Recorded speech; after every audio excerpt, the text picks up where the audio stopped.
background and a little bit on the person who was involved in the attack? I have no idea about who this person is. That, of course, once the inquiry is done and the agencies get into action, they will find out whether it was a plan, whether there was a gang behind it, whether there was a conspiracy. All these things will come to light later. But I do repeat that it is A, time to give more protection to Sukhbir Badal, and B, we have to ensure that the law and order situation in the state improves. And if required, the center must help the state to improve the law and order.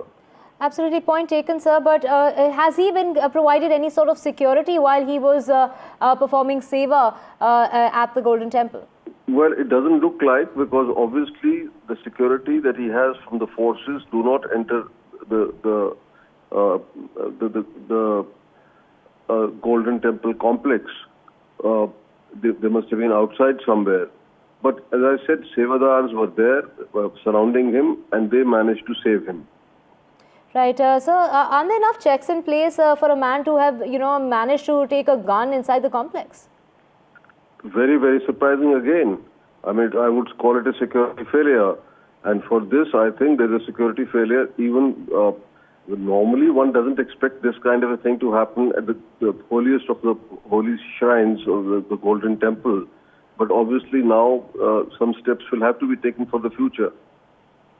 Right. Thank you so much, Naresh Gujral, former Shiromani Akali Dal MP, for speaking with us this morning. Very shocking incident of this man that opened fire and tried to attack Sukhbir Singh Badal. This attack that's taken place, a man opening fire inside, literally at the entrance of the Golden Temple in Amritsar. The man was overpowered by the sevadars present in the area, and it is Sukhbir Singh Badal who managed to, in fact, escape unharmed in this very attack that's taken place at the entrance, at the gate of the Golden Temple.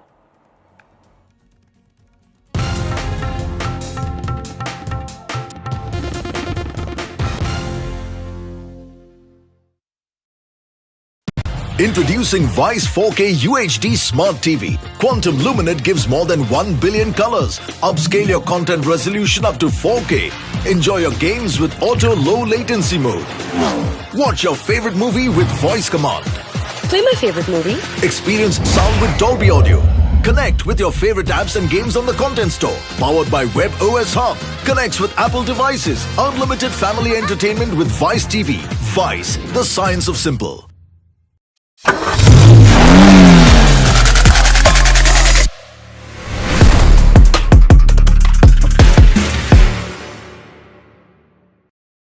New day, new show, a new experience.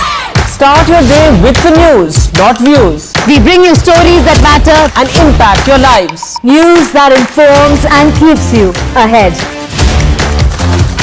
From Maximum City, Mumbai, To the seat of governance, Delhi, NDTV brings to you the best breakfast show.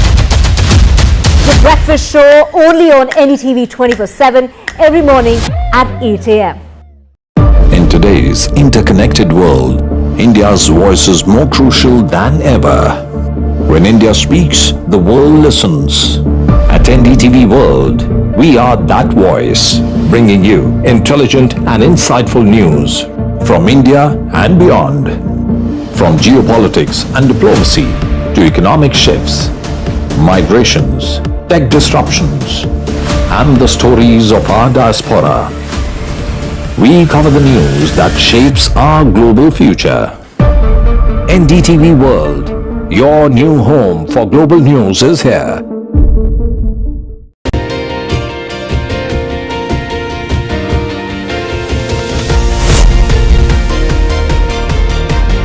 Becoming a member of jury of NDTV was a totally different challenge altogether. When you recognize contribution to society, these stories are inspiration for everyone who views them. The NDTV Indian of the Year is an extremely important initiative. nominees were just extraordinary. Each one of them is a rock star. And the achievers in this field who are inspiration for the Indians in this country have been chosen for this prestigious award.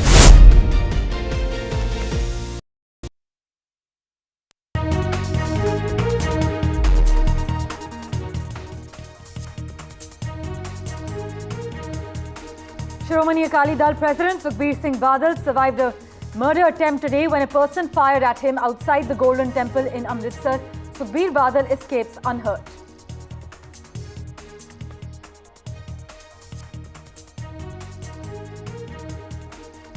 The new Maharashtra Chief Minister's name is expected to be announced after the state BJP Legislative Party meeting at Vidhan Bhavan, where the party will elect its leader.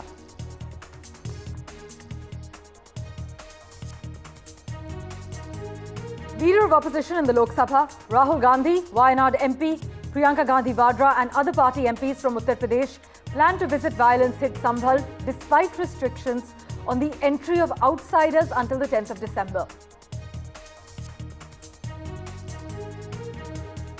The Indian Cybercrime Coordination Centre, which is a wing of the Ministry of Home Affairs, has identified and blocked more than 1,700 Skype IDs and 59,000 WhatsApp accounts used for digital fraud.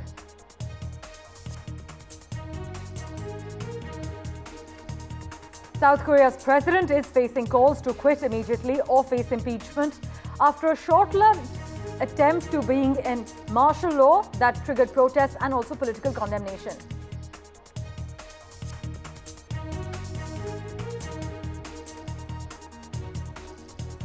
The countdown has begun for ISRO's dedicated commercial mission to launch the European Space Agency's Proba 3 spacecraft. This mission focuses on technology demonstration, and New Space India Limited, which is ISRO's commercial division, has secured the contract from ESA for this venture.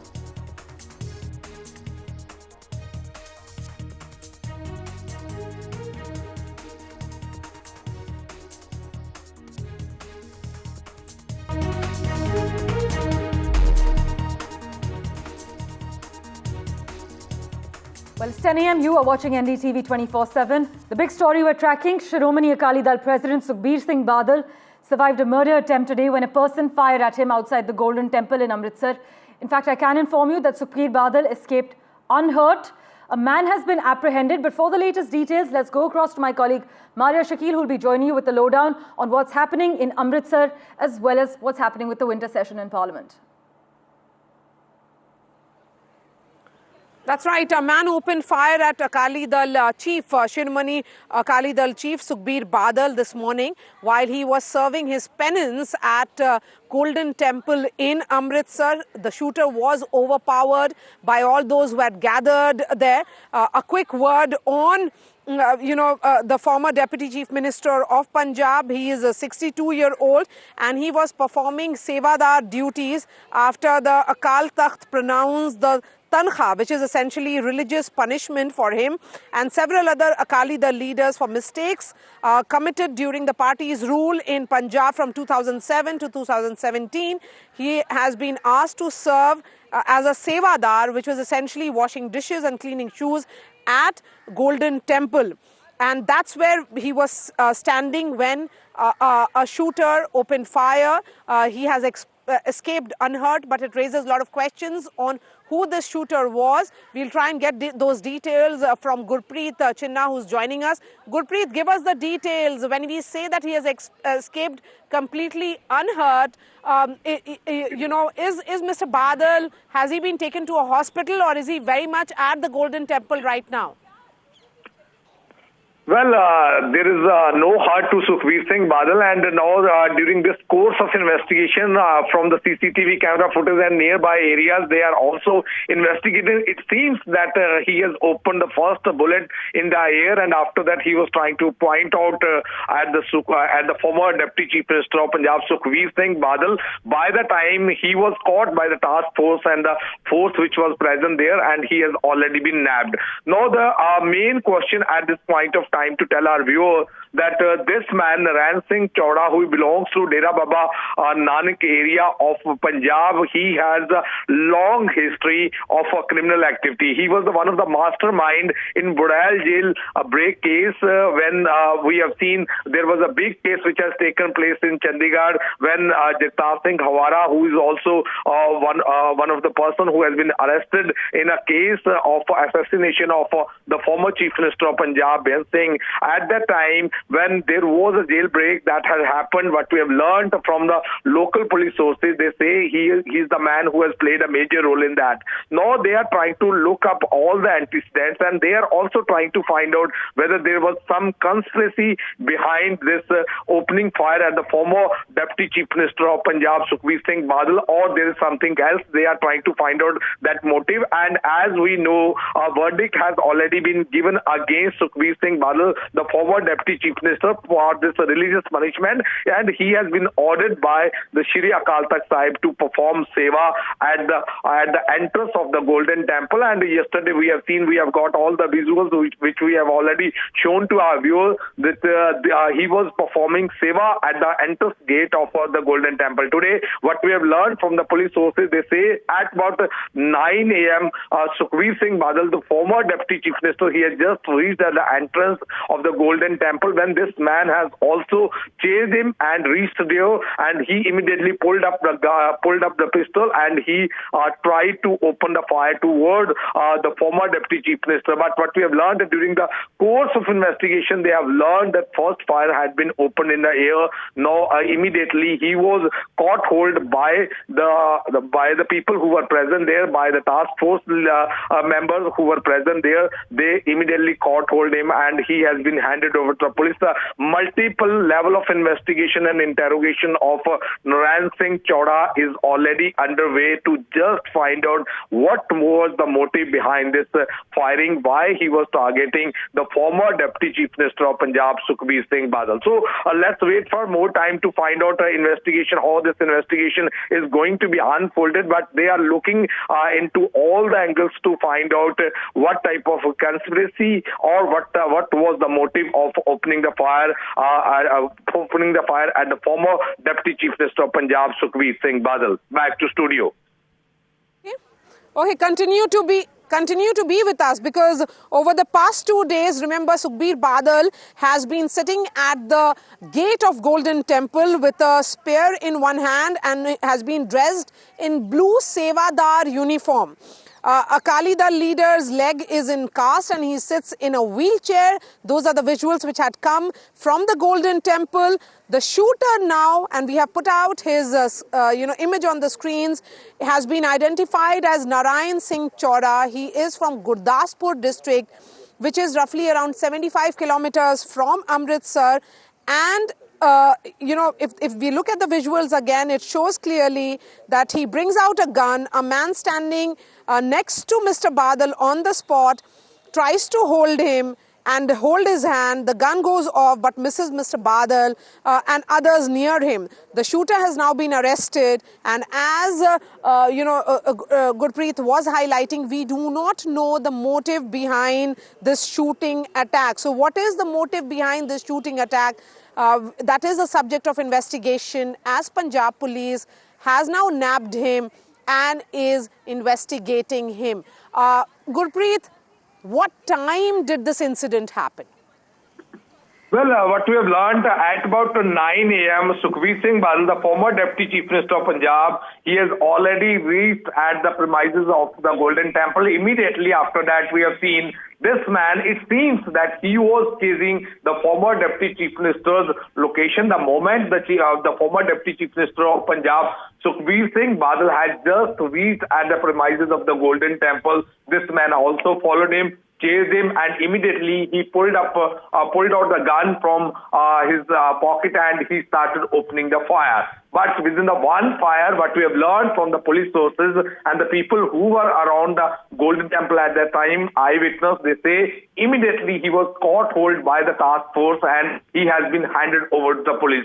Now the question which needs to be tell our viewers also, and as I already told you from the police sources, what we have learned, he is the man who had played a major role for Badal jailbreak case, and at that time he was the person who has the whole conspiracy to break the Badal jail. So now they are looking up into these angles to find out what was the motive behind this thing and why he was targeting. Now another question which even the police forces are also putting a question mark, if he really wants to target the former Deputy Chief Minister of Punjab, Sukhbir Singh Badal, he would have pulled out his gun and opened the fire at Sukhbir Singh Badal. Now the question is why he opened first fire in the air. So these are the angles they are trying to looking up at this point of time to just go into the depth of this investigation to just trace out what was the motive behind this thing. So he was. It seems that he was well aware that today is the second day of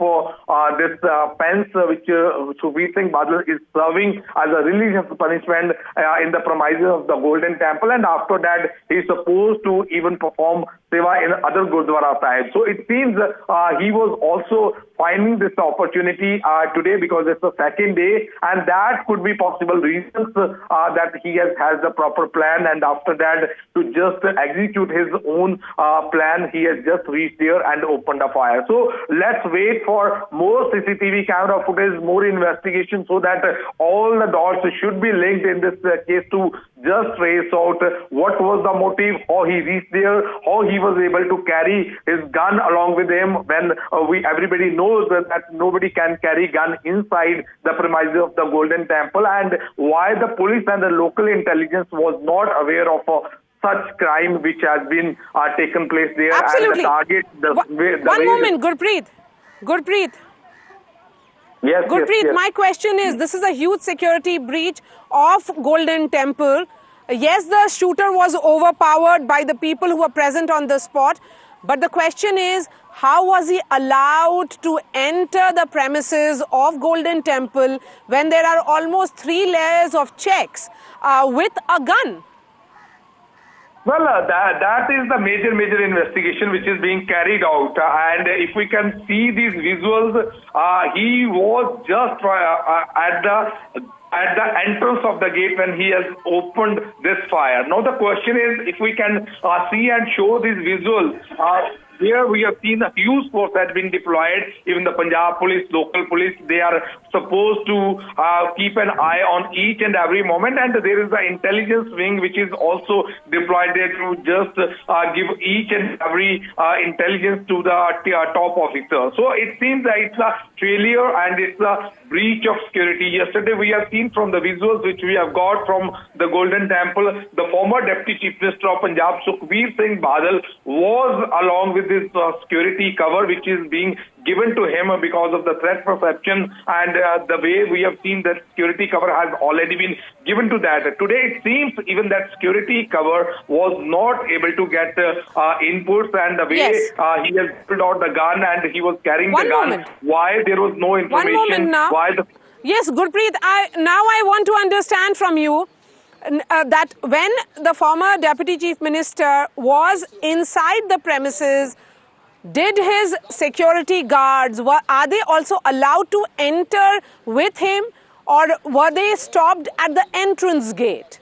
So did he have security since yesterday with him, or was it because of the absence of the security that this shooter knew about and then he chose this spot for targeting him? Well, if we can go into detail of this thing, yesterday we have seen the lot of visuals which has come up from the various locations of the Golden Temple when Sukhbir Singh Badal, the former Deputy Chief Minister, was performing seva at the various locations of the Golden Temple, and especially in the premises of the Golden Temple. Some security personnel were supported there. They were being seen along with Sukhbir Singh Badal, the former Deputy Chief Minister, but they were not in the uniform. They were in the civil uniform when they are being seen in the pictures which we have got and the visual which we have got. Now the question is, this shooter might know each and everything, and that could be possible reason. The moment Sukhbir Singh Badal has reached there at 9 a.m., this man was chasing him. He was trying to look up an opportunity to just open the fire there, because he was also well aware from the picture which we have got yesterday. He might be having the access of all the pictures, so that he will be able to understand each and every thing about his security cover. So it seems the way the security cover had been given yesterday in the civil uniform, that might be given today also. But this incident had taken place immediately the moment Sukhbir Singh Badal, the former Deputy Chief Minister of Punjab, he had just reached the premises of the Golden Temple. He did not even waste a single minute, because it seems that it was planned by the shooter. No, this shooter is having the previous antecedents also. Absolutely. As I already explained to you, that how he was one of the mastermind in that Badal jailbreak case, and now it seems that he was trying to execute in a full-fledged plan, but now it's the police which has already initiated investigation to find out all these dots, so that these dots should be connected. Continue to be with us. For all those who are joining us right now, a quick word, and let me explain to them what has happened. Around 9 a.m., 62-year-old Sukhbir Badal, the former Deputy Chief Minister of Punjab, who was performing his sewadar duties after the Akal Takht had pronounced the tankhah, or religious punishment for him, was shot at by a person who has antecedents of militancy with him. Over the last 2 days, Mr. Badal has been sitting at the Golden Temple with and performing his sewadar duties. The shooter has now been identified as Narayan Singh, who is from Gurdaspur district, which is roughly around 75 kilometers from Amritsar. And visuals from the spot show him slowly approaching the gate. Then he quickly brings out a gun. A man standing near Mr. Badal then spots him and holds his hand. The gun goes off and misses Mr. Badal and others near him. The shooter has been now arrested, and the police is investigating what is the motive behind this shooting attack.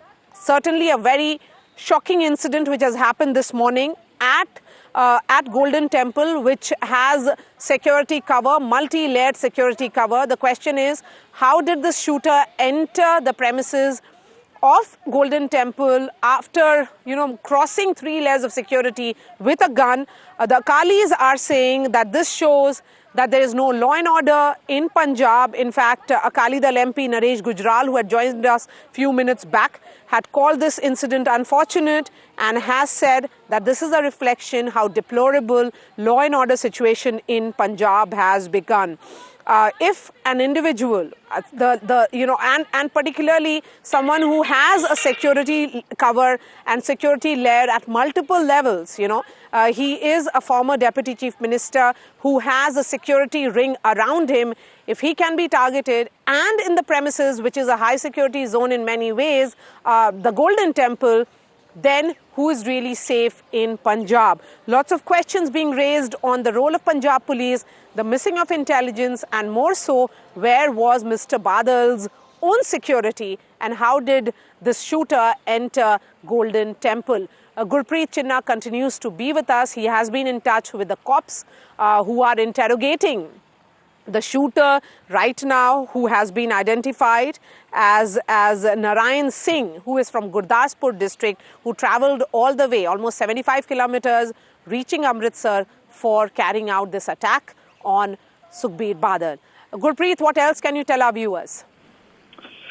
Well, as of now, what we have got from the police sources, they say they are trying to interrogate the first prime evidence which they are collecting at this point of time, because the main core investigation which needs to be investigated by the police at this point of time to find out whether the former Deputy Chief Minister was the really target of this man or not, because the first fire which has been opened in here, what message he wanted to convey. So that is the core investigation. They are trying to find out his location from all the gates, so that all the dots should be connected to understand whether he was also present yesterday. He has done some Reiki to just find out where he is going to get opportunity to open fire at the former Deputy Chief Minister of Punjab, Sukhbir Singh Badal.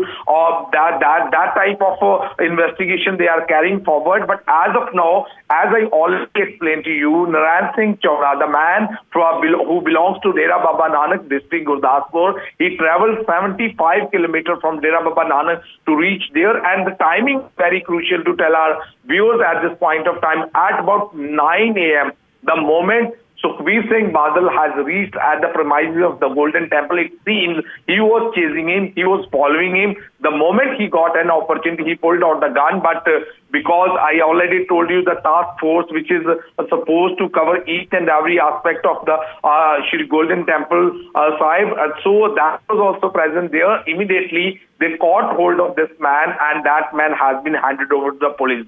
Multiple investigations have already been initiated, because this man, Narayan Singh Chawda, was one of the main players for a jailbreak case when the people who are facing serious criminal cases, they were being taken by him from Budal jail. So now they are looking up these angles, what type of the links are there. So even one of the son of the former Vidhan Sabha speaker, he has also given multiple times application to the Punjab police saying he has threats from Narayan Singh Chawda. That angle is also being probed by the Punjab police to just find out that he was giving threat to the former Vidhan Sabha speaker of Punjab. That was also Akali leader's son, who had given multiple times complaint against him that he wanted to get a bulletproof vehicle because he was having a lot of threats from Narayan Singh Chawda. So all these angles are being probed by police to just to expose or just try to find out what type the motive behind this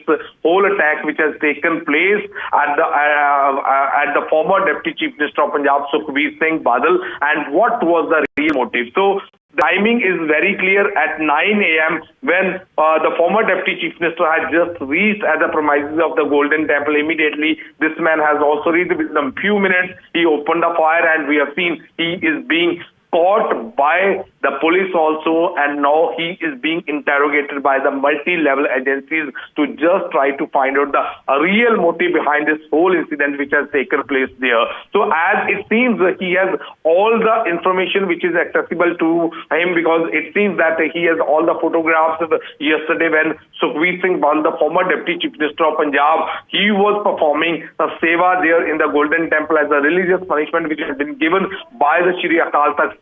So these all angles are being probed by police at this point of time, whether he was carrying the security cover at that time when he was performing seva. And yesterday we have seen the multiple visuals that had come from the premises of the Golden Temple, because a lot of people who have caught Sukhbir Singh Badal when he was performing there. So all these things are being analyzed by the police also.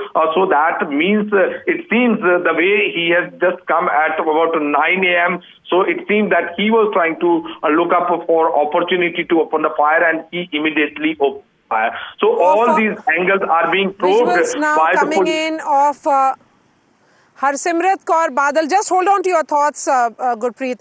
Visuals now coming in of Harsimrat Kaur Badal, who is a member of Parliament of Akali Dal from Bhatinda, and she has reached the spot where her husband, Sukhbir Badal, was attacked and targeted. So those visuals you can see on your television screens. There's the first reaction now coming in from the BJP. Mr. Sankla, Vijay Sankla has spoken. Let's listen in. ਅੱਜ ਦਰਬਾਰ ਸਾਹਿਬ ਵਿਖੇ ਜਿਹੜਾ ਸੁਖਬੀਰ ਸਾਹਿਬ ਦੇ ਉੱਤੇ ਹਮਲਾ ਹੋਇਆ ਬਹੁਤ ਹੀ ਨਿੰਦਣਯੋਗ ਹੈ, ਜਿੱਥੇ ਸੁਖਬੀਰ ਅੱਜ ਆਪਣੀਆਂ ਧਾਰਮਿਕ ਮਰਿਆਦਾਵਾਂ ਦਾ ਖਿਆਲ ਕਰਦੇ ਹੋਏ ਅੱਜ ਉਹ ਆਪਣਾ ਤਨਖਾਹ ਘੋਸ਼ਿਤ ਹੋਣ ਤੋਂ ਬਾਅਦ ਆਪਣੀ ਸਜ਼ਾ ਭੁਗਤ ਰਿਹਾ ਸੀ, ਔਰ ਉੱਥੇ ਹੀ ਜਿਹੜੇ ਕੁਝ ਲੋਕ ਜਿਹੜੇ ਸਿੱਖ ਮਰਿਆਦਾਵਾਂ ਦੇ ਉਹ ਉਲਟ ਵਿਪਰੀਤ ਜਿਹੜਾ ਉਹਨਾਂ ਨੇ ਕਾਰਜ ਕੀਤਾ, ਇਹਦੀ ਜਿੰਨੀ ਨਿੰਦਾ ਕਰੋ ਘੱਟ ਹੈ। ਕਿਉਂਕਿ ਗੁਰੂ ਦਰਬਾਰ ਸਾਹਿਬ ਦੇ ਵਿੱਚ ਔਰ ਖੜੇ ਹੋਏ ਸੇਵਾਦਾਰ ਦੇ, ਕਿਉਂਕਿ ਉਹ ਸੇਵਾਦਾਰ ਦੇ ਰੂਪ 'ਚ ਖੜਾ ਸੀ, ਔਰ ਦਰਬਾਰ ਸਾਹਿਬ ਦੇ ਸੇਵਾਦਾਰ ਦੇ ਉੱਤੇ ਹਮਲਾ ਕਰਨ ਦਾ ਮਤਲਬ ਹੈ ਕਿ ਦਰਬਾਰ ਸਾਹਿਬ ਦੇ ਉੱਤੇ ਹਮਲਾ ਹੋਇਆ, ਔਰ ਇਸ ਕਰਕੇ ਮੈਂ ਇਹਦੀ ਨਿੰਦਾ ਕਰਦਾ, ਔਰ ਐਸੇ ਵਿਅਕਤੀਆਂ ਦੇ ਉੱਤੇ ਸਖਤ ਜਿਹੜੀ ਸਜ਼ਾ ਦੇਣੀ ਚਾਹੀਦੀ ਹੈ।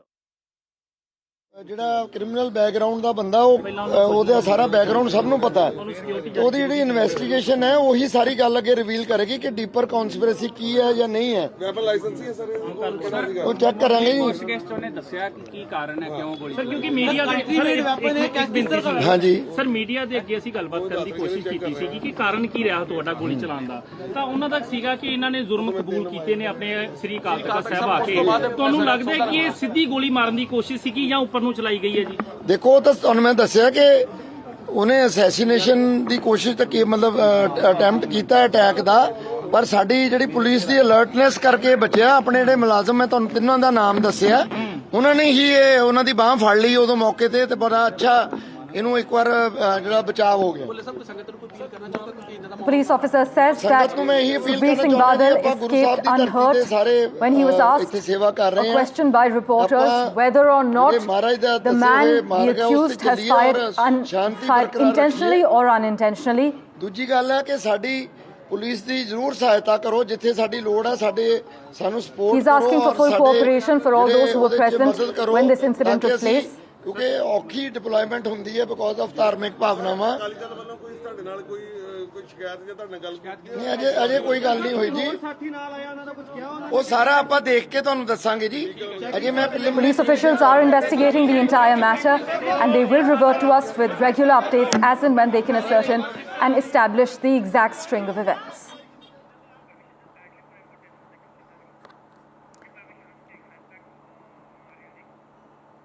Well, the BJP has said that the Aam Aadmi Party government should have taken stern action. Many questions being raised regarding the security needs at the Golden Temple and outside the premises as well. A man has opened fire and Sukhbir Singh Badal has escaped unhurt. With that, it's back to Maria Shakil for the latest. Yes, so according to sources in the security establishment, the shooter, Narayan Singh, has links with Khalistani terrorist group Babbar Khalsa, is what the sources are saying. You heard from the Punjab police, which said that all those eyewitnesses who were present when the former Punjab Deputy Chief Minister was attacked. He also said that this was an assassination attempt at the former Deputy Chief Minister. Even as we speak, his wife and Member of Parliament from Bhatinda, Sukhbir Badal, has arrived. She is at the Golden Temple where her husband was doing the sewadar duty as form of a punishment which was given. In fact, the news now coming in of the first Congress reaction coming in. Let's listen into that. देखिए, बहुत ही दुखद है, बहुत ही निंदनीय है। श्री अकाल तख्त साहब सिख समुदाय की सबसे बड़ी धार्मिक संस्था है और अगर उन्होंने कोई कार्रवाई की है और उस कार्रवाई को बहुत ही एक पाक तरीके से श्री सुखबीर सिंह बादल उसको क्रियान्वित कर रहे थे, उनके ऊपर हमला करना बहुत ही दुखद है, बहुत ही निंदनीय है। और ये भगवान का बहुत शुक्र है कि वो बच गए हैं और इसकी जांच होनी चाहिए और जो भी जिम्मेवार है उसको जल्द से जल्द सजा देनी चाहिए। Mr. Tiwari, do you think that this is also a question of law and order situation in Punjab? I've said what I had to.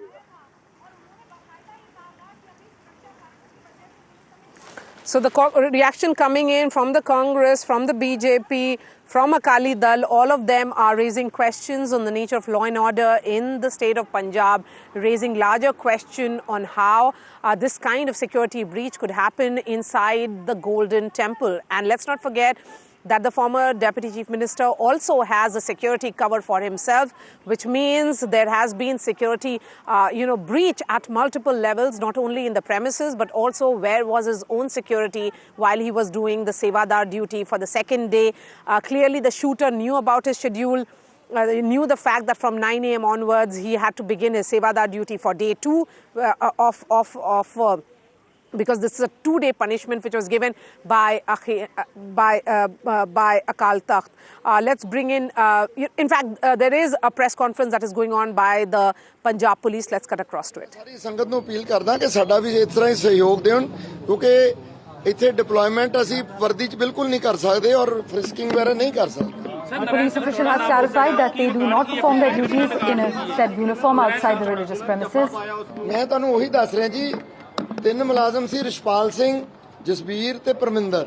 ਉਹਨਾਂ ਤਿੰਨਾਂ ਨੇ ਬਹੁਤ ਵਧੀਆ ਬਾਖੂਬੀ ਆਪਣੀ ਡਿਊਟੀ ਨਿਭਾਈ ਹੈ, ਜਿਹਦੇ ਨਾਲ ਕਿ ਬੜਾ ਵੱਡਾ ਬਚਾਅ ਹੋਇਆ। 3 officers were deployed outside the premises, and the top cop in Punjab says that they were able to carry out their duties well. Sir एक सवाल है, नरेंद्र सिंह चौड़ा नाम दसा जा रहा है कि पिछला आपराधिक रिकॉर्ड किया है। देखो काफी मुकदमे ਉਹਨਾਂ ਤੇ ਪੁਰਾਣੇ ਦਰਜ ਹੈ ਔਰ ਕਾਫੀ ਐਕਸਪਲੋਸਿਵ ਵਗੈਰਾ ਵੀ ਤੇ ਹੋਰ ਚੀਜ਼ਾਂ ਵੀ ਆਰਮਸ ਦੀ ਬਰਾਮਦਗੀ ਪੁਰਾਣੇ ਟਾਈਮ ਤੇ ਹੈਗੀ, ਉਹ ਸਾਰਾ ਅਸੀਂ ਰਿਕਾਰਡ ਦੇਖ ਰਹੇ ਹਾਂ। The officials are going to investigate the record of the accused. There have been certain links to arms and ammunition as far as the accused is concerned. Views share कर रहे हैं, हिंदी च कर लिए यार, हिंदी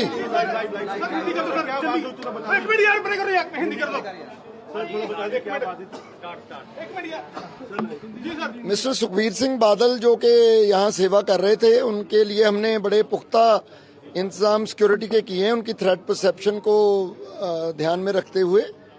उसमें हमारे AIG लेवल के एक ऑफिसर इंचार्ज हैं और 2 SPs, 2 DSPs और 250 के करीब सिविल पारचात में डिप्लॉयमेंट हमारा गोल्डन टेम्पल कॉम्प्लेक्स में हो रखी है। उसी के वजह से पुलिस अलर्ट थी और हमारे मुलाजम बहुत अलर्ट थे, जिन्होंने ये जो अटेम्प्ट थी उसको फॉइल किया। तो मैं उनमें बताना चाहता हूँ कि रिशपाल सिंह हमारे पुलिस पर्सनल हैं, जसबीर सिंह और परमिंदर सिंह, इन तीनों ने बड़ा बाखूबी अपनी ड्यूटी अलर्टनेस से करते हुए ये सारा फॉइल किया, जो उन्होंने अटैक करने की कोशिश की। जब गोली चलाई तो इन्होंने पिस्टल ऊपर कर दिया, क्या किया? उसकी बाजू से पकड़ लिया जी और फायर जो है ऊपर की तरफ निकला और इसमें नारायण सिंह चौड़ा जो कि पुराने क्रिमिनल रिकॉर्ड भी है जिनका, उनको गिरफ्तार किया गया, केस रजिस्टर कर दिया और हर एंगल से इन्वेस्टिगेशन की जा रही है। तो कितने केस दर्ज है नारायण सिंह चौड़ा पे पहले? ये मैं रिकॉर्ड की बात है, देख के बता पाऊंगा। अभी तो इधर आए हैं सिक्योरिटी का और वो ये है, मैं आपके माध्यम से सबको अपील करना चाहता हूं कि माहौल शांति बनाए रखें और पुलिस का सहयोग करें, क्योंकि ये डिफिकल्ट है डिप्लॉयमेंट। यहाँ यूनिफॉर्म में हम कर नहीं सकते, लोगों की फ्रिस्किंग मुश्किल है धार्मिक भावनाओं को की वजह से, बट उसके बावजूद भी पुलिस पूरी तरह सक्षम है और हमने पूरा फुल प्रूफ अरेंजमेंट्स कर रखे हैं। जानकारी के मुताबिक इस पे बड़ी संख्या में जो RDX इससे बरामद हुआ था नारायण सिंह चौड़ा से, लेकिन उसके बाद ये कल से यहाँ से घूम रहा था यहाँ पे, तो फिर भी ऐसे देखिए, अब दरबार साहब में संगत को किसी को रोकना थोड़ा मुश्किल है, आपको पता है, क्योंकि धार्मिक भावनाएं बड़ी इन्वॉल्व होती हैं इस बात में। उसी के मद्देनजर हमने जो अरेंजमेंट थे, क्लोज प्रॉक्सिमिटी और ओवरऑल सिक्योरिटी डिप्लॉयमेंट, उसका इंतजाम किया था। आपके सामने है उसका नतीजा कि जो भी अटेम्प्ट हुई उसको फॉइल किया गया पुलिस की अलर्टनेस से। कोई मोटिव पता चल पाया कि what was the motive behind it? अभी वो देखते हैं जी, जैसे इन्वेस्टिगेशन प्रोग्रेस करेगी उसमें पता लगेगा मोटिव भी। सिक्योरिटी तो ऑलरेडी 250 बंदा डिप्लॉयड है जी। एक SSP लेवल का ऑफिसर इंचार्ज है, उनके साथ 2 SPs हैं, 2 DSPs हैं, अगर अब ऑफिसर लेवल की बात करें। और आपके सामने ही है कि पुलिस कितनी वेल ब्रीफ्ड थी और अलर्ट थी, तभी ये बात टली है। देखो, मैं तो इसको बहुत सराहना करता हूं अपने मुलाजमों की, जो हमने उनको ब्रीफिंग की थी उसके मुताबिक उन्होंने दे रोज टू द ओकेजन, मौके के ऊपर उन्होंने इमीडिएटली अलर्ट होके ये सारी चीज को रोका।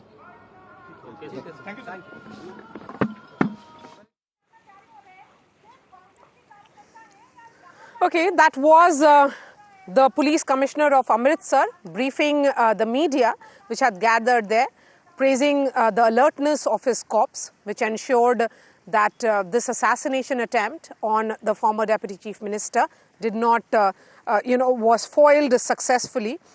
He has gone on to say that it is difficult to frisk people at temple because of the security arrangements. Although the security arrangements are foolproof, he also added that multiple angles of motive is being explored as to why was this targeting or attack on the former deputy chief minister, which happened this morning around 9 a.m. He also said a word on the security arrangement. He said that the attack was foiled due to alertness of the police officers. It is difficult to frisk people at the temple. because of the sentiments which are attached, and the security arrangement was foolproof. But it remains to one question which is unanswered, certainly, is how was the shooter allowed to enter the premises with a gun when it is 2 layers of security through which one has to cross when you enter the Golden Temple. So it's very clear that that multiple angles are being explored. As the Punjab police said, all angles are being explored as to investigated as to why did this attack happen. The attacker and the shooter has been arrested. So what was the motive? He is being investigated and interrogated even as we speak. So one thing is clear, that that we'll try and get more reactions, but this is a law and order failure in Punjab, something that the political opponents of Aam Aadmi Party are all highlighting, that an attack of this nature happening on a party chief. Sukhbir Badal is Akali Dal Supremo, and he has been targeted, and in the manner in which he has been, in a high security zone of Golden Temple, which has seen attack in the past, and that is the reason why there is a thick blanket of security in the premises of Golden Temple and in and around Amritsar as well. So lots of unanswered questions, even as this remains our top focus. But those who are joining us at this hour, we can give some details to those viewers. Sukhbir Badal, who was performing his sewadar duties, was shot at this morning for what Akal Takht had said was the mistakes of his party for a period of 10 years from 2007 to 2017. The sewadar duties essentially involves washing dishes, cleaning shoes at the Golden Temple gate. Sukhbir Badal over the last 2 days has been sitting at the gate of Golden Temple, dressed in the blue sewadar uniform, and the incident happened at 9 a.m. this morning. His wife and Member of Parliament from Bhatinda is with him at this moment.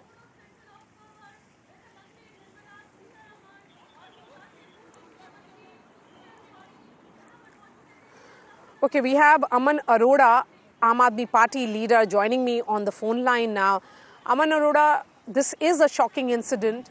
The question is, what is going wrong with the law and order situation in Amritsar? See, this is very shocking and unfortunate, and with God's grace, he is safe now. The bullet hasn't hit him, but I think there is nothing wrong with law and order situation in Punjab. This is just one particular incident where this has happened, and Punjab police is competent enough and alert enough to handle any kind of situation. The man who did this act has been overpowered by police, and he is in police custody. And I think as of now it's quite premature to say anything on this. Police is investigating the whole story, so I think everything is under control, so nothing to worry. You're saying everything is under control, but your political opponents from Akalis, whose party president has been shot at, to the Congress party, to the BJP, all of them are raising questions on the manner in which the government of the day is functioning, the Punjab police in particular. See, if the issue is that no doubt that he has been tried to shot at, but the issue is I don't want to politicize the issue. This is a very sensitive issue, and state knows its responsibility well, and we are performing the responsibility well. But if they want to politicize the political opponents, or maybe the Akali Dal, if they want to politicize it, then bigger question to them is that what all misdeeds they did for 10 years, for which Sukhbir Singh Badal has to sit outside Golden Temple. So I don't want to get into all those specifics, all those misdeeds that they did for 10 years. But as of today, we know our responsibility. The Punjab police is competent enough to handle any kind of situation. And again, I'm saying, with God's grace, he's safe enough. And I request these political opponents that instead of raising questions on Punjab government, they should look inside themselves what all they have done for 10 years. Mr. Arora, Narayan Singh, who has been arrested by the Punjab police, has links with Khalistani terrorist group Babar Singh Khalsa, and he is considered the mastermind of 2004 Burrell jailbreak. The question is, how is he still out? He should have been behind bars. No, the law of land takes its own course. If he is on bail or if he has been freed by any court, then how can you or me say that he should be behind bars? I strongly make it clear that law always takes its own course, and I have heard this name for the first time from you.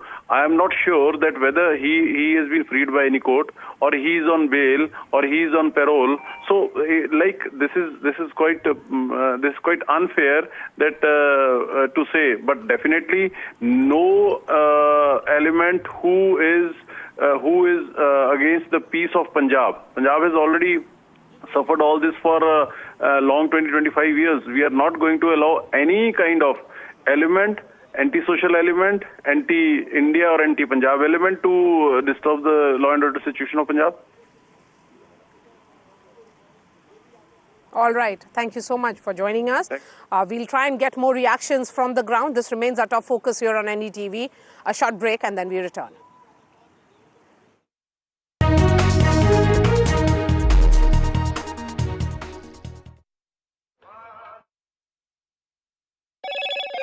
Hello, Moto. Motorola Edge 50 Pro, world's first AI-powered pro-grade camera. The new Maharashtra Chief Minister's name is expected to be announced after the state BJP Legislative Party meeting at Vidhan Bhavan, where the party will elect its leader. Leader of opposition in the Lok Sabha, Rahul Gandhi, Wayanad MP Priyanka Gandhi Vadra and other party MPs from Uttar Pradesh head to violence-hit Sambhal despite restrictions on the entry of outsiders until the 10th of December. The Indian Cybercrime Coordination Centre, a wing of the Ministry of Home Affairs, has identified and blocked more than 1,700 Skype IDs and 59,000 WhatsApp accounts used for digital fraud. South Korea's president is facing calls to quit immediately or face impeachment after a short-lived attempt to bring in martial law that triggered protests and complete political upheaval in the country.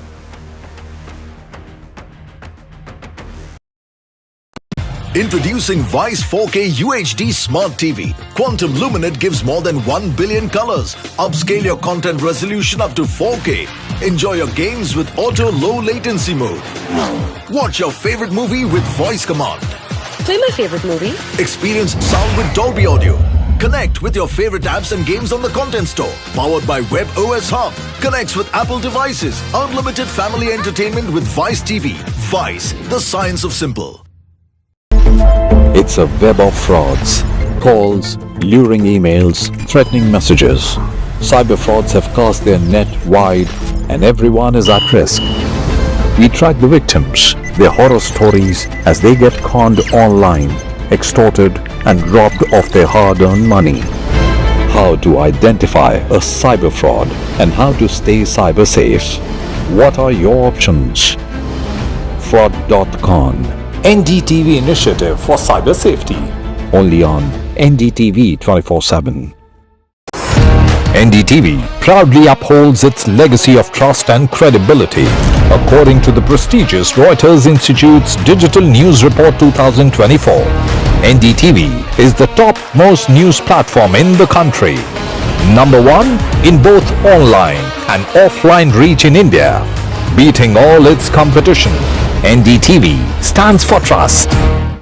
I've been reporting on all issues big and small from Andhra Pradesh, Telangana, rest of South India, bringing you all the action, all that you need to know, all that you want to know. The energy of Maximum City is infectious. I bring in that energy in our news coverage from financial capital Mumbai. India's IT capital is always buzz. It's literally a city that never sleeps. And I keep you ahead on all the Bengaluru buzz. Covering from the southernmost part of India over the last 23 years, I bring in-depth and 360-degree coverage from the Dravidian heartland. The land of Mishti is also known for its bitter politics. I have seen much water flow under the Howrah Bridge, covering Bengal in all its vivid colors.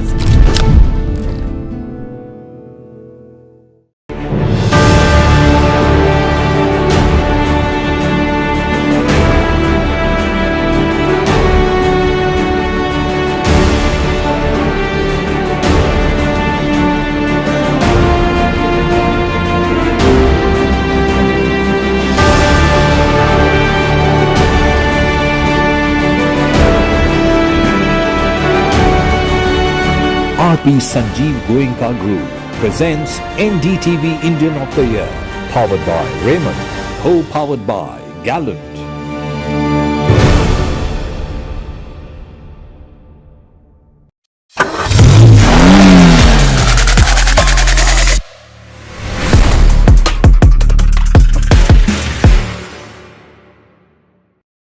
New day, new show, a new experience. Start your day with the news, not views. We bring you stories that matter and impact your lives. News that informs and keeps you ahead. From Maximum City, Mumbai, to the seat of governance, Delhi, NDTV brings to you the best breakfast show. The breakfast show only on NDTV 24/7 every morning at 8 a.m. In today's interconnected world, India's voice is more crucial than ever. When India speaks, the world listens. At NDTV World, we are that voice.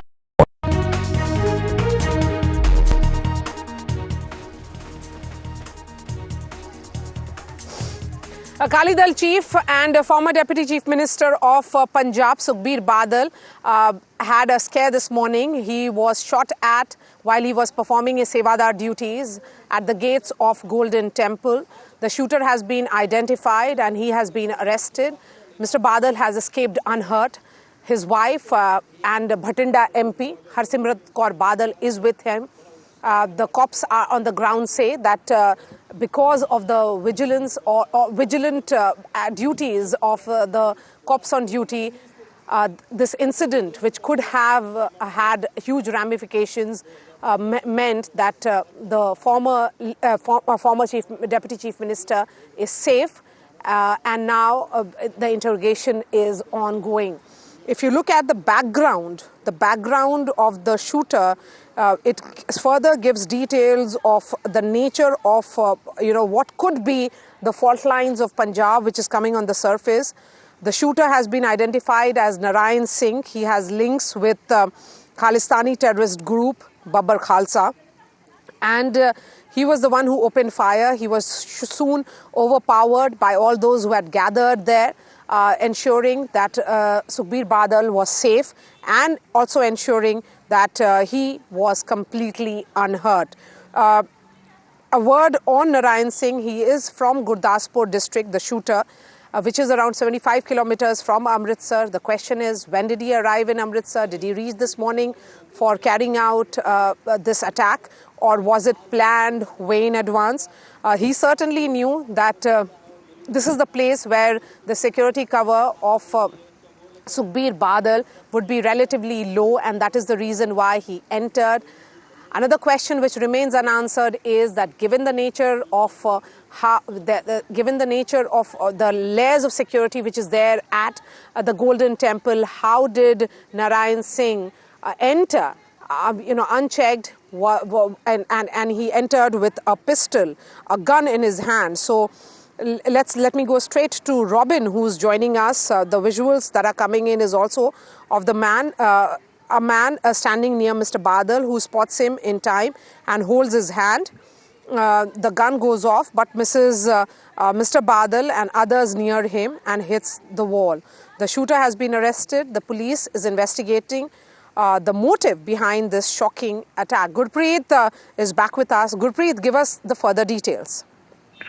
Well, we have seen the police have already taken him into the custody, and multiple level interrogation and investigation have been started. At the same time, they are trying to procure CCTV camera footage from the premises of the Golden Temple to just understand whether yesterday the same man was roaming there to just trace out and conducting any recce to just target the former Deputy Chief Minister of Punjab, Sukhbir Singh Badal, or not. That is the angle which is being probed. We have seen he has already, this man who has been arrested, he has already explained his links with the various terrorist organizations. So that is another angle which they are being probed by the police. And what we have learned, he was the man who has played a major role in Badal jail break case, and the people who are facing the punishment for heinous crime, they are being released with this conspiracy at the Badal jail. So that angle is they are also also trying to probe to just understand why and what was the motive behind opening fire, and was the former Deputy Chief Minister was the target of this man or not, because he first opened a fire in the air. So that angle is being probed, because he got opportunity to open a fire at the former Deputy Chief Minister of Punjab, Sukhbir Singh Badal. So why he didn't target the former Deputy Chief Minister of Punjab, Sukhbir Singh Badal, at that time? Why he opened the fire in the air? So that type of an investigation and interrogation is being led by the top police officer of Amritsar police, so that they will be able to unearth this conspiracy and the way this incident had taken place. Back to studio. Okay, Ravinder Robin, who is in Amritsar right now, he's a senior journalist. He also joins us.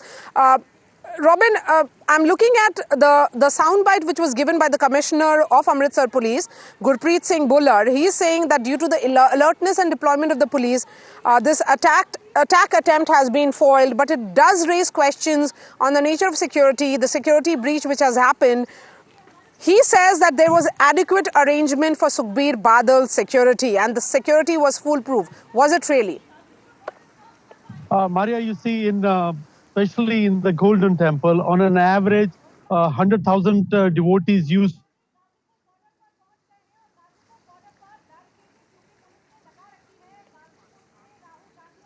Okay, we'll try and connect with Robin in just a bit again. But the police, they're saying that there was a foolproof security, and the deployment, of course, is for protecting in terms of his threat perception. So there was heavy deployment. And despite of this kind of heavy deployment, if this attack has happened, then it raises questions on the efficiency. It raises questions on the intelligence, which was perhaps missed. It raises questions on why was Chora, who has Khalistani links and antecedents, was not being constantly tracked by the Punjab police, given the nature of cases that he faces, and how arms were recovered from him in the past, and as the Amritsar Police Commissioner said, there is all the motives are being interrogated, all the angles are being investigated. Of course, the investigation is going on even as we speak. Why did he carry out this attack against Sukhbir Badal? What was the motive? All that is a subject of investigation. But Punjab police, they're saying that there was heavy deployment. If there was heavy deployment, then how did a man with criminal antecedents enter the premises of Golden Temple with a gun? That is the big question that we want an answer from the Punjab police of Gurpreet. How did he enter the premises with a gun? Now that we are hearing from what the cops there say, that there was enough deployment. If there was enough deployment, then how did he enter with a gun? Well, that is one of the major questions at this point of time, and it is a clear-cut lapses of the security which can indicate the way this incident had taken place. We have seen in the premises of the Golden Temple, no cop is allowed to go inside, but at the same time, we have seen huge security had been deployed around the Golden Temple so that they should be able to keep an eye on the anti-social element. This Naran Singh Chauda, he is not a normal man. He's a known figure. Why the police is not able to keep an eye on such element at this point of time? That is another question which needs to be answered by the Punjab police. We have seen one side is Naran Singh Chauda, who has a link with Khalistani, and he is involved in one of the heinous crime for Badal jailbreak case. Why the police was not able to get alert sound at that point when he was roaming there? He was trying to find out all the links there. So these are the angles which needs to be probed at this point of time, and obviously it puts a question mark over the police security, and it is a clear-cut lapses, because one side we have seen the former Deputy Chief Minister who has already given a huge security for the threat perception, and yesterday we have seen all the videos have come from the Golden Temple where they have seen huge security had been deployed in the civil uniform along with the former Deputy Chief Minister, and the timing is very, very crucial. If we can see the whole case in detail. At 9 a.m., when the former Deputy Chief Minister here just landed at the premises of the Golden Temple, immediately it seems this man was chasing, following, and why the police was not able to get alert at that time when this man was trying to keep an eye over the movement of the former Deputy Chief Minister Sukhbir Singh Badal. So these questions needs to be answered by the local police so that this conspiracy or the way this incident had taken place, that needs to be needs a lot of answer from the cops.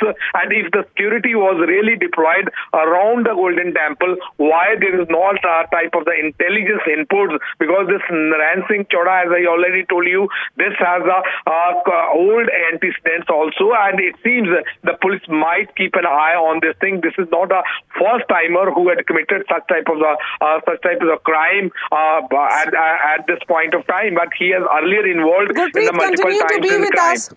We are giving you a little break as you have to gather more information. I'm going to cut across to Robin, who's joining us. He's a senior journalist who is presently in Amritsar. Robin, what are the details that you are gathering?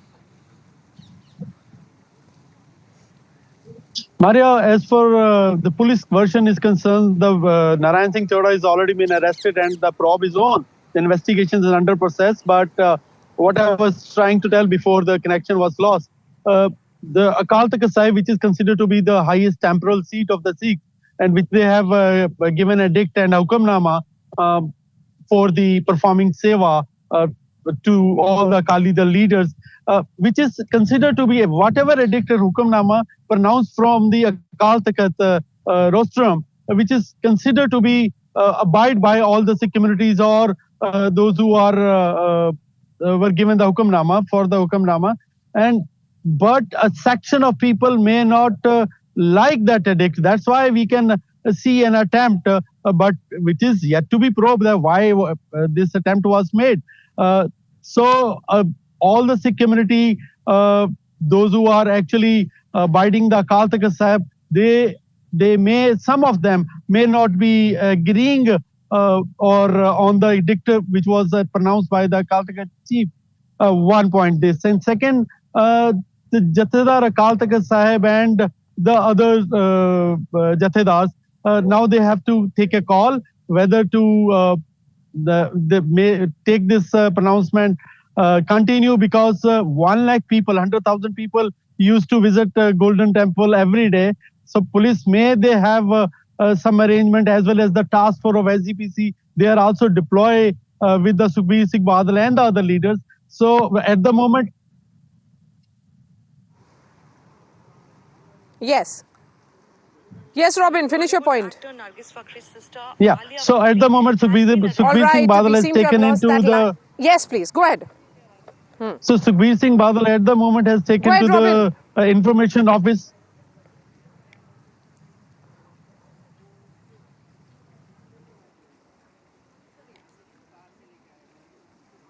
All right.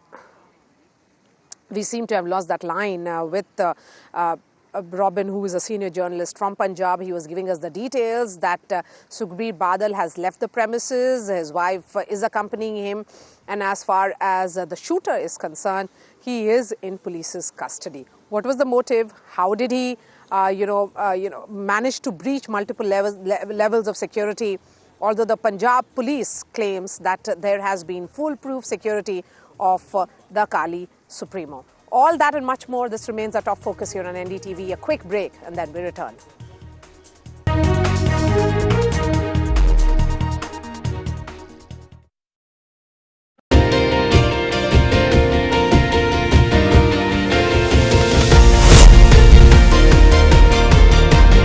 Becoming a member of jury of NDTV was a totally different challenge altogether. When you recognize contribution to society, these stories are inspiration for everyone who views them. The NDTV Indian of the Year is an extremely important initiative. Nominees were just extraordinary. Each one of them is a rock star. And the achievers in this field who are inspiration for the Indians in this country have been chosen for this prestigious award.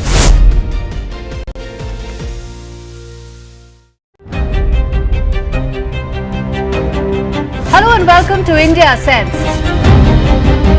where I speak with global opinion makers. The United States has made a strategic decision over the last 20 years to move closer to India.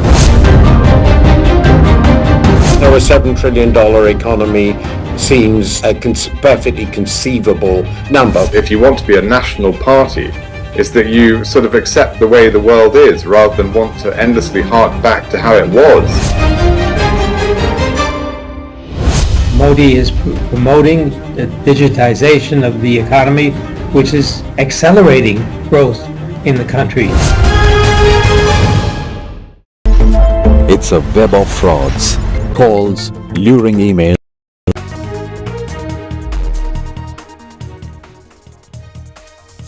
Shiromani Akali Dal President Sukhbir Singh Badal survived a murder attempt today when a person fired at him outside the Golden Temple, literally at the gate of the Golden Temple in Amritsar. Sukhbir Singh Badal escapes unharmed.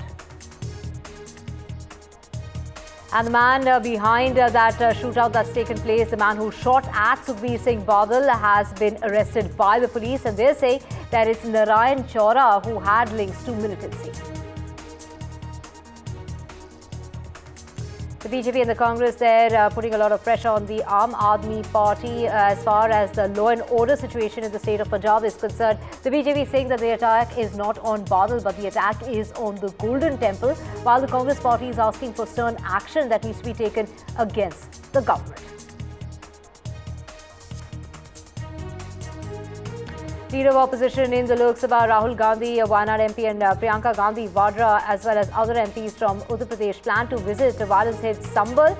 They have left from Delhi this morning, but there are restrictions in place and their entry is banned. Entry of outsiders, to remember, is banned until the 10th of December. The new Maharashtra Chief Minister's name is expected to be announced after the state BJP legislative party meeting at the Vidhan Bhavan, where the party will elect its leader.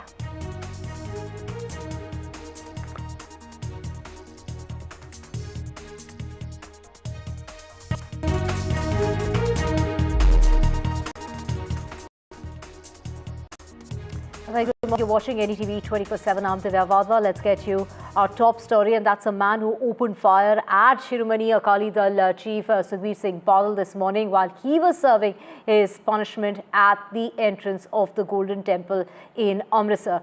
The shooter was overpowered by the people present on the spot. It was Sukhbir Singh Badal who was sitting in a wheelchair. He escaped unhurt, and the shooter, who was overpowered by the people around, includes the sewadars at the Golden Temple. Mr. Badal was attired in the dress of a sewadar in blue, holding a spear in his hand and a plaque in his neck mentioning the confession of his mistakes. In a wheelchair while serving his punishment, he has a fractured leg.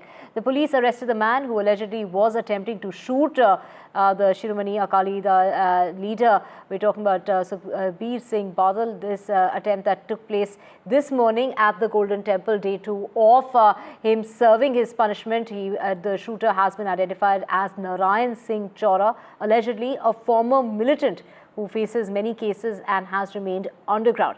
Well, these are bullets that were fired. You can see a bullet there on your one on the wall and one in the water on the floor. Now, these bullets were fired at the Golden Temple premises in Punjab's Amritsar. To get more on this, in fact, let's just get Maria with us. Maria joining us from right outside the Parliament.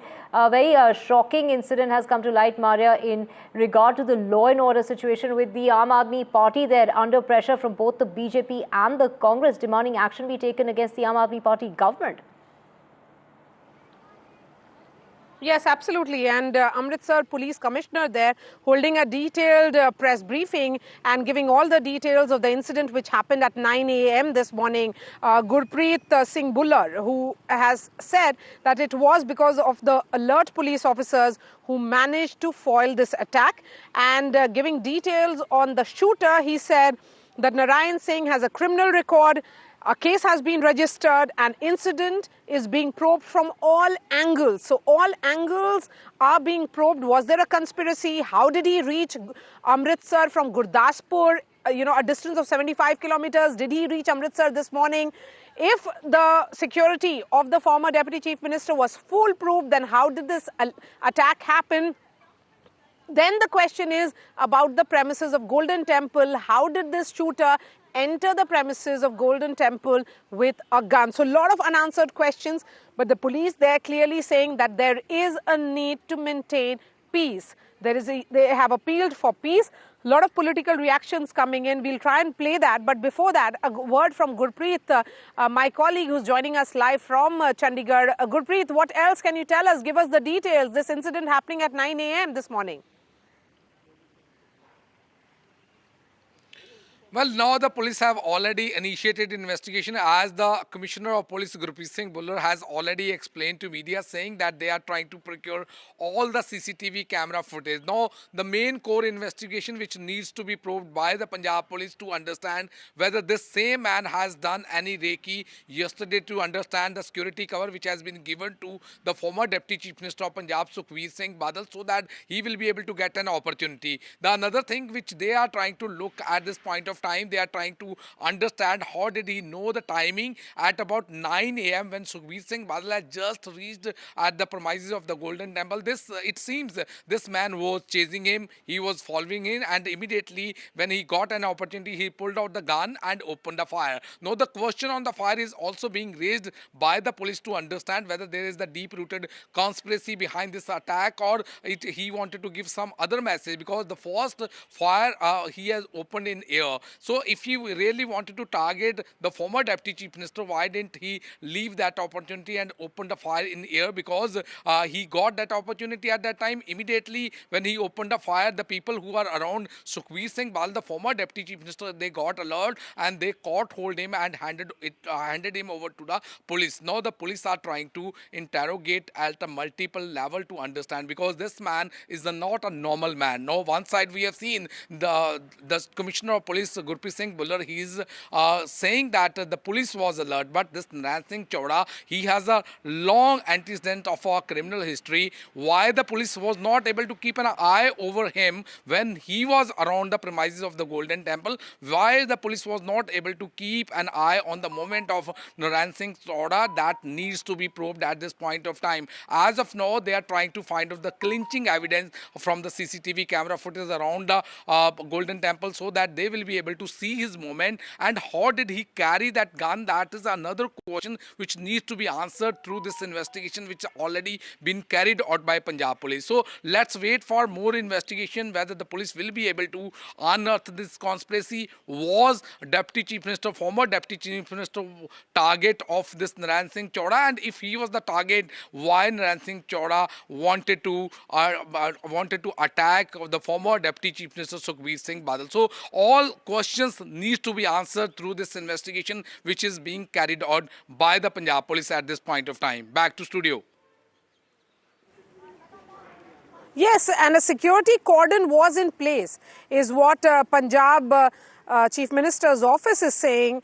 But still, if despite the security cover, if Chowda, who has criminal antecedents, has Khalistani links, if he is able to carry out this attempted attack, then the larger question is, what happened to the intelligence?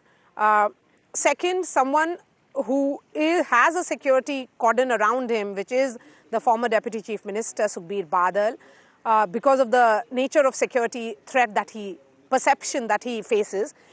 Despite of all that, if this incident happened this morning, a lot of questions which remain unanswered. We have Ajay Shukla joining us. We also have Gurpreet. Gurpreet, continue to be with us. Ajay Shukla, the concern is that it is happening, and it happened this morning in the premises of Golden Temple. निश्चित रूप से जिस तरीके से हुआ है वो अपने आप में दर्दनाक है, और गोल्डन टेम्पल और उसके आसपास पूरी जो सिक्योरिटी रहती है वो पुलिस की रहती है जो बाहर, और उसमें तमाम सारी चीजें होती हैं। उसके बाद में वहां पर ओपन असलहा लेकर के जाने की जो है मंजूरी नहीं है, बावजूद इसके लेके जाया गया। और इसके बाद में वो गेट तक पहुंच जाता है और उसके बाद फायरिंग कर देता है। तो ये सिक्योरिटी के अरेंज करने चाहिए थे। ये सबको पता है कि सुखबीर बादल को बहुत ज्यादा खतरा था, बावजूद इसके ये नहीं किया गया। ये निश्चित रूप से किसी न किसी कॉन्स्पिरेसी की ओर इशारा कर रहा है और यह भी दिखा रहा है कि तमाम सारे वर्ग में जिस तरीके से डर है, वो डर इस बात को दिखा रहा है और बेअदबी को लेकर के जो नाराजगी है वो सामने आ रही है। तो ये निश्चित रूप से एक नफरत की एक राजनीति को पंजाब में बढ़ाने का एक कारण नजर आता है और ये घटना बेहद दर्दनाक है। और इसके बाद में पंजाब में एक डर और बढ़ गया है, जिस तरीके से पीछे कुछ दिनों में यहां पर क्राइम इतना ज्यादा बढ़ा है, पूरे पंजाब में बढ़ा है। जी। All right, Mr. Shukla, thank you so much for joining us. In fact, my colleague Aishwarya has just spoken to a Congress MP. He is from Amritsar. Let's listen in to what Gurjeet Singh Aujla had to say. Congress MP from Amritsar, Gurjeet Singh Aujla is with me. Sir, how do you see such a shocking incident that has come out from the Golden Temple itself, Sukhbir Singh Badal being shot? बहुत बुरा लगा, मैंने भी जब देखा है, बहुत गलत बात हुई है और ये हमला नहीं होना चाहिए। दरबार साहब का परिसर शांति वालता का प्रतीक है और उनको सजा एक श्री अकाल तख्त साहब ने दे दी है, तो अकाल तख्त साहब को सब सर्वोच्च मानते हैं। उसको कोई बात है तो हम उनसे लिखती तौर पर जहेदार साहब को कंप्लेंट कर सकते हैं, लेकिन कानून को अपने हाथ में लेना ये गलत बात है। किसी पे भी कानून अपने हाथ में, कानून इजाजत नहीं देता हमले करने की, और वो भी दरबार साहब के परिसर में, वो गलत हुआ है। सर, कई सारे सवाल उठ रहे हैं। बीजेपी के एमपीज ये कह रहे हैं कि इस तरीके से जो जेल से भागा हुआ इंसान है और उसको जेल में नहीं डालते हुए और इस तरीके से खुला घूम रहा था और उसने फायरिंग किया, ये एक बहुत बड़ा सवाल है। ये तो तहकीकात का चर्चा विषय है ना, वो तो सरकार करेगी। यदि तो वो कहीं वांटेड था, वो बाहर घूम रहा है, तो सरकार की कमजोरी है। लेकिन वहां जो हमला होगा वो मैं कहना चाहता हूँ, क्लियर करता हूँ कि पंजाब दरबार साहब में कहीं भी आप तलाशी नहीं लेते किसी। वहां तो आप लोग कोई भी जाता है तो किसी को तलाशी नहीं लेते, एक संगत की तरह लोग जाते हैं, लेकिन फिर भी पुलिस वहां थी और उन्होंने कंट्रोल किया है, पुलिस की वजह से वो बचाव हुआ है।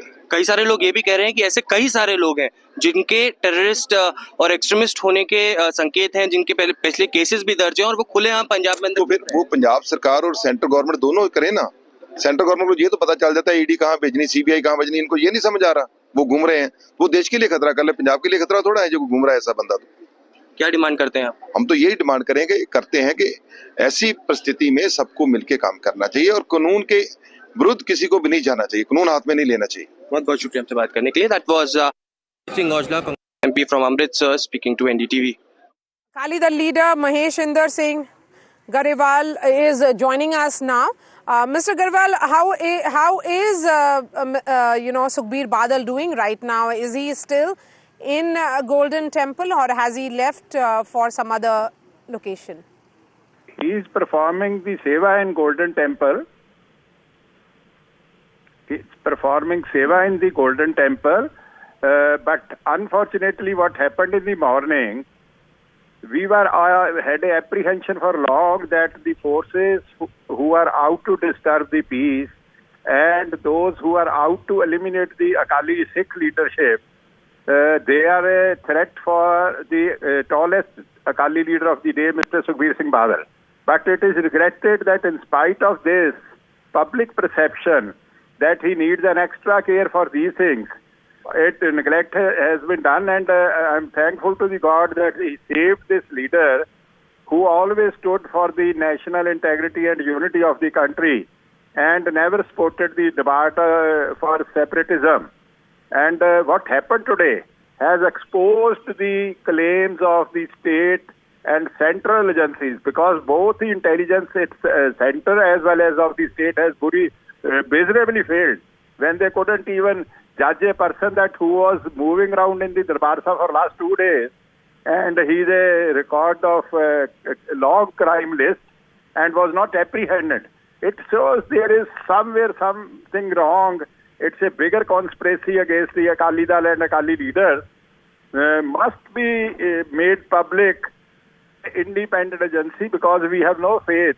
Because you see that Maria in morning they were saying the Punjab police constable officers have protected Sukhbir ji, and it has now come. It was a Sukhbir Singh sewadar of the Shiromani Gurdwara Prabandhak Committee who apprehended the accused, not the police personnel. So we are really worried that the way these things are... Mr. Mahesh Singh Garewal, my question is that you are saying that there is a larger conspiracy to eliminate the Akali leadership, but and you also say that that the shooter was in Amritsar for the last 2 days. I mean, from where are you gathering that information? His picture has come in the CC cameras of the Harmandir Sahib, that this man was moving around even yesterday and clicking the pictures on his telephone. And it has come to, it's a public domain now. See, when the police has a record that this man has 10 criminal cases, he remained in Pakistan after 84 and he is a crime committed in the jailbreak. And I think what bigger lapse on the part of intelligence and security people can be that that man was not apprehended when a Z plus security protective was in the Harmandir Sahib and that man was moving around. The only thing was that yesterday Sukhbir Singh was surrounded by a large number of people. Today he was made to sit alone and he got the opportunity. Had that sewadar Sukhbir Singh not acted, it would have been a very sad day for the Punjab. Punjab would have been injured today. So I feel that the government should not play with the fire to decimate a leader. They should not play this type of politics. All right. Thank you so much. Your concerns are valid. This is about your leader. And so a number of questions, particularly to do with lapse, is being raised here. Someone who has Z plus security, how did he face this nature of attack? What about his own, security cordon? That's the question. Also, the 3-layer security at the Golden Temple. Let's not forget that. It's a high security, religious place where there has been attack in the past as well. That is the reason why when you enter the Golden Temple, there is security and there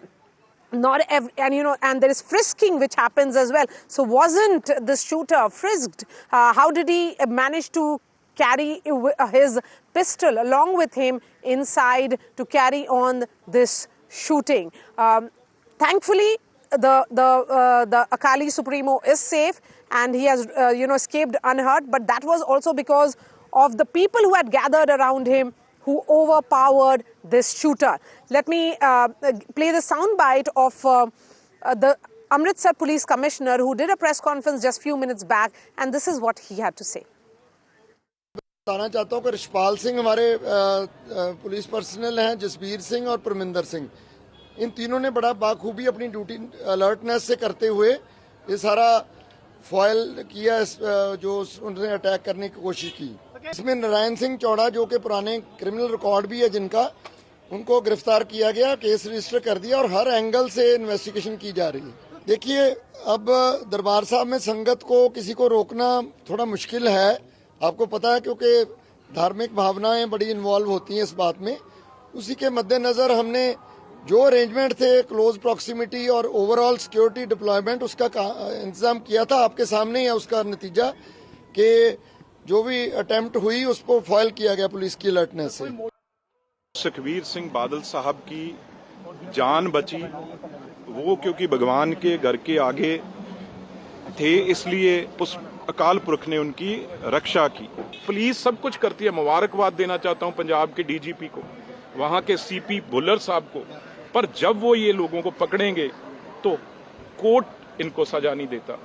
इनको कहीं ना कहीं protection मिलने लगती है, Canada America से, बाहर से बड़े बड़े वकील आके खड़े हो जाते हैं। तो इसलिए मैं जितनी इसकी निंदा करता हूं, लेकिन इनकी जगह जेल में है, जेल में है। जब इनको बाहर निकालोगे ये आपको काटेंगे। ये वो नारायण सिंह चौरा है। ਅੱਜ ਦਰਬਾਰ ਸਾਹਿਬ ਵਿਖੇ ਜਿਹੜਾ ਸੁਖਬੀਰ ਸਾਹਿਬ ਦੇ ਉੱਤੇ ਹਮਲਾ ਹੋਇਆ ਬਹੁਤ ਹੀ ਨਿੰਦਣਯੋਗ ਹੈ। ਕੁਝ ਲੋਕ ਜਿਹੜੇ ਸਿੱਖ ਮਰਿਆਦਾਵਾਂ ਦੇ ਉਹ ਉਲਟ ਵਿਪਰੀਤ ਜਿਹੜਾ ਉਹਨਾਂ ਨੇ ਕਾਰਜ ਕੀਤਾ, ਇਹਦੀ ਜਿੰਨੀ ਨਿੰਦਾ ਕਰੋ ਘੱਟ ਹੈ।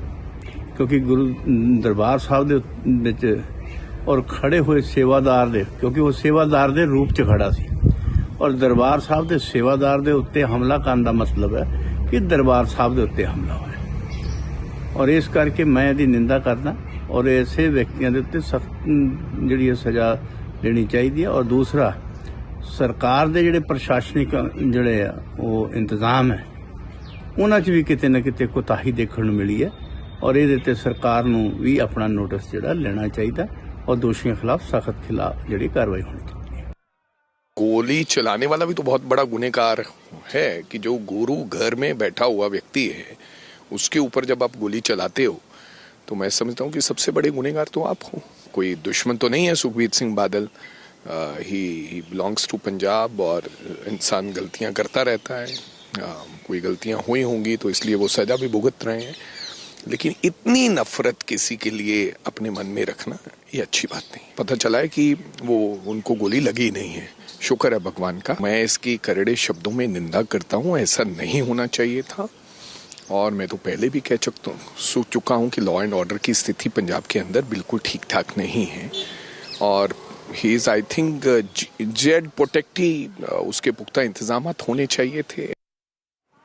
देखिए, बहुत ही दुखद है, बहुत ही निंदनीय है। श्री अकाल तख्त साहब सिख समुदाय की सबसे बड़ी धार्मिक संस्था है और अगर उन्होंने कोई कार्रवाई की है और उस कार्रवाई को बहुत ही एक पाक तरीके से श्री सुखबीर सिंह बादल उसको क्रियान्वित कर रहे थे, उनके ऊपर हमला करना बहुत ही दुखद है, बहुत ही निंदनीय है और ये भगवान का बहुत शुक्र है कि वो बच गए हैं और इसकी जांच होनी चाहिए और जो भी जिम्मेवार है उसको जल्द से जल्द सजा देनी चाहिए। So the shooter, Narayan Singh Chaura, has criminal antecedents. He was involved in a jailbreak and as reports are suggesting, he could very well have been in Amritsar for the last 2 days looking for an opportune moment where he could target and attack Sukhbir Badal.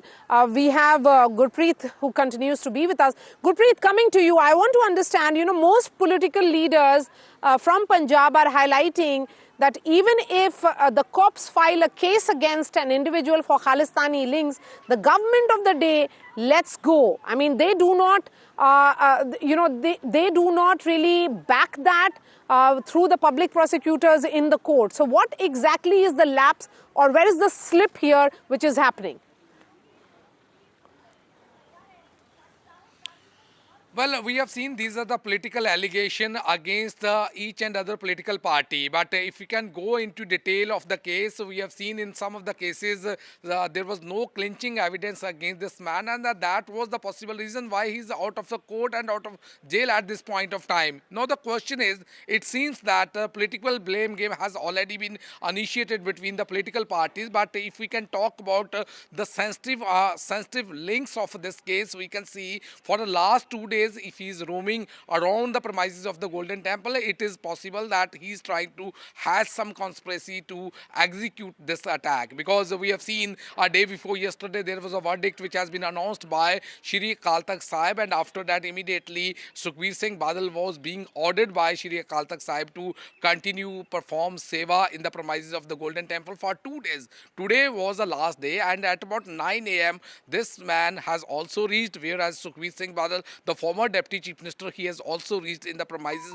of the Golden Temple. So it seems the police, we have seen one side the Commissioner of Police, Gurpreet Bullar, he is giving a pat to the officials saying that they had foiled this attack on the former Chief Minister, former Deputy Chief Minister of Punjab, Sukhbir Singh Badal. But on the other hand, there is need to look into this aspect. This man, if he is roaming around the Golden Temple, this is not a normal man. It's sure that intelligence has inputs that he was having a criminal antecedent and he has the links with the pro-Khalistani peoples also. Why they are not able to chase his movements at that point of time? And moreover, we have seen the leaders, they are admitting that he was a Z protectee at this point of time. Sukhbir Singh Badal was supposed to provide proper security. Yesterday we have seen in so many visuals, he was seen with the security personnel. They were in the civil uniform, and it seems that even yesterday it might be possible this man was trying to get an opportunity to execute this attack, and it may be possible he was not able to get that opportunity at this point of time,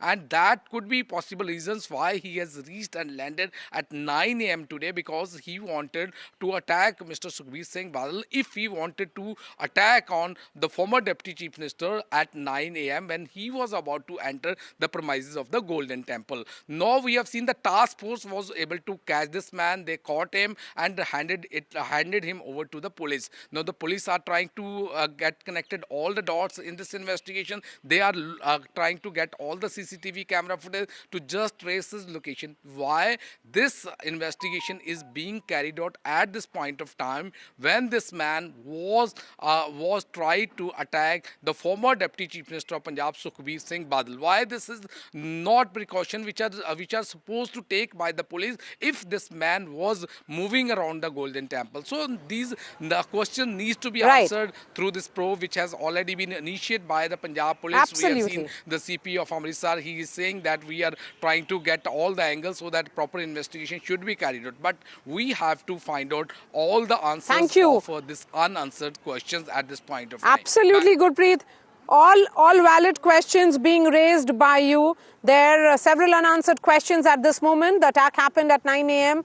Sukhbir Badal himself is safe. The attacker shooter has been arrested. Interrogation is going on and multiple angles, in fact all angles are being probed. Was there a larger conspiracy? How was he allowed to roam around when he has criminal antecedents? All that and much more being asked by the political opponents of Aam Aadmi Party. But this scare which happened this morning, a massive security scare in the premises of Golden Temple, is raising a lot of questions. This remains our top focus here on NDTV. A quick break.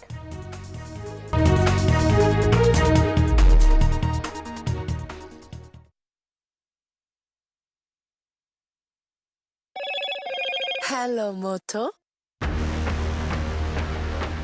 Motorola Edge 50 Pro, world's first AI-powered pro-grade camera.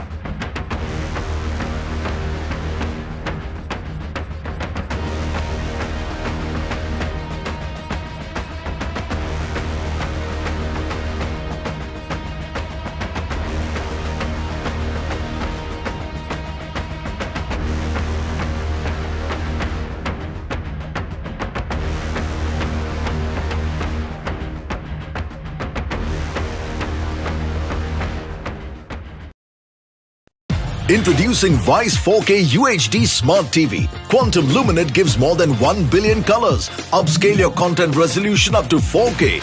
Enjoy your games with auto low latency mode.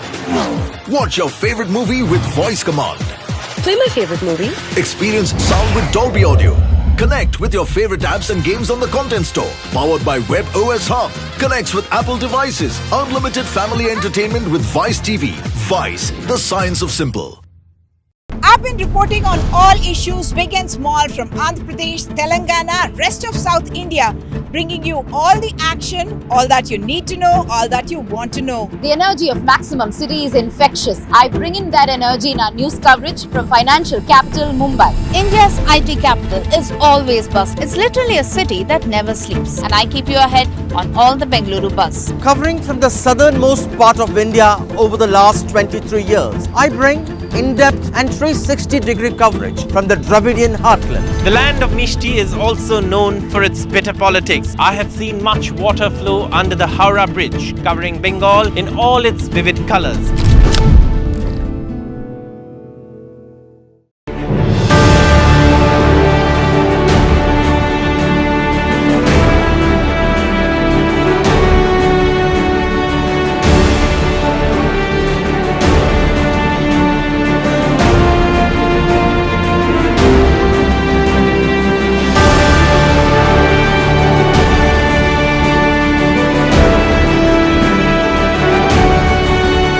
RP Sanjeev Goenka Group presents NDTV Indian of the Year, powered by Raymond, co-powered by Gallant.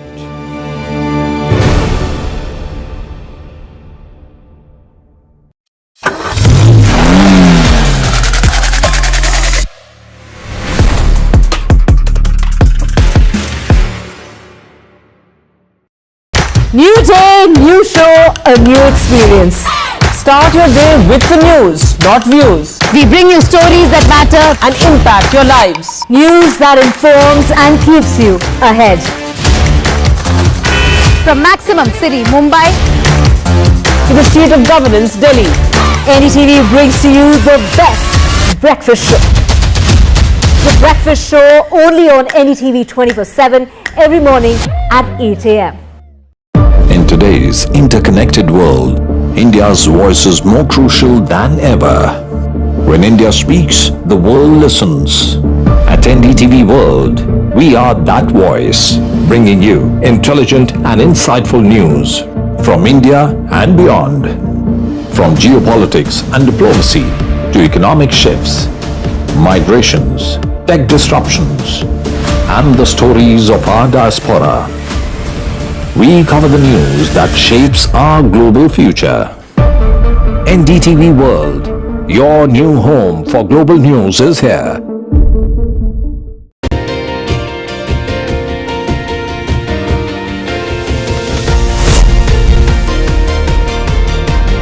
Becoming a member of jury of NDTV was a totally different challenge altogether. When you recognize contribution to society, these stories are inspiration for everyone who views them. The NDTV Indian of the Year is an extremely important initiative.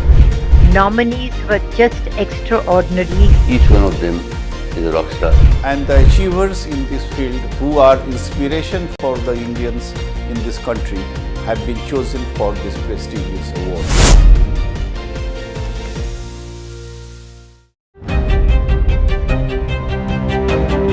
Hello and welcome to India Sense, where I speak with global opinion makers. The United States has made a strategic decision over the last 20 years to move closer to India. Our $7 trillion economy seems a perfectly conceivable number. If you want to be a national party, it's that you sort of accept the way the world is rather than want to endlessly hark back to how it was. Modi is promoting the digitization of the economy, which is accelerating growth in the country. It's a web of frauds, calls, luring emails, threatening messages. Cyber frauds have cast their net wide and everyone is at risk. We track the victims, their horror stories as they get conned online, extorted and robbed of their hard-earned money. How to identify a cyber fraud and how to stay cyber safe. What are your options? Fraud.con, NDTV initiative for cyber safety. Only on NDTV 24/7. NDTV proudly upholds its legacy of trust and credibility. According to the prestigious Reuters Institute's Digital News Report 2024, NDTV is the top-most news platform in the country. Number one in both online and offline reach in India. Beating all its competition, NDTV stands for trust. I've been reporting on all issues big and small from Andhra Pradesh, Telangana, rest of South India, bringing you all the action, all that you need to know, all that you want to know. The energy of Maximum City is infectious. I bring in that energy in our news coverage from financial capital Mumbai. India's IT capital is always buzz. It's literally a city that never sleeps. And I keep you ahead on all the Bengaluru buzz. Covering from the southernmost part of India over the last 23 years, I bring in-depth and 360-degree coverage from the Dravidian heartland. The land of Mishti is also known for its bitter politics. I have seen much water flow under the Howrah Bridge, covering Bengal in all its vivid colors.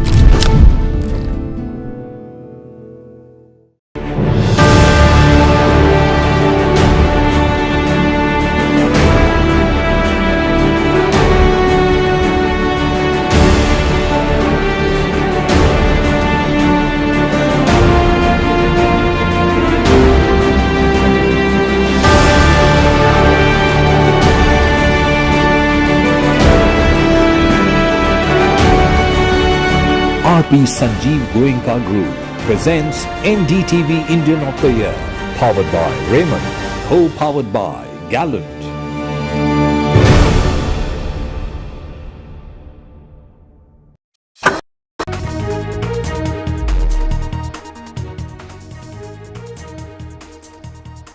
Welcome back. A man opened fire at Shiromani Akali Dal Chief Sukhbir Singh Badal this morning while he was serving his penance at the entrance of the Golden Temple in Amritsar.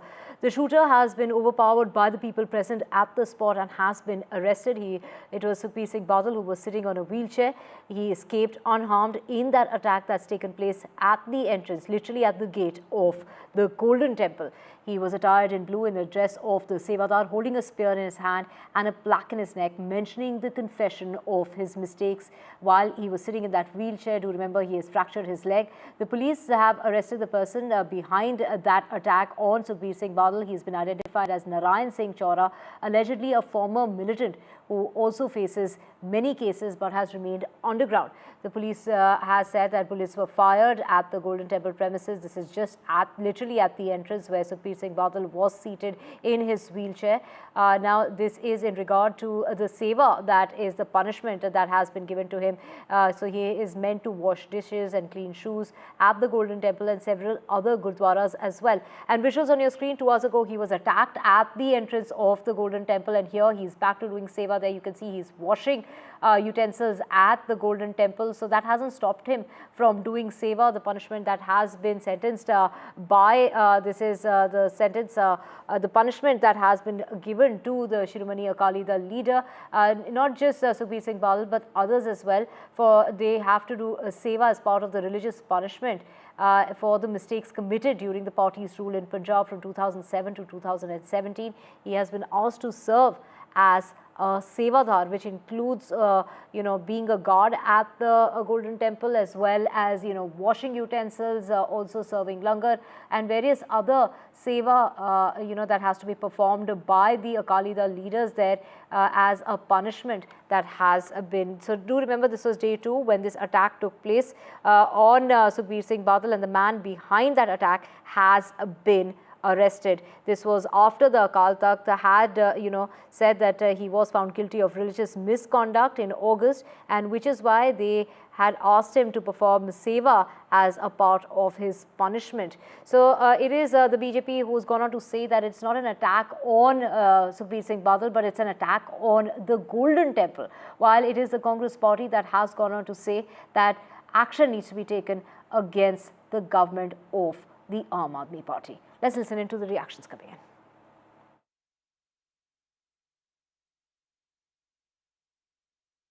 Well, I'm being joined by Shir Singh Kubaya from Firozpur, Punjab. Sir, आज जिस तरीके का हादसा golden temple में देखने को मिला, सुखबीर सिंह बादल पर गोली चलती है, कितना गंभीर मामला आप देख रहे हैं? पहले तो ये बहुत मंदभागी घटना है कि एक पवित्र स्थान जिसको जो सिखों का हरमंदिर साहब है वो सबसे पवित्र स्थान है और सभी लोग वहाँ जाकर के आशीर्वाद लेते हैं। गुरु रामदास जी की नगरी है, इसमें ऐसी कानूनी हरकत होनी बहुत ही मंदभागी है।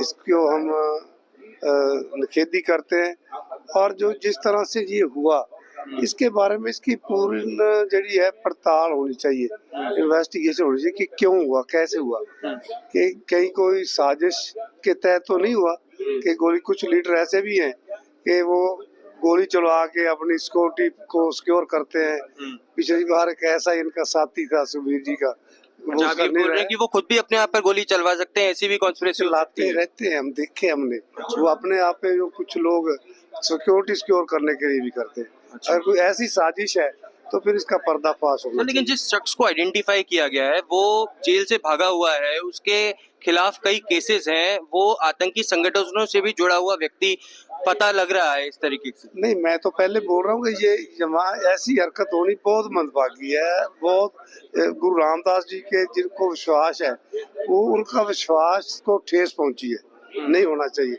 बट इसकी भी कोख जड़ी है पूरी गंभीरता से होनी चाहिए कि ये कहीं कोई ऐसी साजिश के तहत तो नहीं हुआ। वैसे तो गुरुद्वारा के अंदर ऐसा भी कोई उदाहरण नहीं मिलती कि ऐसा कभी हुआ हो, लेकिन अब इस बार हुआ तो क्यों हुआ, इसका पूरा जो है लॉ एंड ऑर्डर पर भी सवाल खड़े होते हैं सर। बिल्कुल, इसमें कोई दूसरी राय नहीं। लॉ एंड ऑर्डर तो को पूरा सवाल पर खड़े होते हैं। कोई वो कहाँ थे, इंटेलिजेंस ही कहाँ थी, उनकी सारे वो क्यों नहीं की, ये कौन जा रहा है जो पिस्टल ले जाके हरमंदिर साहब में जा रहा है, कूस रहा है, तो क्यों जा रहा है? इसका तो एक आखिरी सवाल आपसे मैं लेना चाहता हूं, क्योंकि ये शख्स एक एक्सट्रीमिस्ट पाया गया है। क्या आप लोगों की डिमांड रहेगी यहाँ से? ऐसे लोग क्या पंजाब में खुले तौर पर घूम रहे हैं, आपको लगता है? देखिए, ये पंजाब की जो सरकार है, निखेध सरकार है, कोई उन्होंने को लॉ एंड ऑर्डर दी कोई उन्होंने पता ही नहीं कि किस तरह ਅਸੀਂ स्टेट चलानी है। इस तरह ਦੇ ਜੇ अकाल तख्त जब कोई सजा देता है और कोई व्यक्ति उसकी सजा को भुगत रहा हो गुरुद्वारे के अंदर, इस तरीके का हादसा उनके साथ होना ये पहली बार आपने? मैं तो ये उदाहरण नहीं और कोई एग्जांपल ही नहीं मिलती कि इस तरह कभी पहले हुआ हो। तो लेकिन ये इसको पड़चोल जो करनी चाहिए वो थॉरली होनी चाहिए कि क्यों हुआ, नहीं होना। हरमंदिर साहब में ऐसा हो गया तो वो तो हमारा पवित्र स्थान है, उसको भी ये जो फॉलोअर जो है उनको भी ये ठेस पहुंचती है। बहुत बहुत शुक्रिया हमसे बात करने के लिए। So that was Ferozepur MP Sher Singh Kanga speaking to NDTV।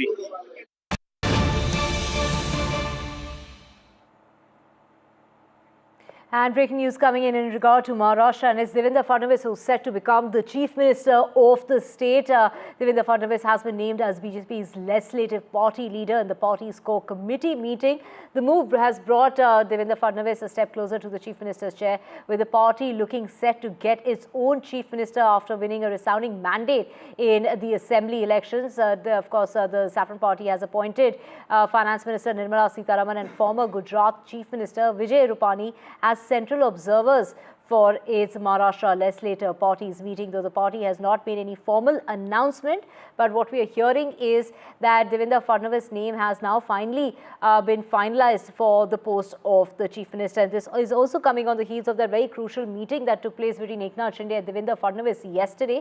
And now regarding the same, of course, the swearing-in ceremony that's taking place tomorrow at 5 p.m. at the Azad Maidan in Mumbai, with the Prime Minister who will be there at the swearing-in ceremony on the 5th of December. So the BJP has now, narrowed down. Of course, we have Radhika joining us to get us more on this. Radhika, get us details of no formal announcement being made, but it is Devendra Fadnavis who has now been named as BJP's legislation party leader. That's right. No formal or official announcement. We could expect that in a few hours. But BJP core committee meeting just concluded. It was presided over by the central observers Nirmala Sitharaman and Vijay Rupani, who met the core committee members of Maharashtra as far as BJP is concerned. And Devendra Fadnavis has been selected as the legislative party head. Of course, this is the first step, as far as the choosing of legislative party head of a party is concerned. First, the core committee chooses. Now that proposal will be moved before all the MLAs, before all the newly elected MLAs, and after which, of course, this has to be validated by the set of MLAs, which is the process that will happen now. But we can quite confidently say that Devendra Fadnavis is, of course, the CM phase now. Now that BJP core committee members have approved his name, and it is just procedural for those newly elected MLAs to also sort of support this resolution of the core committee, after which, of course, his name will officially be announced as the BJP's legislative party head, which essentially means that he will be the next Chief Minister of Maharashtra. And the CM, along with deputy CMs, in most likelihood it will be Eknath Shinde and Ajit Pawar, will be staking claim before the governor at Raj Bhavan in the afternoon. So yes, these are procedures that need to be followed before legislative party head is appointed by the respective parties. These procedures were followed by Sena as well as NCP. Both Ajit Pawar and Eknath Shinde were chosen as the legislative party head of their respective parties. Now, of course, today the BJP core committee meeting concluding, whereby Devendra Fadnavis has been chosen as the legislative party head. Now it will be moved before the set of MLAs who will validate his name, and then, of course, he will officially be announced as the legislative party head of BJP, which essentially means that he will be the next Chief Minister of Maharashtra. So yes, finally suspend ending in Maharashtra with the Fadnavis's name coming to the fore as the Chief Minister, but remains to be seen whether Eknath Shinde is in a position to accept. But sources telling us that Eknath Shinde has in fact accepted the post of Deputy Chief Ministership, but things will be clear about several other portfolios as well in the next few hours. But in most likelihood, discussions on plum portfolios, including home finance, will happen after the oath-taking ceremony. So CM, Deputy CMs are to be sworn in tomorrow. And then, of course, a set of ministers will also be sworn in. But who will get what is a discussion that they may keep for a later date. Yes. Those are the visuals now coming in from inside that legislature party meeting which is happening. The two central observers, you can see Nirmala Sitharaman, the finance minister, and former Chief Minister of Gujarat, Vijay Rupani. Both of them are present. Before the legislature party meeting, there was a core group which happened, which had senior leaders of Maharashtra unit in attendance: Chandrakant Patil, Sudhir Mungaddiwad, and Ashish Shailar. And it was decided that it will be Devendra Fadnavis who will be the next Chief Minister. He will be the head of the legislature party.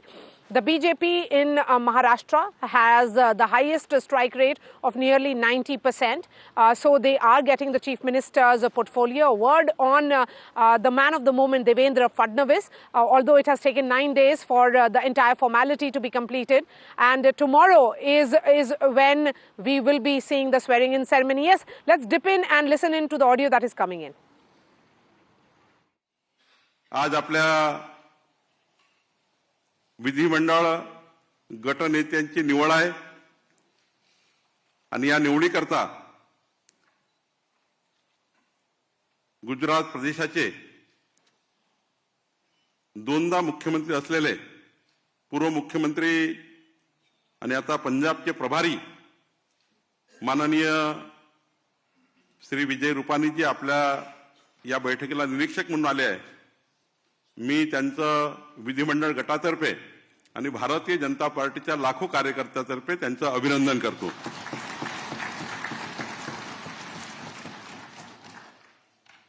या बैठकीला आपल्या सहनिरीक्षक म्हणून आपल्या सर्वांच्या परिचित आणि आपल्या सर्वांना व्यक्तिगत आपल्या सर्वांची ज्यांची ओळख आहे अशा आपल्या देशाच्या वित्तमंत्री आदरणीय निर्मला सीतारामनजी या ठिकाणी आले आहेत. त्यांचंही मी मनापासून विधिमंडळ गटातर्फे आणि भारतीय जनता पार्टीतर्फे स्वागत करतो. या बैठकीला आपले राष्ट्रीय सहसंघटन महामंत्री श्री शिवप्रकाशजी, आपल्या पक्षाचे राष्ट्रीय महामंत्री विनोद तावडेजी, आपल्या मुंबई शहराचे अध्यक्ष Ashish शेलारजी, all the senior leaders from the Bharatiya Janata Party from Delhi and from Mumbai are present here.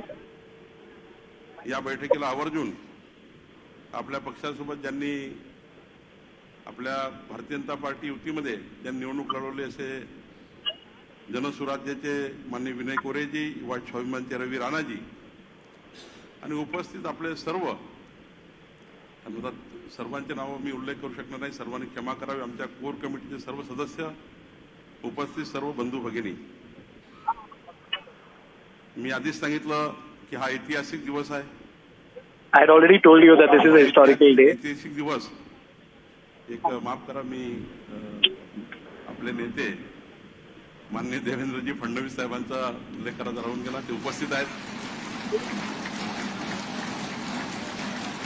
Our leader Devendra Fadnavis is also present here. खाली असल्यामुळे वर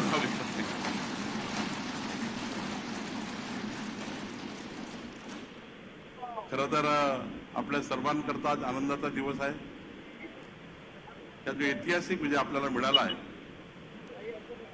आपल्या लाखो कार्यकर्त्यांनी, आपल्या सर्व It is a day of historic joy for all of us. संपूर्ण महाराष्ट्रातील पदाधिकारी, कार्यकर्त्यांनी, आपण सर्वांनी भारतीय जनता पक्षाचे आपल्या सर्व उमेदवार आपण होतो, आता आपण आमदार आहोत, पण आपण सर्वांनी We were all the workers of the Bharatiya Janata Party a while back, and now we are all the MLAs. मोदींच्या नेतृत्वामध्ये, त्यांच्या मार्गदर्शनाखाली आणि माननीय आपले नेते देवेंद्रजी फडणवीस साहेबांच्या नेतृत्वामध्ये We fought this election under the leadership of Prime Minister Narendra Modi and of Devendra Fadnavis. महाविजय व्हावा याकरता सर्वांनी खूप प्रचंड ताकद लावली, खूप प्रचंड मेहनत केली. Everyone has worked very hard to make sure that this was a Maha victory. माननीय मोदींच्या नेतृत्वामध्ये आपण या ठिकाणी डबल इंजिन सरकार या महाराष्ट्रामध्ये या महाराष्ट्राला पुढे नेऊ शकतो. महाराष्ट्र हा देशाचं सर्वोत्तम राज्य होऊ शकतं आणि हे जनतेला मतदारांना पोहोचवण्याकरता आपण सर्वांनी काम केलं आणि जनतेनेही We worked very hard to ensure that we could bring out a double engine sarkar in Maharashtra. विश्वास आपल्यावर टाकला. And the public put a lot of faith now. They trusted us a lot. Eknath शिंदेजी आणि राष्ट्रवादी काँग्रेस पक्षाचे अध्यक्ष माननीय अजित पवारजी आणि आपल्या महायुतीच्या सर्वच नेत्यांनी या ठिकाणी आपल्या महायुतीसोबत ही निवडणूक लढली. खरं तर यावेळी जास्त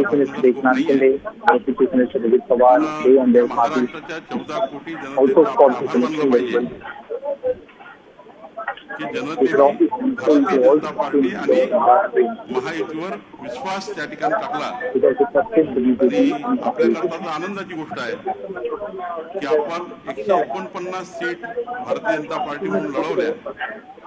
आपल्याला आतापर्यंत भारतीय जनता पार्टीच्या प्रवासात आणि इतिहासातलं सर्वात मोठं यश म्हणजे 132 सीट आपल्यासमोर निवडून आल्या.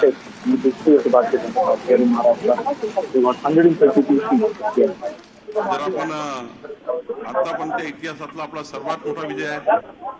शिवसेनेच्या आपल्या 57 सीट निवडून आल्या, राष्ट्रवादीच्या 41 आल्या आणि आपल्याला 7 अपक्ष आमदारांनी शिवसेनेला आणि आपल्याला असं म्हणून पाठिंबा मिळाला. आपला आता विधानमंडळाचा जवळपास आमदारचा गट भाजपाचा जर विधिमंडळ गट विचार केला भाजपाचा 132 आणि 5 अपक्ष असे 137 आमदाराचा गट आपला असणार आहे. खरं तर ही मोठी उपलब्धी आपल्याकरता आहे. या ठिकाणी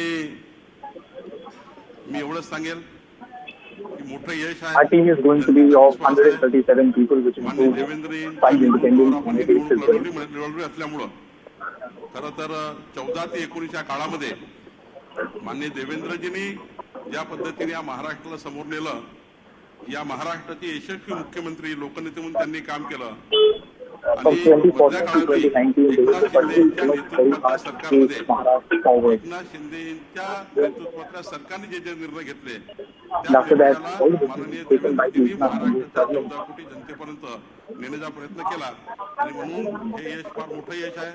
It was very important. There was very important contribution of Devendra Fadnavis who took all these decisions. जनादेशाचा पुढं कसं जाईल, या जनादेशानंतर आपल्याकडे ज्या अपेक्षा आहेत त्या कशा पूर्ण आपण करू यावर सविस्तर बोलू. पण मी या ठिकाणी एवढंच सांगेल, We will be talking about how exactly are we going to execute our plans in a while. ऐतिहासिक असणार आहे. महाराष्ट्राला But all I want to tell you is that the next 5 years are going to be very historic. या जनादेशामुळं आज संपूर्ण देशाचं आणि महाराष्ट्राचं लक्ष आपल्याकडे लागलं आहे. मी या ठिकाणी आपल्या सर्वांचं अभिनंदन करतो. महाराष्ट्राच्या 14 कोटी जनतेचं अभिनंदन करतो.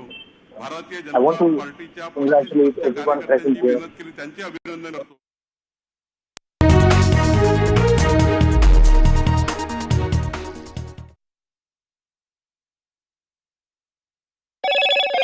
Hello, Moto.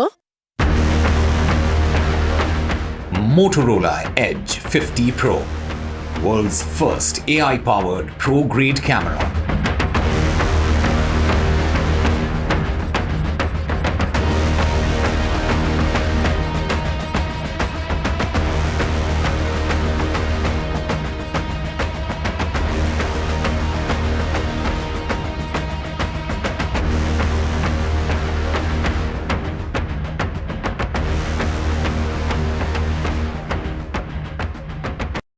New day, new show, a new experience. Start your day with the news, not views. We bring you stories that matter and impact your lives. News that informs and keeps you ahead. From Maximum City, Mumbai, to the seat of governance, Delhi, NDTV brings to you the best breakfast show. The breakfast show only on NDTV 24/7 every morning at 8 a.m. In today's interconnected world, India's voice is more crucial than ever. When India speaks, the world listens. At NDTV World, we are that voice, bringing you intelligent and insightful news from India and beyond. From geopolitics and diplomacy to economic shifts, migrations, tech disruptions, and the stories of our diaspora. We cover the news that shapes our global future. NDTV World, your new home for global news, is here.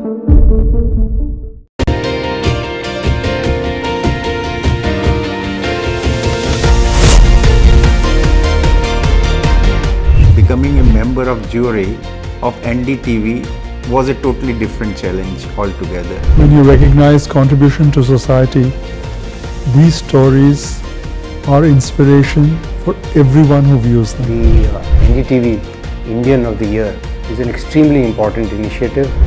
Nominees were just extraordinary. Each one of them is a rock star. And the achievers in this field who are inspiration for the Indians in this country have been chosen for this prestigious award.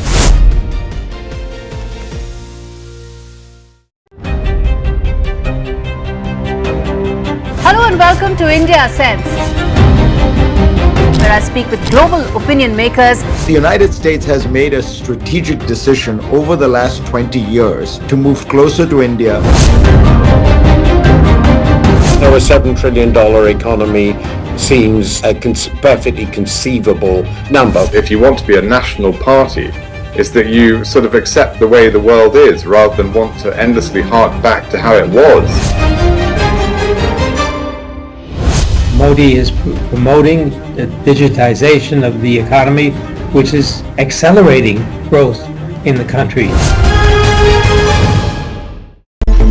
It's a web of frauds, calls, luring emails, threatening messages.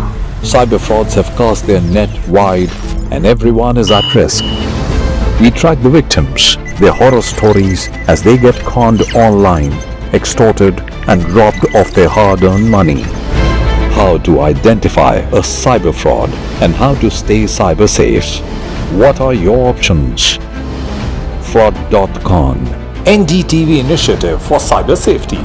Only on NDTV 24/7. NDTV proudly upholds its legacy of trust and credibility. According to the prestigious Reuters Institute's Digital News Report 2024, NDTV is the top-most news platform in the country. Number one in both online and offline reach in India. Beating all its competition, NDTV stands for trust. I've been reporting on all issues big and small from Andhra Pradesh, Telangana, rest of South India, bringing you all the action, all that you need to know, all that you want to know. The energy of Maximum City is infectious. I bring in that energy in our news coverage from financial capital Mumbai. India's IT capital is always buzz. It's literally a city that never sleeps. And I keep you ahead on all the Bengaluru buzz. Covering from the southernmost part of India over the last 23 years, I bring in-depth and 360-degree coverage from the Dravidian heartland. The land of Mishti is also known for its bitter politics. I have seen much water flow under the Howrah Bridge, covering Bengal in all its vivid colors.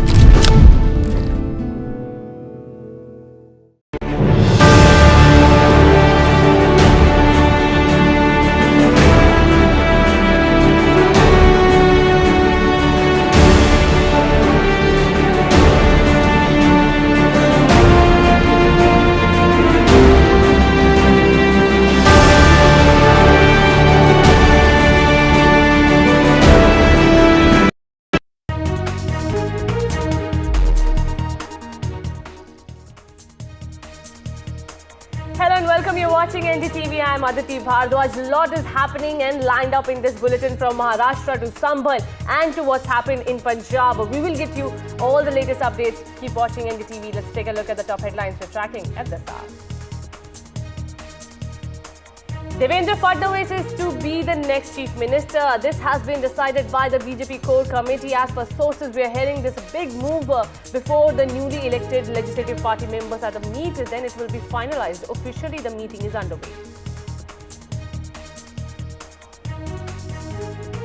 Shiromani Akali Dal president and former Punjab deputy chief minister Sukhbir Singh Badal survived an assassination bid today when a person fired at him outside the Golden Temple in Amritsar. Accused who shot at Sukhbir Badal has been arrested. Police detail and expose the link between him and a terrorist.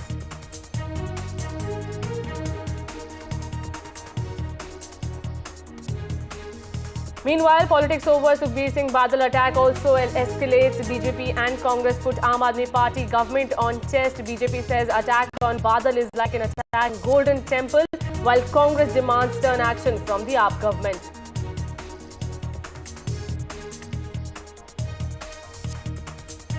UP cops stopped Cong MPs Rahul and Priyanka on their way to Sambhal. The duo was stopped at Ghazipur border. Massive traffic snarls on Delhi-UP border due to barricading.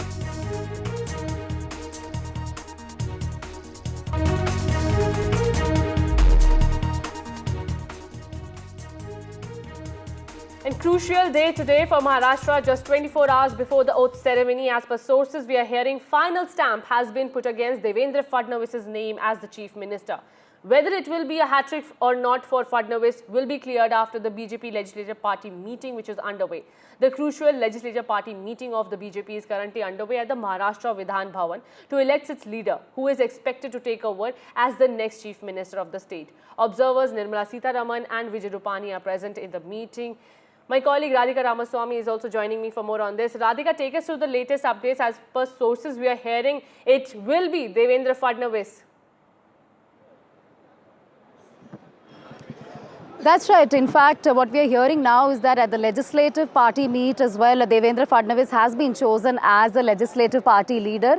Of course, this is a protocol that is being followed. Of course, initially BJP core committee meeting happened in the presence of central observers, both Nirmala Sitharaman as well as Vijay Rupani, in which Devendra Fadnavis was chosen as the legislative party leader. And then this name was proposed. His name was proposed before all the winning MLAs, and now what we are hearing is that as the legislative party meet is underway, Devendra Fadnavis' name has been chosen as the legislative party head, which essentially means that he is going to be the next chief minister of Maharashtra. So yes, so that is the breaking update that we are getting at this point. Devendra Fadnavis has been chosen as the legislative party head officially, formally at the legislative party meet, which means he is going to be the next chief minister of Maharashtra. Oath taking to happen tomorrow. CM will be staking claim before the governor as well. He will be making his way to Rajbhavan perhaps in the afternoon, who he will be accompanied with. Devendra Fadnavis most likely will be accompanied by Eknath Shinde as well as Ajit Pawar. Sources are telling us that Eknath Shinde has accepted the post of deputy chief ministership. Things will be clear in the next few hours. Of course, Ajit Pawar is going to be the second deputy chief minister is what we are hearing. As far as portfolios are concerned, as I've been saying, there is still some consensus that need to be reached, especially on portfolios such as home as well as finance. Eknath Shinde is vying for some of these important portfolios, but whether he will get these plush portfolios, that remains to be seen. Who will get what is the question now. For now, what we can confirm is that Devendra Fadnavis is going to be the next chief minister of Maharashtra. Deputy CMs, most likely Eknath Shinde and Ajit Pawar, and there will be a set of ministers also who will be sworn in, but the portfolios of those ministers will perhaps be decided a little after the oath-taking ceremony. So yes, these are the developments now. Suspense are finally ending, stalemate are finally ending in the state of Maharashtra after a lot of back and forth as well as discussions and deliberations, and now we can confidently say that Devendra Fadnavis is going to be the next chief minister of Maharashtra. Devendra जी पहले भाई साहब सब लोग आप बाद में करना, पहले देवेंद्र जी ऊपर आ जाए, कार्यक्रम पूरा करें, बाद में सब मिल नियुक्त आपले विधिमंडळ पक्षाचे नेते देवेंद्रजी यांना विनंती आहे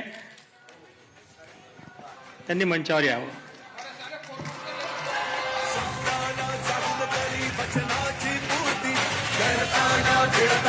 सोडे राणी जय मयोगी महाराज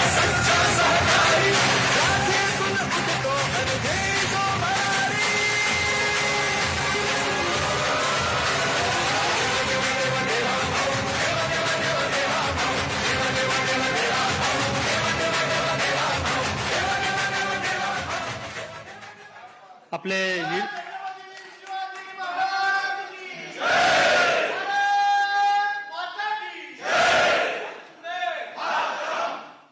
आपण प्रक्रिया पूर्ण करून घेऊ. नुकतीच आता देवेंद्रजी यांची निवड झालेली आहे. त्यांचं मनापासून स्वागत. आपले निरीक्षक श्रीपानीजी यांना विनंती आहे की त्यांनी देवेंद्रजीचं स्वागत करावं. आपल्या निरीक्षक श्रीमती निर्मला जी, इनसे भी विनंती है वो भी माननीय देवेंद्र जी का स्वागत करें.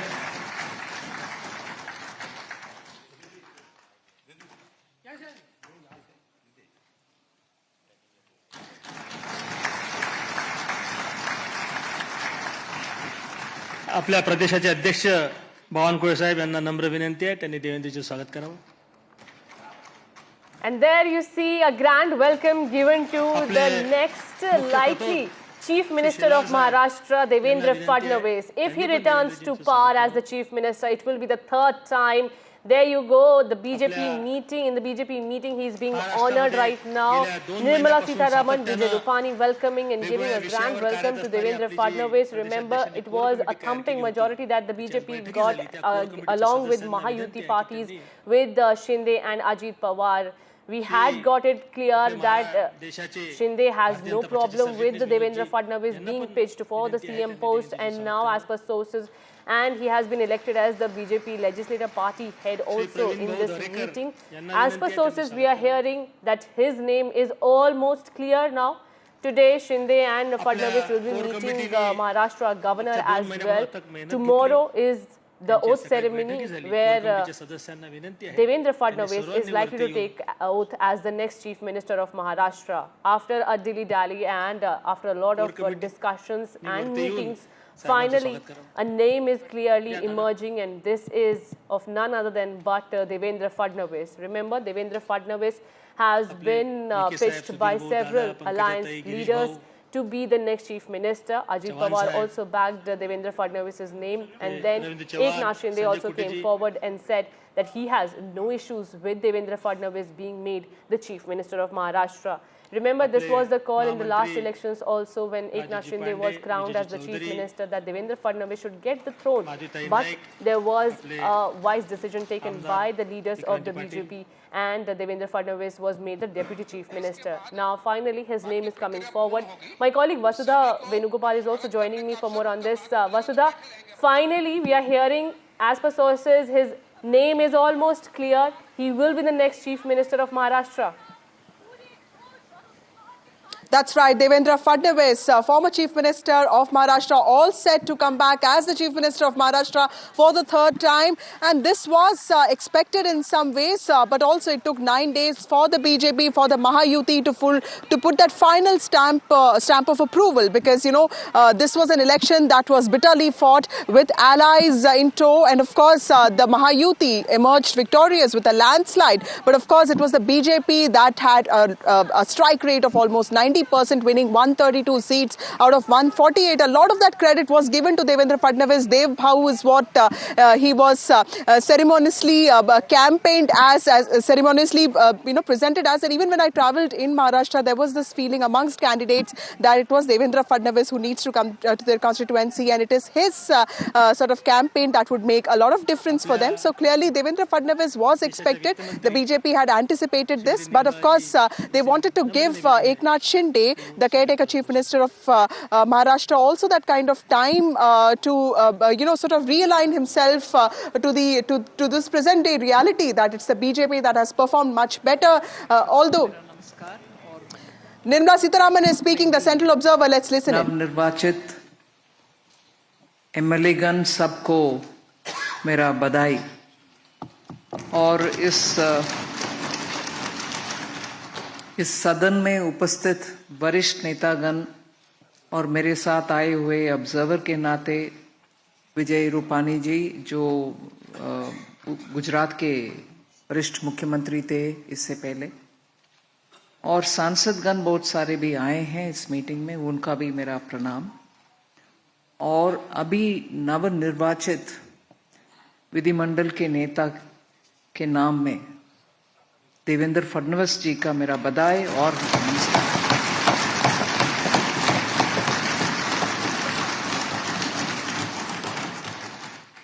इस चुनाव के दौरान महाराष्ट्र के 14 करोड़ जनता जनार्दन के डिसीजन पूरे भारत के लिए एक संदेश है।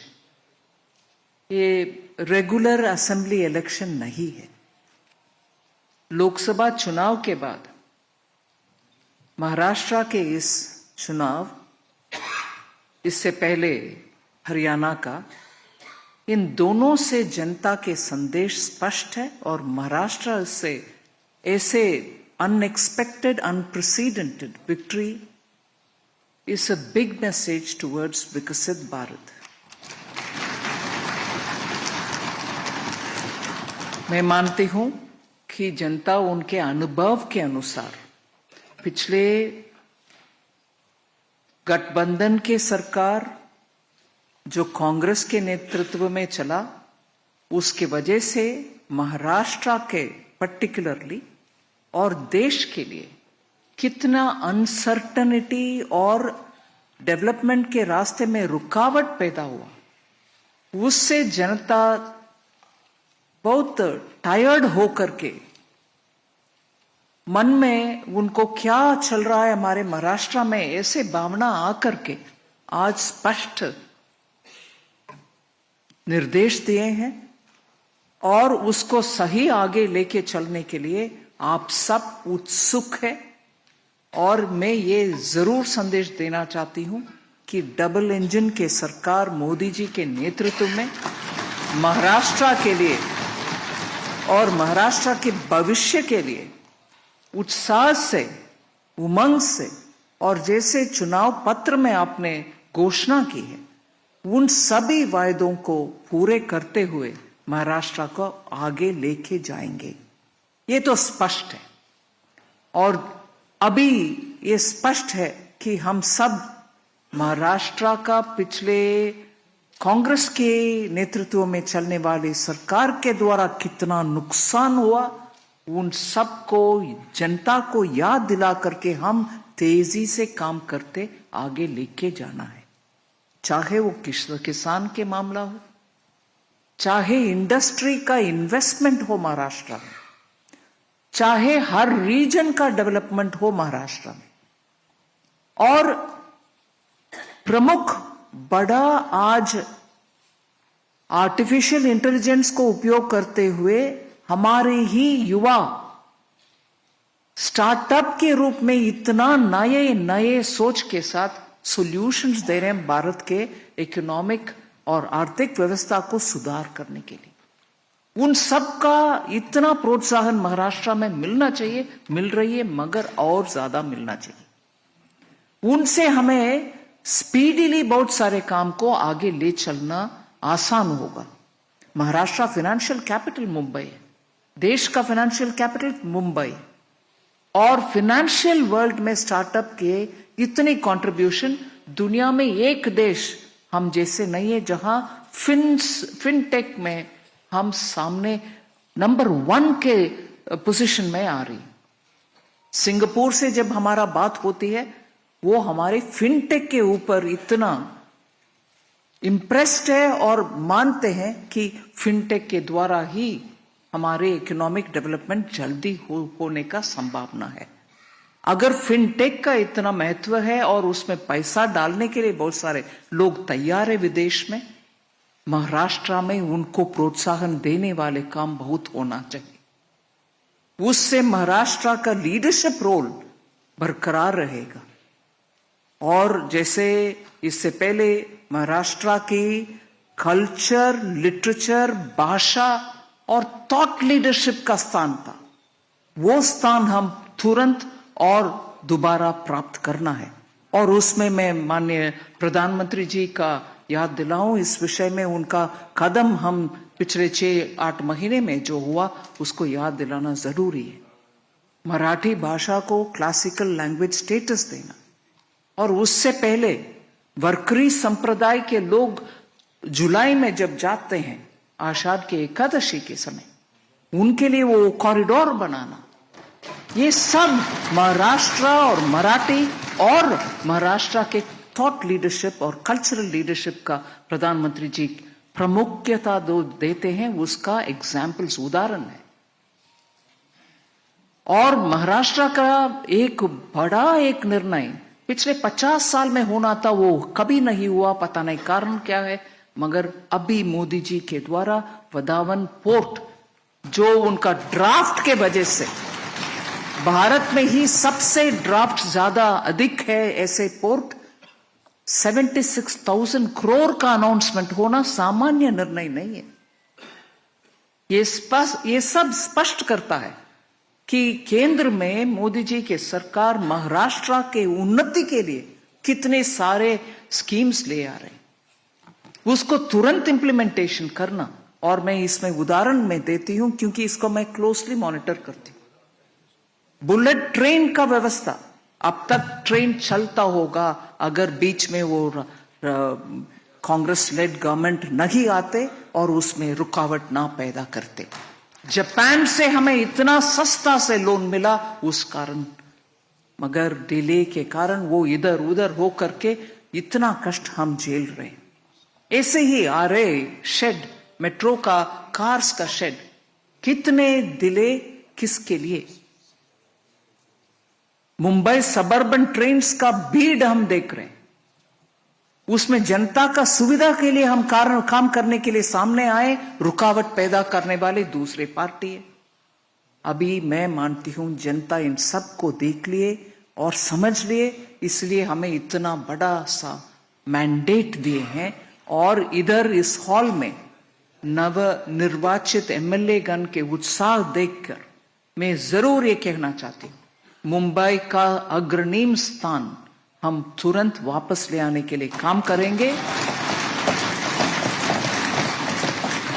नासिक और उस बेल्ट में जितने भी एग्रीकल्चर संबंधित, चाहे वो कंदा, ऑनियन और गार्लिक, इन सभी ग्रेप्स, इन सभी का प्रॉब्लम के लिए जितने भी हम गोडाउन्स बनाना है और उसके लिए साइंटिफिक तरीके से पैक करके एक्सपोर्ट करने के जितना भी काम करना है, उन सब के लिए प्रावधान देंगे।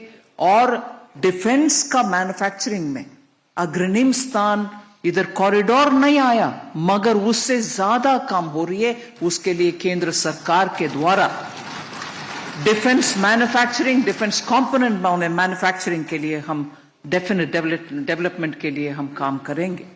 ऐसे ही विदर्भ क्षेत्र के लिए हम जरूर काम करना है, अच्छा सा ग्राउंड लेवल तक लेके जाना है डेवलपमेंट, वो भी हमारे मन में रहेगा। जैसे मैं हैदराबाद में बहुत सारे साल जीत चुकी हूं, इसीलिए लातूर, नांदेड़ उस प्रांत के ऊपर मेरा पर्सनल परिचय है, उस इलाके का भी हम प्रावधान देना है। आई एम श्योर आप सबके उत्साह से, एंथुसियाज्म और ग्राउंड में आपका कनेक्ट के वजह से और अभी नव नियुक्त नेता के लीडरशिप में हम सब जाएंगे और दिल्ली में केंद्र सरकार के द्वारा, प्रधानमंत्री मोदी जी के द्वारा पूरे कोऑपरेशन के साथ डबल इंजन, पावरफुल इंजन बन करके महाराष्ट्र को first in the country state बनाएंगे। ये हम सब साथ होकर के काम करना है। बहुत आनंद हुआ इस एक मत निर्णय में, यूनानिमस रेसोल्यूशन के ऊपर। मैं आप सबको बधाई देती हूं। हम एक है तो सेफ है। धन्यवाद।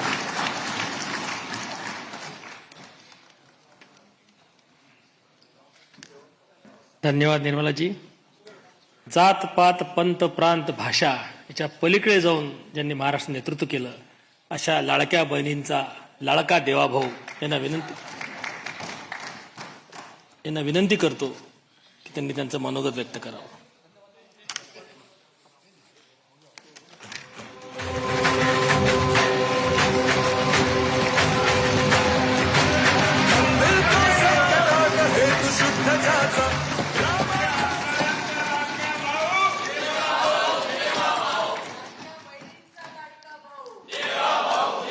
हिंदवी स्वराज्याचे सरसंस्थापक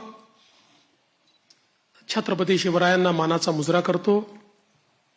भारतीय राज्यघटनेचे शिल्पकार भारतरत्न डॉक्टर बाबासाहेब आंबेडकर यांना मानवंदना अर्पित करतो। आज आपली सगळी प्रक्रिया पार पाडण्याकरता या ठिकाणी उपस्थित झालेले गुजरातचे माजी मुख्यमंत्री आदरणीय रुपाणीजी, त्यांच्यासोबत आलेल्या भारताच्या वित्तमंत्री आदरणीय निर्मलाताई सीतारामनजी, आपले अध्यक्ष चंद्रशेखर बावनकुळेजी, माननीय विनोद तावडेजी, माननीय शिवप्रकाशजी, मंचावर उपस्थित असलेले सन्माननीय आशिष शेलारजी, प्रवीण दरेकरजी, या ठिकाणी आपल्या सहयोगी पक्षाचे जनसुराज्यचे विनय कोरेजी, त्याचप्रमाणे युवा स्वाभिमानचे रवी राणाजी, रासपचे रत्नाकर गुट्टेजी, आपल्याला ज्यांनी समर्थन दिलं ते एकमेव अपक्ष आमदार शिवाजी पाटील, भारतीय जनता पक्षाचे विधानमंडळातील माझे सर्व ज्येष्ठ सहकारी, कोर कमिटीचे सर्व सदस्य, माझ्या सर्व भगिनी आणि बंधूंनो, सर्वप्रथम आपल्या सर्वांचे मी आभार मानतो की आपण एकमताने या ठिकाणी विधिमंडळ गटाचा नेता म्हणून माझी निवड केली. निवड प्रक्रिया करण्याकरता आलेले माननीय रुपाणीजी आणि माननीय निर्मला सीतारामनजी यांचे देखील अतिशय मनापासून मी आभार मानतो. Gujarat PM Rupani, Vijay Rupani sir, the finance minister Nirmala Sitharaman to be here. यावेळची निवडणूक एक अतिशय ऐतिहासिक अशा प्रकारची निवडणूक राहिली आहे. We are all aware that election is historic. या निवडणुकीचं विश्लेषण करायचं झालं तर मी असं म्हणेन की या निवडणुकीने एक गोष्ट आपल्या समोर निश्चितपणे ठेवली आहे, ती म्हणजे एक है तो सेफ है.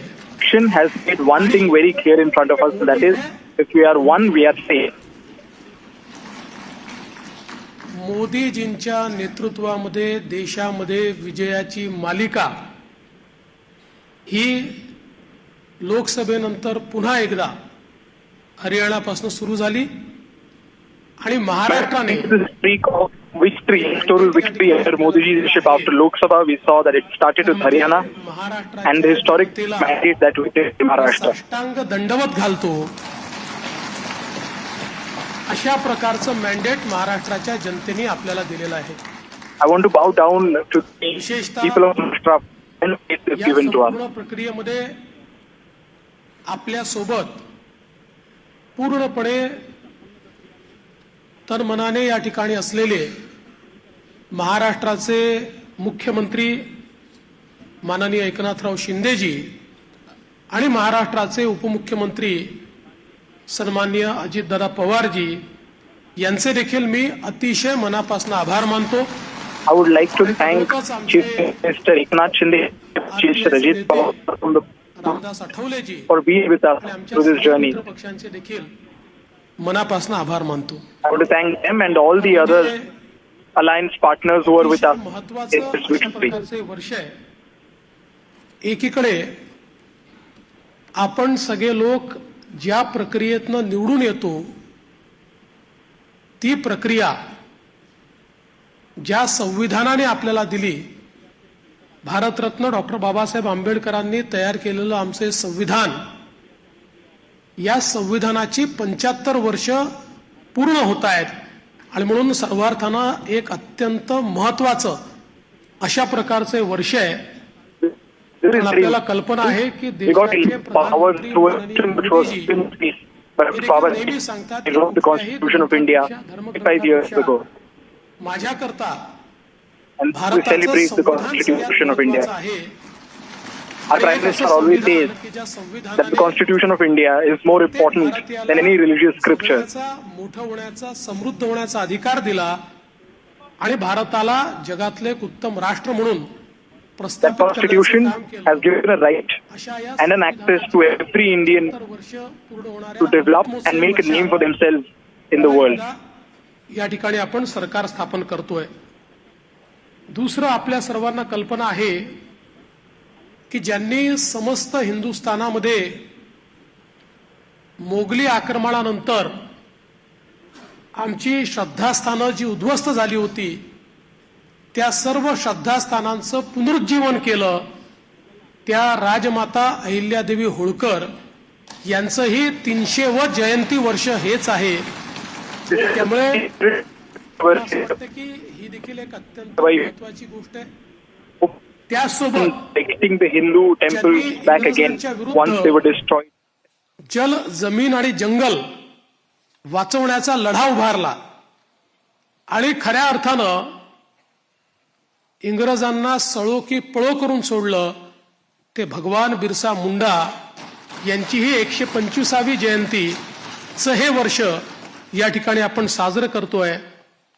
आणि अर्थातच आपल्या सर्वांचे लाडके नेते ज्यांनी नवभारताची संकल्पना मांडली, जिची मुहूर्तमेढ केली, आज मोदीजींच्या नेतृत्वात जो नवभारत तयार होतोय त्याचा पायवा ठेवणारे श्रद्धेय अटल बिहारी वाजपेयीजी यांचं देखील हे 100वे जयंती वर्ष आहे.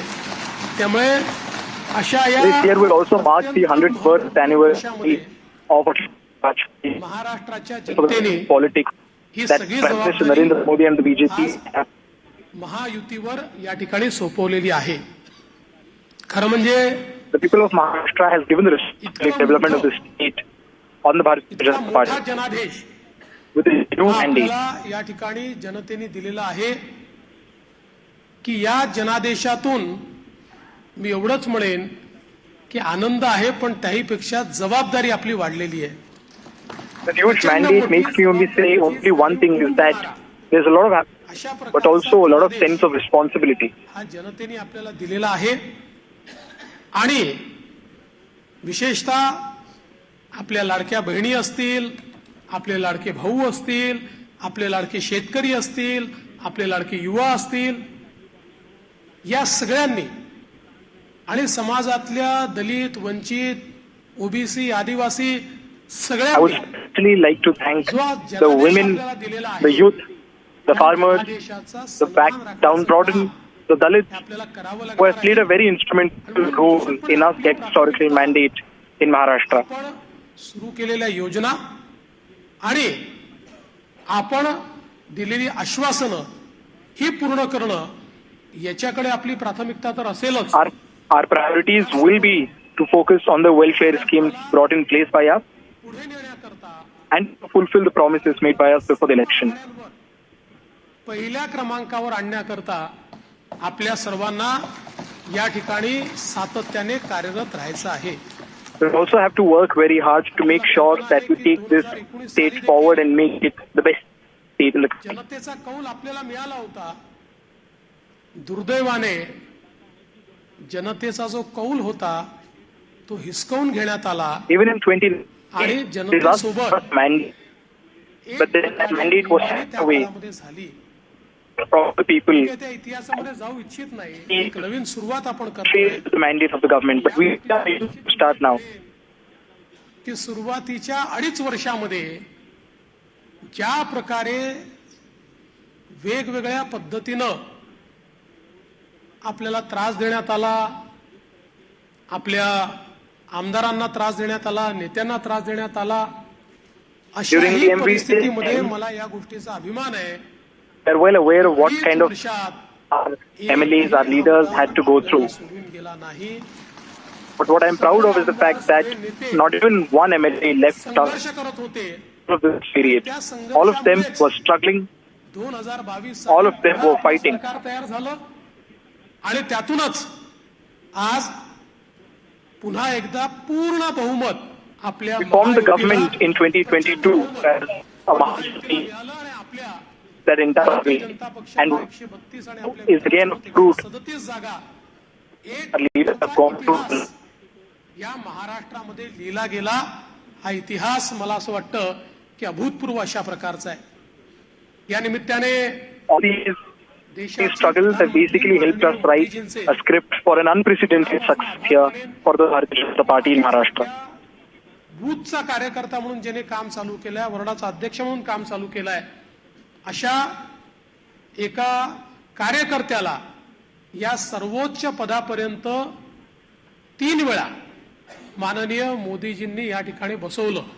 अर्थात त्यातला एकदा 72 तासाकरताच होतो, पण तरी देखील टेक्निकली होतो. त्याच्यामुळे Prime Minister Narendra Modi has given me, a small worker of this Bharatiya Janata Party, an opportunity to sit on this position for 3 times. Although the second time I was there only for 72 hours, but I was there. त्यातूनच सामान्य कार्यकर्त्यांना वेगवेगळी त्या ठिकाणी पदं मिळाली, चांगली पदं मिळाली, आपल्याला काम करण्याची संधी मिळाली.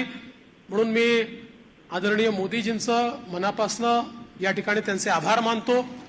पक्षाचे राष्ट्रीय Because of the अध्यक्ष environment in the past, that worker gotten a chance to, serve at good positions, and that is why I want to thank the Prime Minister country. या संपूर्ण निवडणुकीमध्ये अतिशय ताकदीनं महाराष्ट्रामध्ये आपल्यासोबत तळ ठोकून कार्यकर्त्यांमध्ये ऊर्जा निर्माण केली. More importantly, Prime Minister Narendra Modi played a very important role in standing behind us firm. We were campaigning during this election. He mobilized the workers, and that played a very important role and contributed heavily us getting this historical mandate. त्या सगळ्या नेत्यांचे या ठिकाणी अतिशय मनापासून मी आभार मानतो. आणि विशेषतः I would like to thank all those senior leaders who worked very hard for us to win this election again. त्यांचे देखील मी अतिशय मनापासून आभार मानतो. महाराष्ट्रातली सगळी टीम तर आपली. There are a lot of leaders in the state who helped us win this election. Our Maharashtra team, our state president Chandrasekhar Bawankule, and the entire Maharashtra unit was behind the party, sure that Bharatiya Janata पक्ष महाराष्ट्राच्या संपूर्ण टीमचं मी मनापासून अभिनंदन करतो, आभार मानतो. आणि अर्थातच and congratulate the entire team of the Bharatiya Janata Party, Maharashtra unit. तुम्ही नसतो, त्याच्यामुळे तुमचे सगळ्यांचे मनपूर्वक आभार मानत असताना पुढची वाट ही आपल्याला I would also like to thank all the 132 of you, because if you weren't here, even I wouldn't be here. त्यामुळे आपल्याला सगळ्यांना आपलं महायुतीचं सरकार आहे. या सरकारमध्ये एक दिलाने आपल्या सगळ्या मित्रांना सोबत घेऊन आणि प्रसंगी जेव्हा इतकं मोठं मॅन्डेट असतं त्यावेळी सगळ्या गोष्टी सगळ्यांच्या मनाच्या आपल्याला पूर्ण करता येत नाहीत. पण आपण एक लार्जर, एक मोठा अशा प्रकारचा विचार घेऊन, एक लार्जर गोल घेऊन आपण राजकारणामध्ये आलेलो आहोत. We have to work very hard for the next few years, but also remember that when you get such a responsibility, not all of our desires and wants can be fulfilled. या गोष्टीची पूर्ण अपेक्षा आहे की येत्या काळामध्ये 4 गोष्टी आपल्या मनाप्रमाणे होतील, तर 4 गोष्टी मनाविरुद्ध देखील look at larger goals for the party and the state. एका लार्जर इंटरेस्ट मध्ये आपण सगळे एकत्रितपणे काम करू. A few things may not go with us, but we have to निश्चितपणे या ठिकाणी आपण दाखवून देऊ. आज या निमित्ताने पुन्हा एकदा आपल्या सगळ्यांचे आभार मानत असताना महाराष्ट्रातल्या दीन, दलित, गोर, गरीब, आदिवासी, शेतकरी, शेतमजूर, महिला, ओबीसी, अल्पसंख्याक सगळ्या समाजाला backwards, the women, the unemployed, the youth, all of these different sections of Maharashtra's population for electing power. आमचं सरकार काम करेल आणि महाराष्ट्रातल्या सामान्य माणसाच्या आशा that our government will work for 24 hours and ensure that we fulfill all the dreams and desires of the people of Maharashtra. सर्वांचे आभार मानतो. माननीय देशाचे पंतप्रधान नरेंद्र मोदीजी यांचे country's Prime Minister Narendra Modi. I thank him wholeheartedly. धन्यवाद. जय हिंद, जय Maharashtra. Thank you.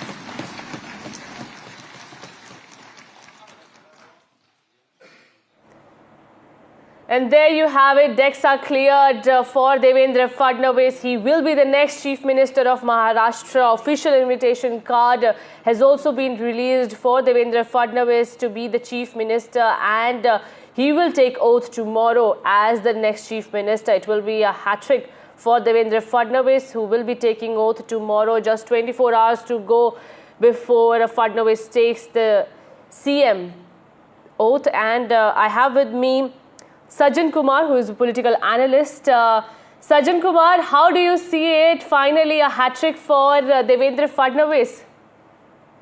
Yeah, certainly it's what a comeback for Fadnavis. I mean, someone who was subjected to a synchronized attack by the Sharad Pawar, Jarange Patil and many opposition leaders.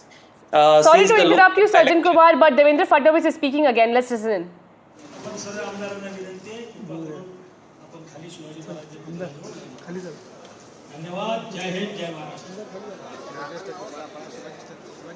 So the BJP Legislative Party meeting happened in Mumbai, where the name of Devendra Fadnavis has been cleared for the next CM post. I have with me Sajjan Kumar. Yes, Sajjan, you were saying how do you see Devendra Fadnavis' name coming forward? Precisely, rewarding Devendra Fadnavis means party, the BJP has rewarded his sacrifice to be the Deputy CM, which was considered to be not only a demotion but also some sort of a humiliation at the time when the decision was taken. And then in the remaining period, the way he has been subjected personally, subjected to personal attacks by none other than Sharad Pawar and likes of Jarange Patil. Now from there, coming back with such a decisive kind of a mandate, it means that Maharashtra has rewarded Devendra Fadnavis' effort. And mind it, Devendra Fadnavis' narrative in this election vis-a-vis the opposition was of aspiration, development, and something that was also complemented by Eknath Shinde and Ajit Pawar of the popular schemes, and therefore contrast it with the old grammar of politics that Sharad Pawar and others were playing of dominant caste-centric identity politics. So in that, Devendra Fadnavis signifies the politics of aspiration, the politics of popular relatability, and also rewarding him is the recognition that if you sacrifice for the party, you will be rewarded. So in Devendra Fadnavis, you see it's a major comeback, not only for him personally, but also for the BJP and also for the kind of developmental work that was there, because the whisper kind of campaign and feeling in favor of Devendra Fadnavis was the concern in the corporate India was that during 2014 to 19, the kind of industrial growth that Maharashtra witnessed was significant, and therefore coming of the Fadnavis heralds a new era in Maharashtra politics, which is post Sharad Pawar politics. And Sharad Pawar politics, when I see it, signifies a dominant caste-centric, identity politics, when in dominant caste-centric identity also assumes the farmer's identity, also assumes the rural identity. But this is something which doesn't let a kind of the aspiration that Maharashtra was aspiring for take place. But compared to June 4 and November 23rd, in the 4 months, the kind of reversal that has happened, and Fadnavis, if you see the body language, his body language during the campaign was quite aggressive, quite sort of who was unhinged, and many people were saying that this is not something that Maharashtra popular psyche rewards. But today you see when he was making this speech, it seemed that he has settled in, he has moved past the kind of acrimonious attack. Every time he was making likes of Sharad Pawar and others were calling him Peshwai and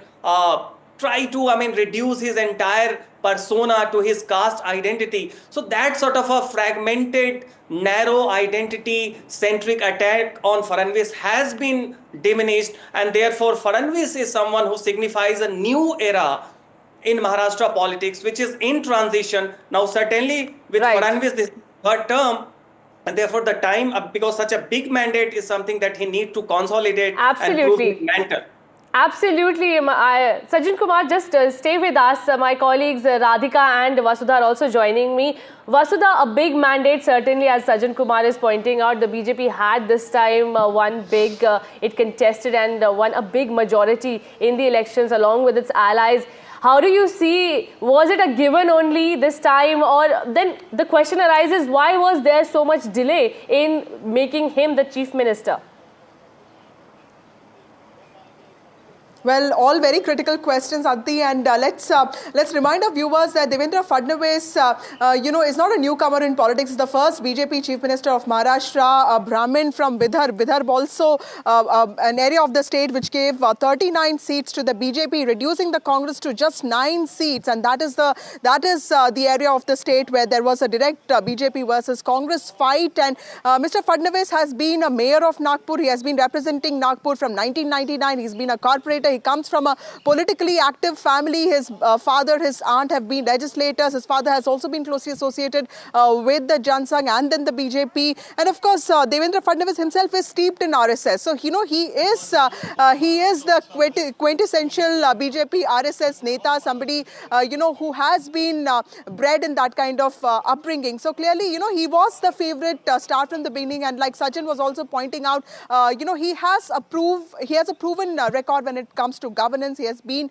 the Chief Minister of Maharashtra for 5 years and beat the coastal road project or even the Maratha law that actually was, did not really pass the Supreme Court's test. And of course, when it comes to the irrigation projects in Marathwada and Vidarbha, there are these projects, there are these moves that are attributed to Devendra Fadnavis's form of governance. So he was in some ways seen as a front runner, and today is of course, the major announcement, and the road becomes clear for him to come back as the Chief Minister of Maharashtra. Vasudha, the road is clear now for Devendra Fadnavis to be the Chief Minister. In fact, on the left side of our screen, we are also showing the official card and the invitation card of the swearing-in ceremony where Devendra Fadnavis's name is written as the Chief Minister. My colleague Radhika is also joining me. Radhika, we are hearing Devendra Fadnavis is the final Chief Minister. Who will be the Deputy Chief Minister? Will we see Shinde taking up this post?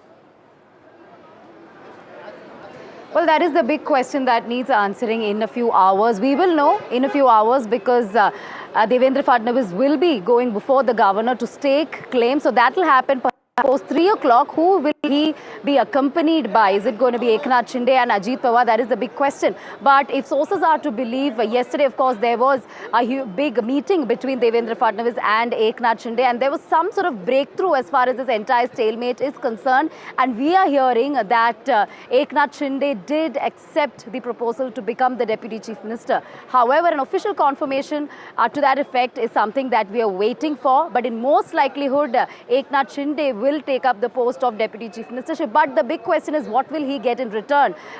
Several of the Sena leaders feel that this is a big sacrifice as far as Shinde is concerned. He had led the government successfully in the last tenure. Some of the projects, some of the schemes, including Ladki Behan, is Eknath Shinde credit, is something that several of the Sena leaders believe, which is why they feel that he should be credited accordingly. So therefore, portfolios such as home and finance is something that is being sought by Sena. But will they get these portfolios along with Deputy Chief Ministership position? That's the big question. But decks are cleared. Now, Deputy Chief Minister could be Eknath Shinde, but Chief Minister face Devendra Fadnavis. He is the legislative party head. The meeting happened just here in Vidhan Bhavan. There could be a press conference in just a bit in which Fadnavis and other BJP leaders are expected to address the media as well. And at 3 p.m. is when they will be taking claim before the governor.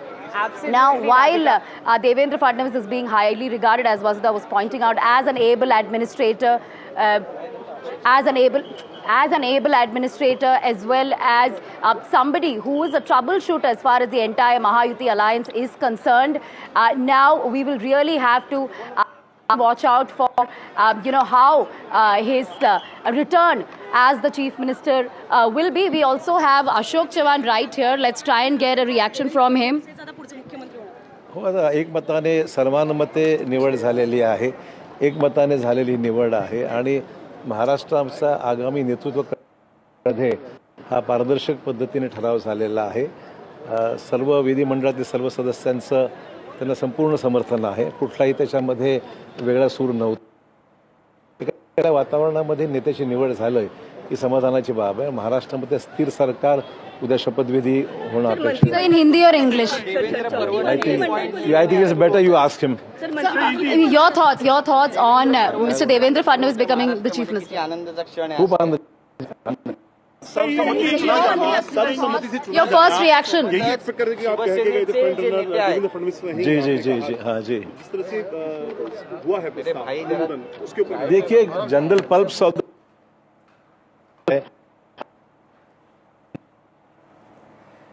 There you had Ashok Chavan saying that a stable government is what the BJP is eyeing in Maharashtra, and Devendra Fadnavis can deliver a stable government. A unanimous decision was taken. Ashok Chavan informed after the meeting that unanimously all the leaders have decided Devendra Fadnavis will be the next Chief Minister of Maharashtra. With those visuals, congratulations are pouring in for Devendra Fadnavis as well. We will be giving you more live updates of what's happening in Maharashtra. Who will be the Deputy Chief Minister is the next big question. Do stay tuned and keep watching NDTV.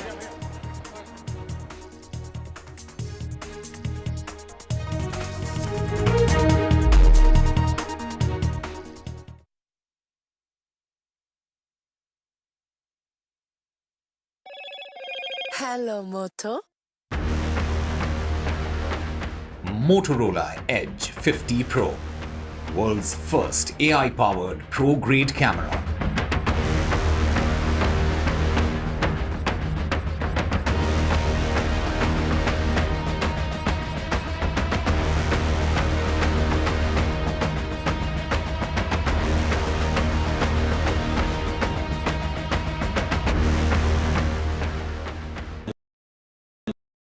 Introducing Vice 4K UHD Smart TV. Quantum Luminate gives more than 1 billion colors. Upscale your content resolution up to 4K. Enjoy your games with auto low latency mode. Watch your favorite movie with voice command. Play my favorite movie. Experience sound with Dolby Audio. Connect with your favorite apps and games on the Content Store. Powered by Web OS Hub. Connects with Apple devices. Unlimited family entertainment with Vice TV. Vice, the science of simple. New day, new show, a new experience. Start your day with the news, not views. We bring you stories that matter and impact your lives. News that informs and keeps you ahead. From Maximum City, Mumbai, to the state of governance, Delhi, NDTV brings to you the best breakfast show. The breakfast show only on NDTV 24/7 every morning at 8 a.m. In today's interconnected world, India's voice is more crucial than ever. When India speaks, the world listens. At NDTV World, we are that voice, bringing you intelligent and insightful news from India and beyond. From geopolitics and diplomacy to economic shifts, migrations, tech disruptions, and the stories of our diaspora. We cover the news that shapes our global future. NDTV World, your new home for global news is here.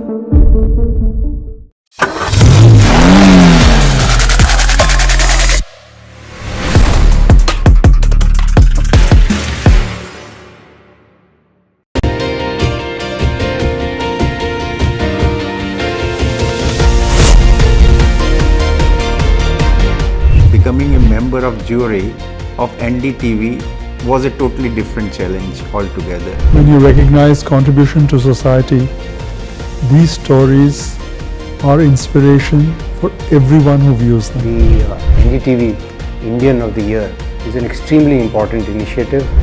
Nominees were just extraordinary. Each one of them is a rock star.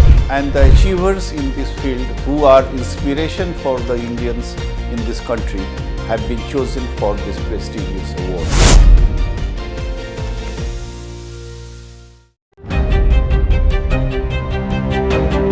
Hello and welcome to India Sense, where I speak with global opinion makers. The United States has made a strategic decision over the last 20 years to move closer to India.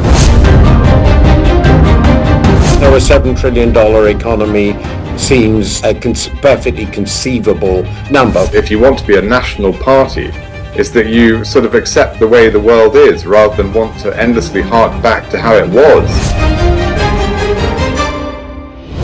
Modi is promoting the digitization of the economy, which is accelerating growth in the country. It's a web of frauds, calls, luring emails, threatening messages. Cyber frauds have cast their net wide and everyone is at risk.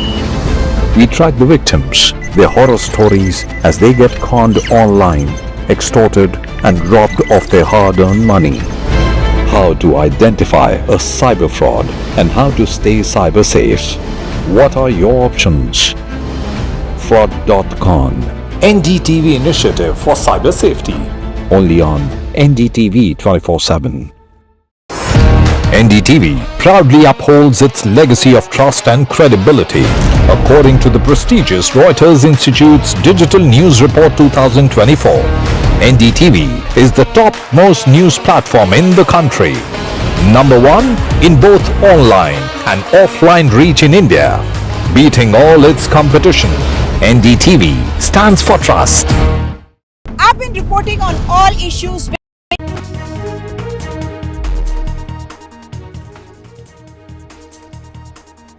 And viewers, Congress MPs Rahul Gandhi and Priyanka Gandhi Vadra were on their way to visit Sambhal, where violence broke out on November 24. But they were stopped in between at Ghazipur border. The administration in Sambhal cited that Section 163 is imposed, which means nobody from outside can enter Sambhal. This has been the prohibitory orders, including a ban on the entry of outsiders, are in place in Sambhal to ensure that law and order situation doesn't deteriorate. Now, Rahul Gandhi, whilst being stopped, said that I want to visit Sambhal and I will visit alone if there is any problem by the administration. Listen in. Constitution के खिलाफ है। हम सिर्फ संभल जाना चाहते हैं, देखना चाहते हैं वहाँ क्या हुआ, लोगों से मिलना चाहते हैं, मगर हमारा जो कॉन्स्टिट्यूशनल अधिकार है, मेरा जो कॉन्स्टिट्यूशनल अधिकार है, उसको मुझे दिया नहीं जा रहा है। तो यही है, नया हिंदुस्तान है, कॉन्स्टिट्यूशन को खत्म करने का हिंदुस्तान है, अंबेडकर जी के कॉन्स्टिट्यूशन को खत्म करने का हिंदुस्तान है, मगर हम लड़ते रहेंगे। मैंने कहा है कि मैं अकेला जाने को तैयार हूं, पुलिस के साथ जाने को तैयार हूं, मगर उन्होंने वो भी बात एक्सेप्ट नहीं की। Now, Rahul Gandhi has also got support from India Alliance MPs who staged a walkout from the parliament, which is underway. In fact, Akhilesh Yadav went on to say that he should be allowed to visit Sambhal. Listen in. संभल जाने देना चाहिए और political लोग जाएंगे तो उससे माहौल अच्छा होगा। वो कह रहे हैं माहौल खराब हो रहा है। नहीं, माहौल अब खराब नहीं हो, माहौल खराब किया प्रशासन ने। And shifting our focus to the big story that we are tracking here at NDTV, a man opened fire at Shiromani Akali Dal chief Sukhbir Singh Badal this morning while he was serving his penance at the entrance of the Golden Temple in Amritsar. The shooter was overpowered by the people and the cop who was present there in civil uniform. The Punjab police have hailed it. However, there are questions that are being raised on the law and order situation and also the security arrangements inside the Golden Temple. You can see in the visuals how close the attacker was. The attacker's name is Narayan Singh Chora. He is allegedly a former militant and faces many cases and has remained underground. Now, the BJP and the Congress have put the Aam Aadmi Party government on notice and said that the Aam Aadmi Party government takes stern action against the accused, as the attack on Sukhbir Singh Badal is an attack on the Golden Temple and its sanctity. I'm also being joined by Aam Aadmi Party spokesperson Dr. Nishant Anand. Thank you so much, Nishant, for speaking to NDTV. It is a big story, a big security scare at Golden Temple. A man entered and tried to assassinate Sukhbir Singh Badal.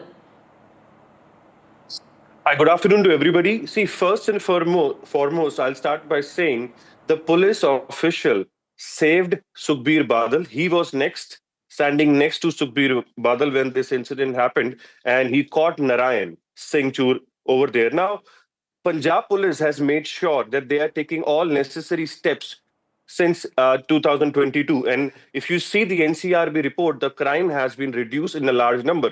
Now, Punjab police has also taken several steps in Punjab to make sure all the extortion, all the murders has been reduced. Now, I'll give you an example of today, what happened in Delhi.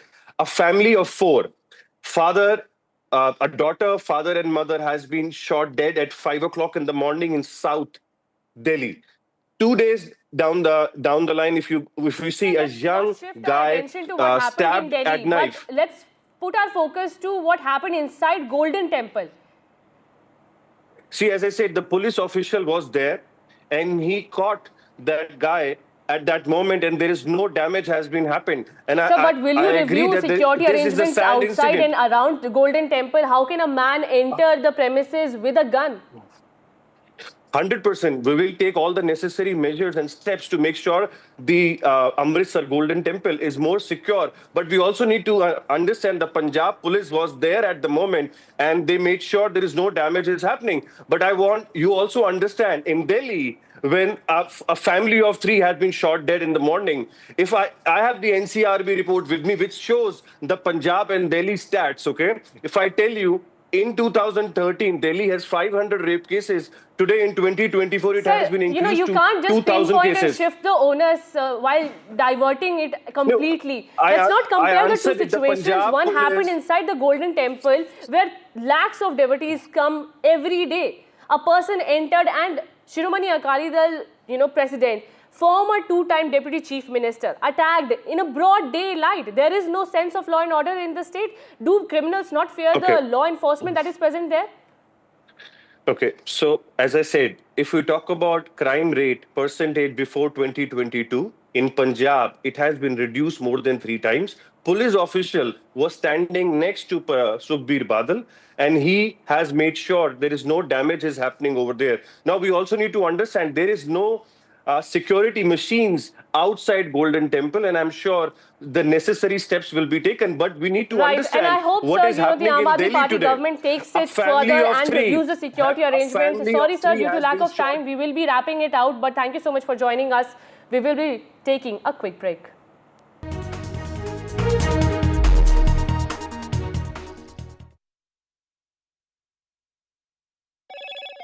Hello, Moto. Motorola Edge 50 Pro, world's first AI-powered pro-grade camera.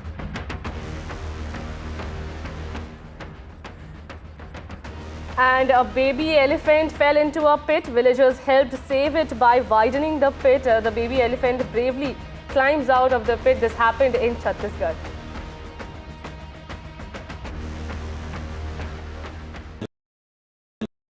Introducing Vice 4K UHD Smart TV. Quantum Luminate gives more than 1 billion colors. Upscale your content resolution up to 4K.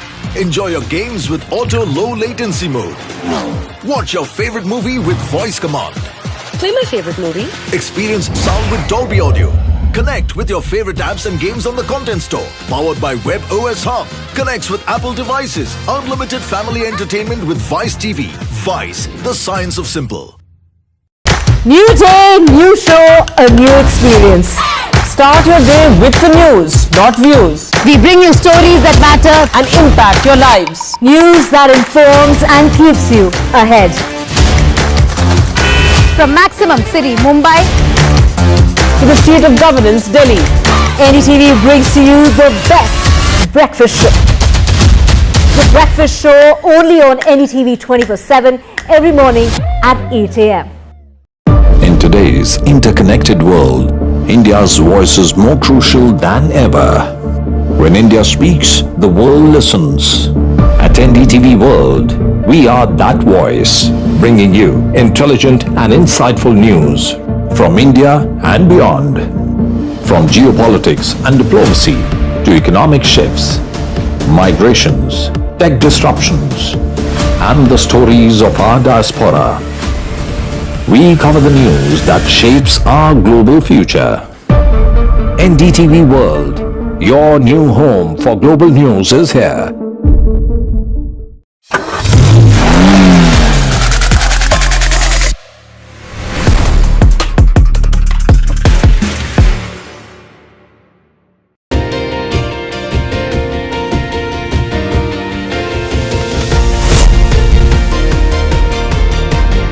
Becoming a member of jury of NDTV was a totally different challenge altogether. When you recognize contribution to society, these stories are inspiration for everyone who views them. The NDTV Indian of the Year is an extremely important initiative.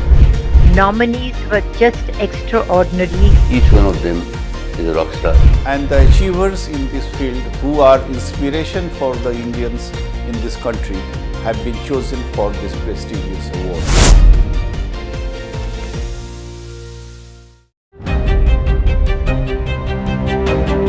Hello and welcome to India Sense, where I speak with global opinion makers. The United States has made a strategic decision over the last 20 years to move closer to India. Now a $7 trillion economy seems a perfectly conceivable number. If you want to be a national party, it's that you sort of accept the way the world is rather than want to endlessly hark back to how it was. Modi is promoting the digitization of the economy, which is accelerating growth in the country. It's a web of frauds, calls, luring emails, threatening messages. Cyber frauds have cast their net wide and everyone is at risk. We track the victims, their horror stories as they get conned online, extorted and robbed of their hard-earned money. How to identify a cyber fraud and how to stay cyber safe. What are your options? Fraud.con, NDTV initiative for cyber safety. Only on NDTV.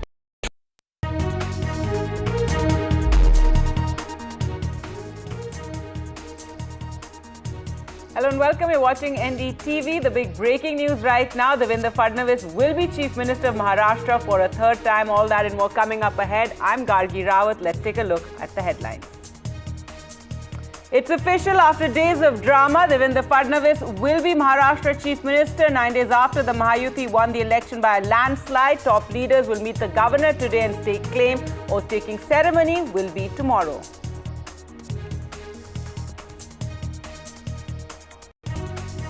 From Amritsar, a man approached Akali Dal chief Sukhbir Singh Badal at the Golden Temple gate and tried to shoot at him. He was quickly overpowered. Badal is unhurt. The police say the shooter, Narayan Singh, has links with Khalistani group.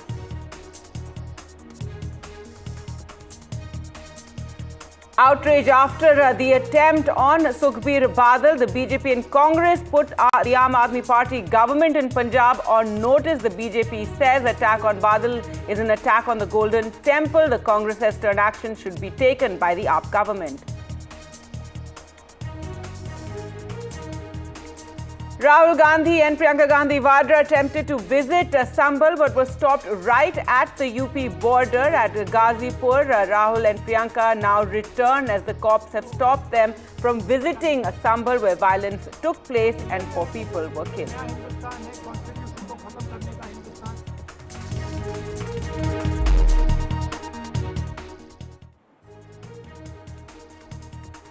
Well, our top story now, and Devendra Fadnavis is set to take oath as Maharashtra Chief Minister at Mumbai's Azad Maidan tomorrow, starting his third term in the top post. The BJP leadership finalized Fadnavis today as its choice for the Chief Minister post, ending the long-drawn suspense over who would get the top job.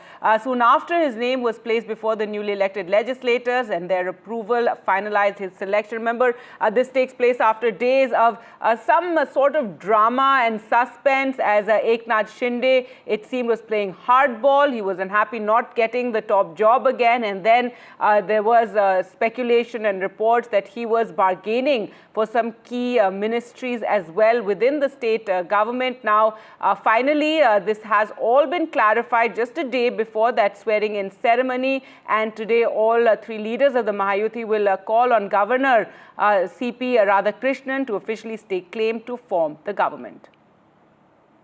नवनिर्वाचित विधिमंडल के नेता के नाम में देवेंद्र फडणवीस जी का मेरा बधाई।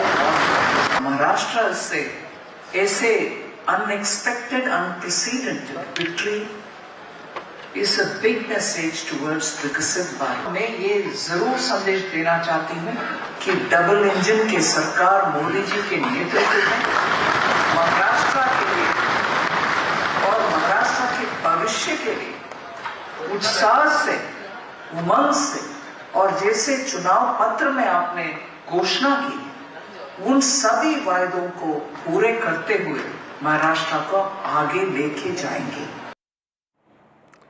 Finance Minister Nirmala Sitharaman there, who was sent there as a central observer for the BJP MLAs meet. Well, let's go across to our reporters, and we're joined by Radhika and Vasudha. Radhika, first to you. You've been on your toes for the last 9 days. As you know, all this suspense continued, and there was talk of much happening behind the scenes. But finally today, just a day before the swearing in, it's all in the clear now. Devendra Fadnavis set to be Chief Minister for a third time.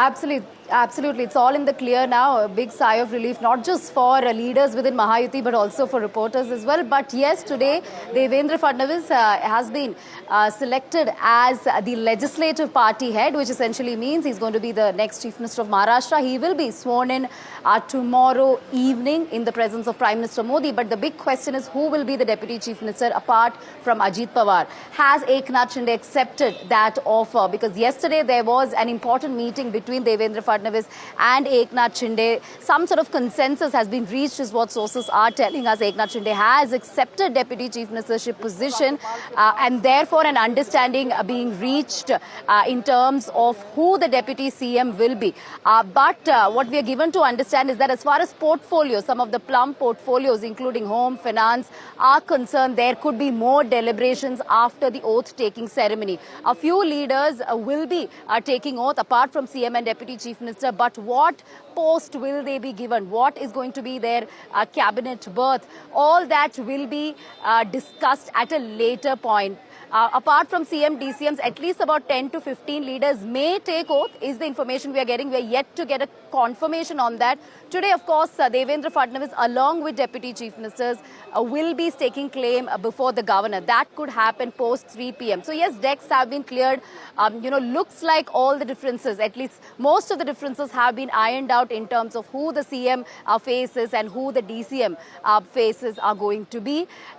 This is, of course, a delayed decision that has been taken by the Mahayuti. We know for a fact that Eknath Shinde was playing hardball, although openly he did state that he will abide by what the BJP decides, what the BJP High Command decides. We know for a fact that he was not happy to give up the chief ministerial post, which is why in many of the press conferences that he took, he spoke about his contributions as the chief minister. But at this point, he was not in the most powerful position to bargain, which is why he had to give up the post. But there have been meetings with BJP leaders, including Devendra Fadnavis, after which things look like have been sorted. So yes, Devendra Fadnavis, next Chief Minister of Maharashtra, his third term. Of course, the second term was just for a couple of days, but he is returning as the CM, and Eknath Shinde most likely to be his deputy.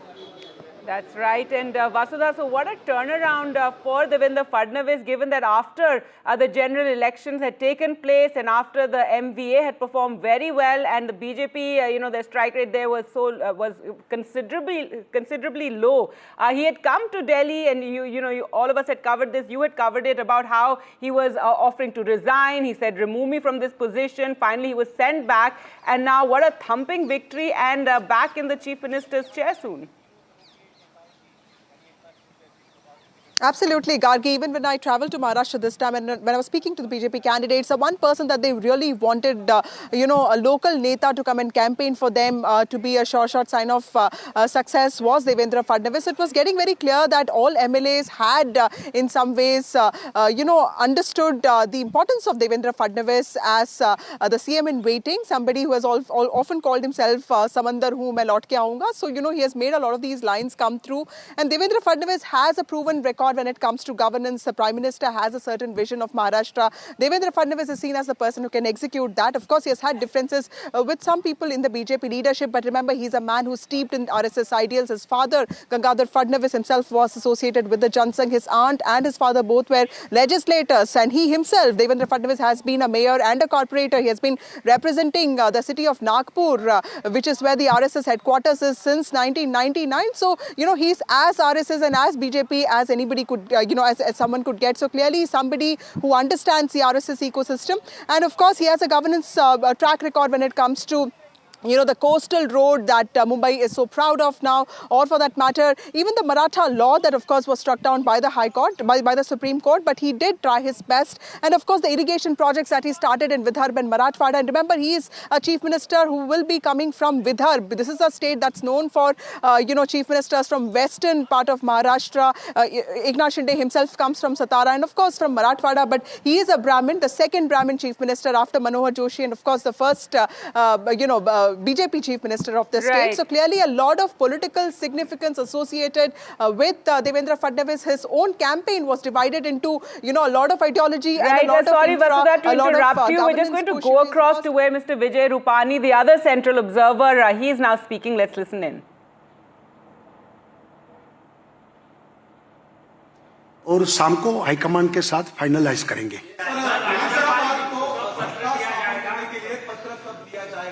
दोपहर को 3 बजे governor को हम लोग जाकर प्रस्ताव देंगे और सरकार रचने के लिए आमंत्रित करने के लिए उनको विनंती करेंगे।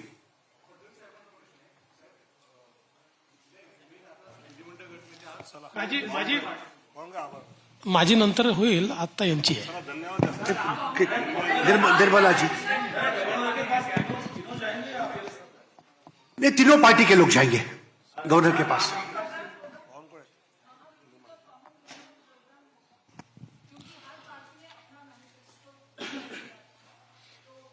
नहीं, हमने जो गठबंधन के साथ चुनाव लड़ा उस वक्त हमने जो जो प्रोमिसेस दिए हैं वो उसके आधार पर ही कार्यक्रम चलेगा।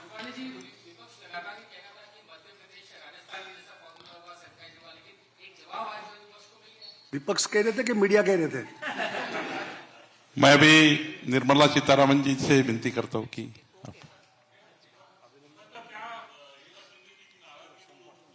नहीं, कोई नाराजगी नहीं है, सब नहीं वो सब लोग खुश है, कोई नाराजगी नहीं है। चला सर्वांचे धन्यवाद, खूप खूप धन्यवाद सर्वांना। All right, so there Mr. Vijay Rupani, former Chief Minister of Gujarat, who was sent here as a central observer by the BJP along with Nirmala Sitharaman. They're talking about what will happen today after the BJP MLAs met and Devendra Fadnavis was elected as their chief and he's all set now to be the Chief Minister. He said that today around 3 o'clock that they will be going to meet the governor and finally stake claim to form government, and the oath-taking ceremony will take place tomorrow, as had been announced by the BJP several days ago. In fact, even as that sort of suspense was continuing, as we were, hearing about Eknath Shinde leaving for his village and playing hardball, the BJP had announced that the oath-taking ceremony would be on the 5th. And finally, just a day before today is when it's all become clear and it's finalized. Devendra Fadnavis to come back as Chief Minister. Joining us now to talk more about Maharashtra is Aditi Fadnis, senior journalist, and Sudhir Suryavanshi, senior journalist from Maharashtra. Sudhir Suryavanshi, first your comments. Devendra Fadnavis all set to be Chief Minister for a third time. Of course, his second term was just around a few days long, but yes, what a victory that the Mahayutis had. And after all the, sort of doubts and suspense that was taking place, finally it's all clear today. It is good that Devendra Fadnavis' name has been cleared by the legislative party in the legislative party meeting, and he has been chosen as their leader.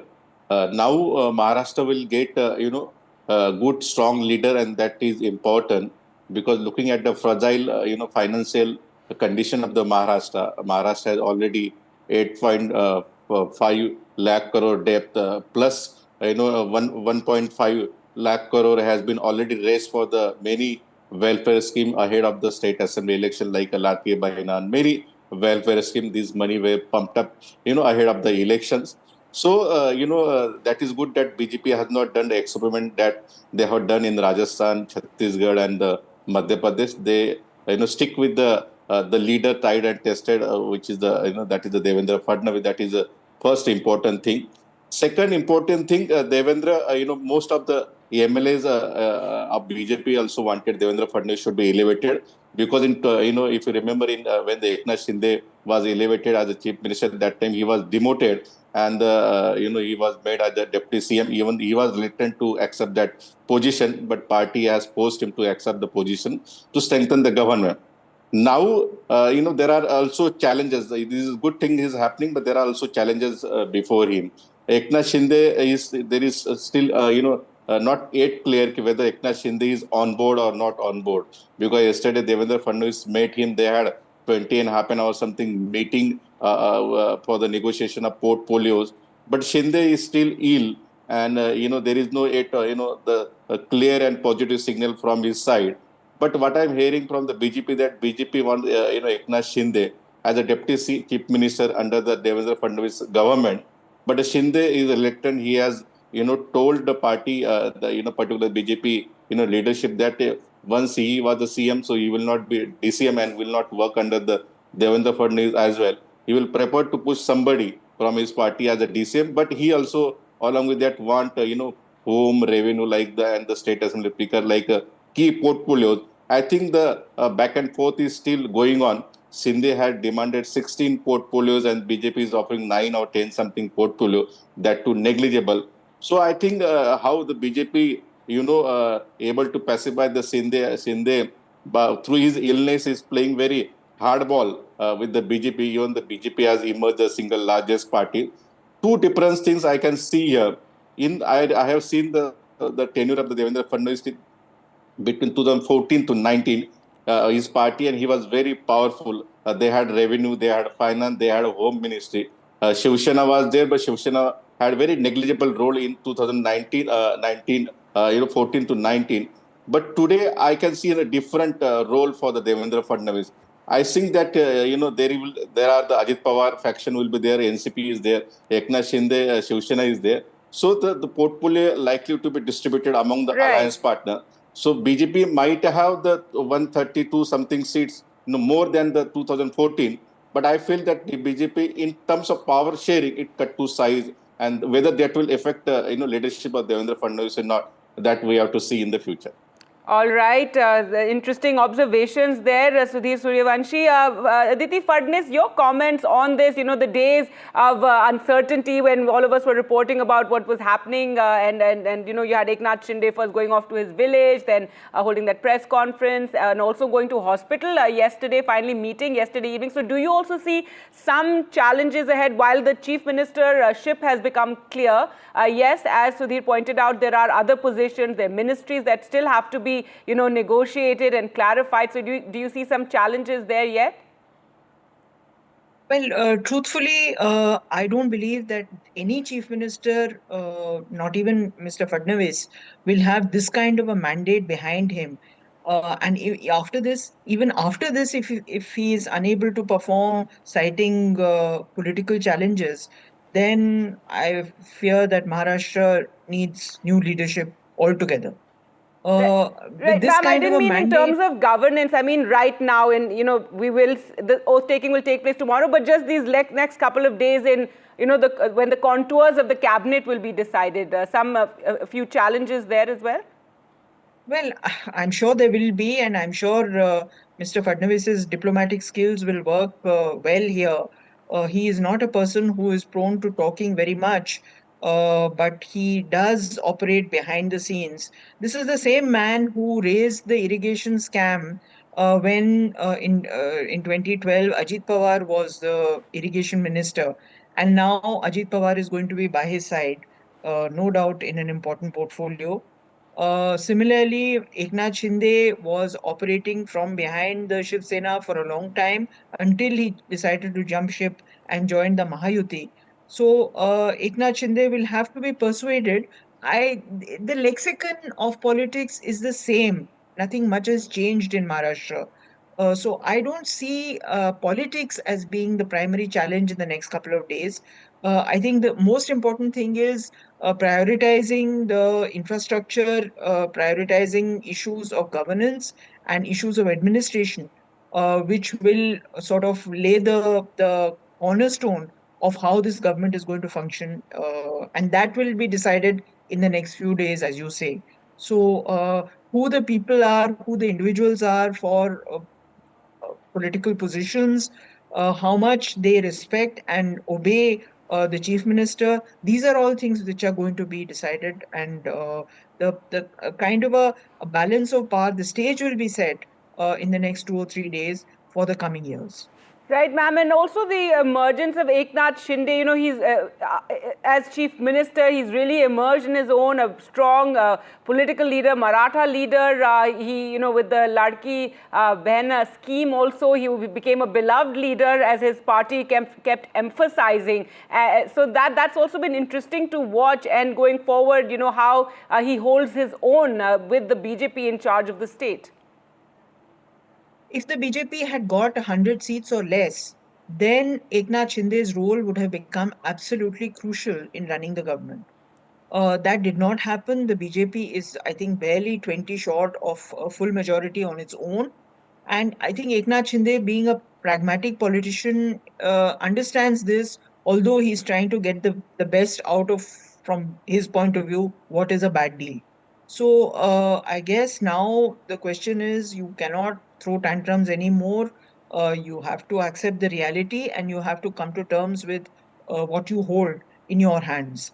How best to deploy your talent, how best to make sure that your party gets the best possible deal, and gird your loins for the next challenge, which will be the BMC election, where Eknath Shinde will have to work quite hard to make sure that the previous Shiv Sena's performance is replicated.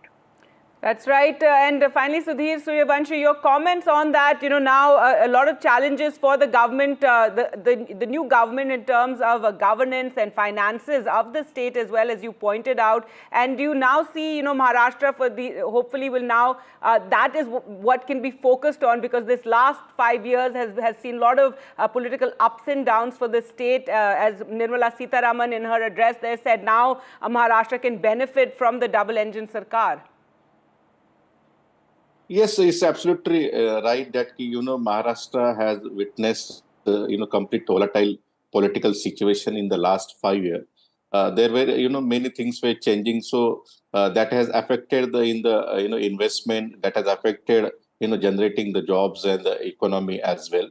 I think therefore people of Maharashtra, the way they gave the verdict, you know, in Lok Sabha, they completely changed their mind within the 6 months and gave very clear and unprecedented, you know, verdict to the BJP, in favor of BJP and Mahayuti, because they want, you know, stable government, firm government that can resolve their problem, like day-to-day problems, and many problems like farmer distress is already there, cotton, soybean, and the sugar cane and onion farmer.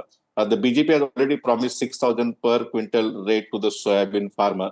So these issues has to be resolved by this, as Fadnavis has also in his address said, that the way the Maharashtra people have given the mandate, that he has to be woe before them. I think this is therefore there is a huge responsibility over this government to fulfill each and every demand, you know, each and every promise they have made in their election manifesto.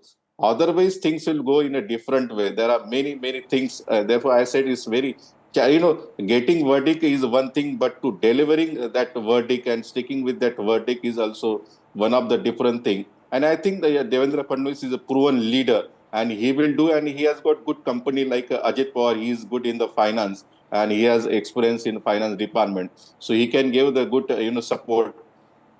Shinde is there now. How they treat with Eknath Shinde, as in Shinde's people are saying that he should be treated like honorably, respectfully, as he just, you know, he was chief minister, and they have toppled Uddhav Thackeray government, broke the party. On the basis of that, the future of the Shinde and the future of the alliance will depend in the BMC election, because BMC election will going to be very crucial. That civic body has got more than 45,000 crore budget. That budget is equal to the 7th state of the, you know, India. So I feel that the BMC election will again will be referendum over the leadership of the BJP and the Eknath Shinde. Right. The things will you know, change after that. All right, that very crucial and much delayed BMC election is going to be the next challenge. Well, thank you so much both for joining us on the program. And that's the big story we've been tracking. Finally, it's clear that Devendra Fadnavis will be Chief Minister of Maharashtra. Let's shift focus now to the other big story today from Punjab, from Amritsar. And a man opened fire at Shiromani Akali Dal Chief and former Deputy Chief Minister Sukhbir Singh Badal this morning. This as he was serving his penance at the entrance of the Golden Temple in Amritsar. There you can see he was seated on the wheelchair. This is something yesterday he had arrived to serve this penance, and today as well. The shooter approached him and fired towards him. He was unhurt, and as you can see, the shooter was immediately overpowered by the people who were present at the spot, as were many journalists and camera people as well. So this was done right there in front of the cameras. Badal was seated in a wheelchair. He escaped unhurt.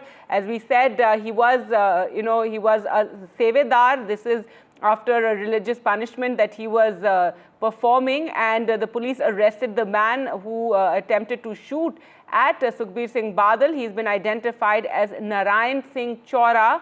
Allegedly a former militant is what we're being told by authorities, that he faces many cases, that he was in jail, that he managed to get out of jail, and he had remained underground. They're saying he's even connected to some Khalistani group. So this was a very, very shocking occurrence, especially given that this took place right there at the entrance of the very sacred Golden Temple. NDTV's Gurpreet sent us this report.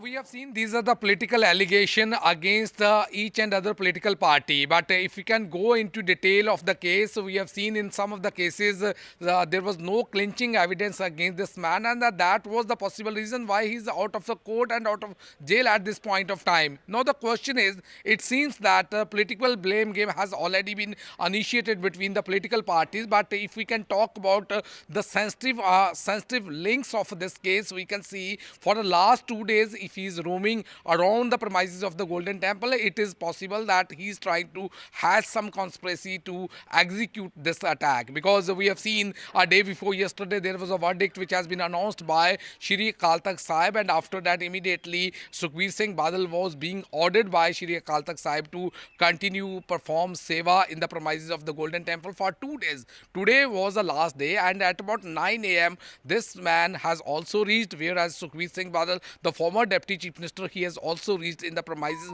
of the Golden Temple. So it seems the police, we have seen one side the Commissioner of Police Gurpreet Bullar, he is giving a pat to the officials saying that they had foiled this attack on the former Deputy Chief Minister of Punjab, Sukhbir Singh Badal. But on the other hand, there is need to look into this aspect. This man, if he is roaming around the Golden Temple, this is not a normal man. It's sure that intelligence has inputs that he was having a criminal antecedent, and he has the links with the pro-Khalistani peoples also. Why they are not able to chase his movements at that point of time? And moreover, we have seen the leaders, they are admitting that he was a Z protectee at this point of time. Sukhbir Singh Badal was supposed to provide proper security. Yesterday we have seen in so many visuals, he was seen with the security personnel. They were in the civil uniform, and it seems that even yesterday it might be possible this man was trying to get an opportunity to execute this attack, and it may be possible he was not able to get that opportunity at this point of time,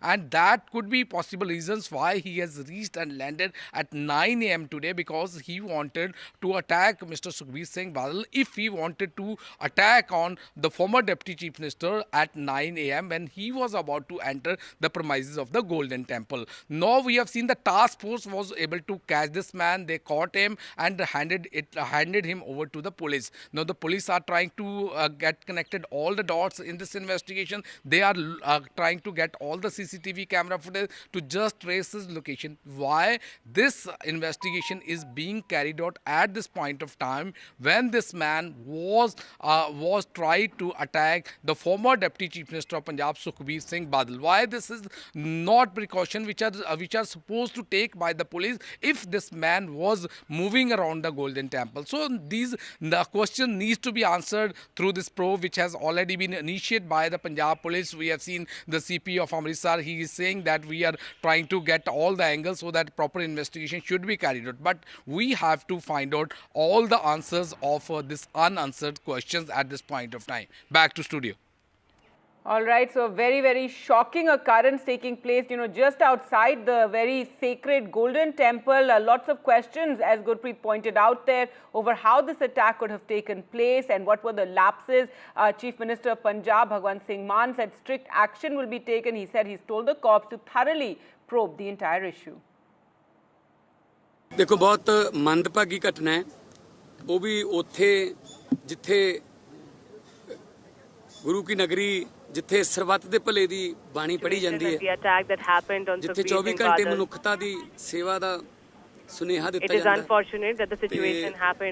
Punjab police की मुस्तैदी करके However, the police were vigilant and present at the stop. बंदे नूं उत्थे जिहड़ा The police उत्थे काबू कर लिया गया, मौके ते उन्हें गिरफ्तार कर लिया गया। He was arrested immediately. जिहड़ा डीजीपी नाल और पंजाब पुलिस दे जिहड़े सीनियर अधिकारी ने अमृतसर दे विच Senior police officials were present and the investigation is underway. निर्देश भी दिते ने कि इहदी गहराई नाल जांच कीती जावे ते बहुत The attack on Sukhbir Singh Badal will be probed thoroughly. कौन ਉਹਦੇ ਪਿੱਛੇ ਹੱਥ ਕਿਹਦਾ ਹੈ ਤੇ We will find who was behind the attack on Sukhbir Singh Badal. ਸਾਜ਼ਿਸ਼ਾਂ ਜਿਹੜੀਆਂ ਨੇ ਉਹ ਅਸੀਂ ਕਾਮਯਾਬ ਨਹੀਂ ਹੋਣ ਦੇਵਾਂਗੇ। No ਮੈਂ conspiracy Sukhbir and Badal no ਜੀ ਤੇ ਹੋਏ ਹਮਲੇ party ਦੀ will be ਸਖਤ ਨਿੰਦਾ successful ਕਰਦਾ in carrying out such ਔਰ attacks. ਬੜੀ ਜਲਦੀ ਜਿਹੜਾ ਇਸ ਘਟਨਾ ਦੀ ਜਿਹੜੀ ਰਿਪੋਰਟ ਹੈ, ਕਿਉਂਕਿ ਉਹ ਬੰਦਾ ਉਸੇ ਜਗ੍ਹਾ Very soon a report will be filed record ਵੀ on ਉਹਦਾ the criminal basis of this incident and the action taken report will be filed. ਮਤਲਬ ਪੰਜਾਬ ਪੁਲਿਸ ਨੂੰ ਵਧਾਈ ਦਿੰਨਾ ਕਿ ਉਹਨਾਂ ਨੇ ਬਹੁਤ ਮੁਸਤੈਦੀ ਨਾਲ 3-4 I congratulate the Punjab ਵਾਲੇ ਉੱਥੇ police. ਮੌਜੂਦ ਸੀ, They ਉਹਨਾਂ were ਸਿਵਲ ਦੇ ਵਿੱਚ vigilant ਸੀਗੇ, and ਉਹਨਾਂ ਨੇ thwarted the ਇੱਕਦਮ ਉਹਨੂੰ ਕਾਬੂ assassination bid. ਕੀਤਾ। ਔਰ ਇਹ ਵੀ ਤੁਹਾਨੂੰ ਦੱਸ ਦਿੰਦੇ ਆ ਕਿ ਅਸੀਂ ਉੱਥੇ 175 ਜਿਹੜੇ ਜਵਾਨ ਤਾਇਨਾਤ ਕੀਤੇ ਹੋਏ ਨੇ, IG SP 175 ਭਾਵਨਾਵਾਂ ਨੇ ਜੁੜੀਆਂ police ਹੋਈਆਂ ਤੇ personnel ਤਲਾਸ਼ੀ ਦੀ ਕਿਸੇ were ਦੀ present ਸੰਗਤ there. ਬਹੁਤ ਲੱਖਾਂ ਦੀ ਗਿਣਤੀ ਚ ਆਉਂਦੀ ਹੈ, ਤਲਾਸ਼ੀ ਨਹੀਂ ਲੈ ਸਕਦੇ, ਪਰ ਜੋ ਹੋਇਆ ਬਹੁਤ The ਮੰਦਭਾਗਾ security ਹੋਇਆ। ਖਾਸ ਤੌਰ personnel ਤੇ cannot ਗੁਰੂ ਦੇ ਦਰ ਤੇ ਬਿਲਕੁਲ ਗੇਟ ਤੇ ਜਿਹੜਾ cannot frisk everybody who is coming inside the Golden Temple as it might hurt their religious sentiments. ਜਾਂਚ ਹੋਊਗੀ ਔਰ ਜੋ ਵੀ ਦੋਸ਼ੀ ਹੋਇਆ However, the Congress MP from Amritsar, Gurjeet Singh Ojla, is with me. Sir, how do you see such a shocking incident that has come up from the Golden Temple itself, Sukhbir Singh Badal being shot? बहुत बुरा लगा, मैंने भी जब देखा है, बहुत गलत बात हुई है और ये हमला नहीं होना चाहिए। दरबार साहब का परिसर शांति बालता का प्रतीक है और उनको सजा एक श्री अकाल तख्त साहब ने दे दी है, तो अकाल तख्त साहब को सब सर्वोच्च मानते हैं। उसको कोई बात है तो हम उनसे लिखती तौर पर जहेदार साहब को कंप्लेंट कर सकते हैं, लेकिन कानून को अपने हाथ में लेना ये गलत बात है। किसी पे भी कानून अपने हाथ में, कानून इजाजत नहीं देता हमले करने की, और वो भी दरबार साहब के परिसर में, वो गलत हुआ है। सर, कई सारे सवाल उठ रहे हैं। बीजेपी के एमपीज ये कह रहे हैं कि इस तरीके से जो जेल से भागा हुआ इंसान है और उसको जेल में नहीं डालते हुए और इस तरीके से खुला घूम रहा था और उसने फायरिंग किया, ये एक बहुत बड़ा सवाल है।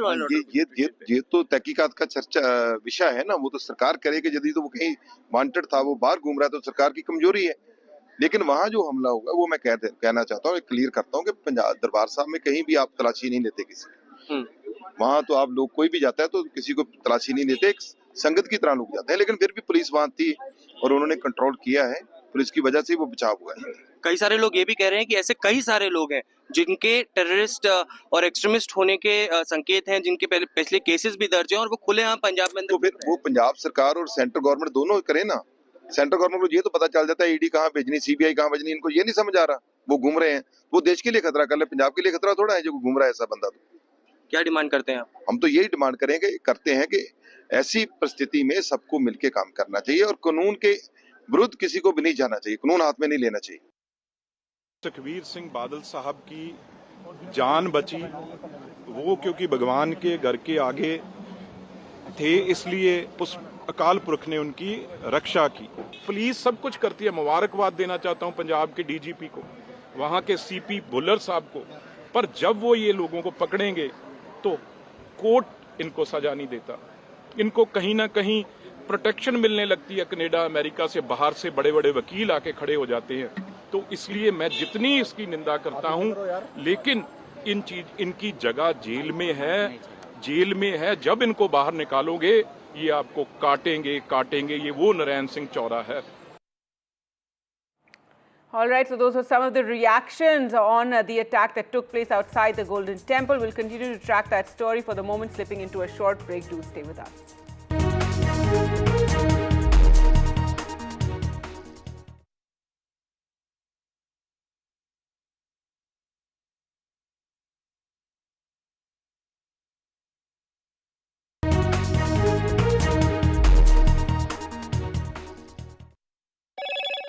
Hello, Moto. Motorola Edge 50 Pro, world's first AI-powered pro-grade camera.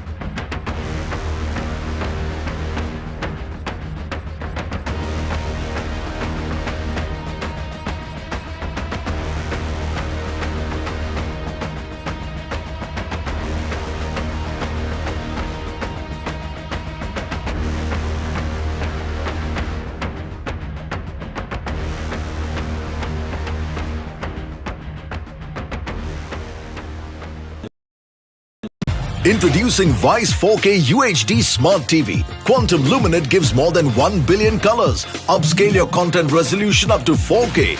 Enjoy your games with auto low latency mode. Watch your favorite movie with voice command. Play my favorite movie. Experience sound with Dolby Audio. Connect with your favorite apps and games on the Content Store. Powered by Web OS Hub. Connects with Apple devices. Unlimited family entertainment with Vice TV. Vice, the science of simple. I've been reporting on all issues big and small from Andhra Pradesh, Telangana, rest of South India, bringing you all the action, all that you need to know, all that you want to know. The energy of Maximum City is infectious. I bring in that energy in our news coverage from financial capital Mumbai. India's IT capital is always buzz. It's literally a city that never sleeps. And I keep you ahead on all the Bengaluru buzz. Covering from the southernmost part of India over the last 23 years, I bring in-depth and 360-degree coverage from the Dravidian heartland. The land of Mishti is also known for its bitter politics. I have seen much water flow under the Howrah Bridge, covering Bengal in all its vivid colors.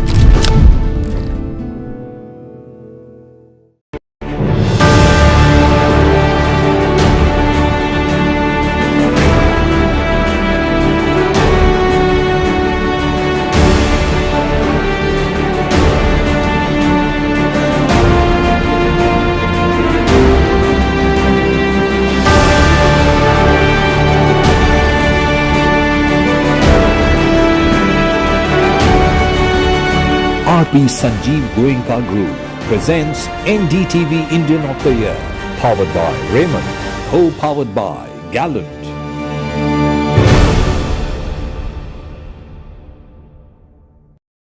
New day, new show, a new experience. Start your day with the news, not views. We bring you stories that matter and impact your lives. News that informs and keeps you ahead. From Maximum City, Mumbai, to the state of governance, Delhi, NDTV brings to you the best breakfast show. The breakfast show only on NDTV 24/7 every morning at 8 a.m. In today's interconnected world, India's voice is more crucial than ever. When India speaks,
becoming a member of jury of NDTV was a totally different challenge altogether. When you recognize contribution to society, these stories are inspiration for everyone who views them. The NDTV Indian of the Year is an extremely important initiative. Nominees were just extraordinary. Each one of them is a rock star. And the achievers in this field who are inspiration for the Indians in this country have been chosen for this prestigious award.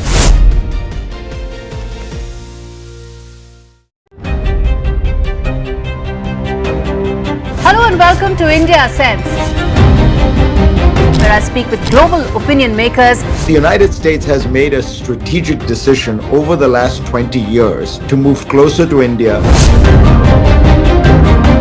Our $7 trillion economy seems a perfectly conceivable number. If you want to be a national party, it's that you sort of accept the way the world is rather than want to endlessly hark back to how it was. Modi is promoting the digitization of the economy, which is accelerating growth in the country. It's a web of frauds, calls, luring emails, threatening messages. Cyber frauds have cast their net wide and everyone is at risk. We track the victims, their horror stories as they get conned online, extorted and robbed of their hard-earned money. How to identify a cyber fraud and how to stay cyber safe. What are your options? Fraud.con, NDTV initiative for cyber safety. Only on NDTV 24/7. I've been reporting on all issues big and small from Andhra Pradesh, Telangana, rest of South India, bringing you all the action, all that you need to know, all that you want to know. The energy of Maximum City is infectious. I bring in that energy in our news coverage from financial capital Mumbai. India's IT capital is always buzz. It's literally a city that never sleeps. And I keep you ahead on all the Bengaluru buzz. Covering from the southernmost part of India over the last 23 years, I bring in-depth and 360-degree coverage from the Dravidian heartland. The land of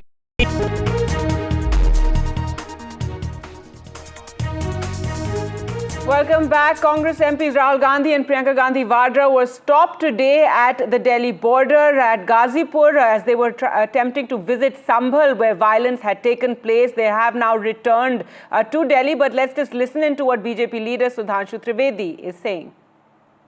सदन के पटल पर सहयोगी दलों की साथ में लेने की असफलता के बाद आज राहुल गांधी जी उस विवशता में एक रस्म अदायगी करने के लिए उत्तर प्रदेश के संवेदनशील इस समय जो क्षेत्र है वहां संभल में जाने का प्रयास करते नजर आए। यहां मैं कहना चाहूंगा कि समाजवादी पार्टी के वरिष्ठ नेता प्रोफेसर राम गोपाल यादव जी ने यह कहा है कि कांग्रेस औपचारिकता निभा रही है। मैं उनके बयान में को थोड़ा अलग रूप में कहना चाहूंगा कि कांग्रेस औपचारिकता नहीं विवशता निभा रही है।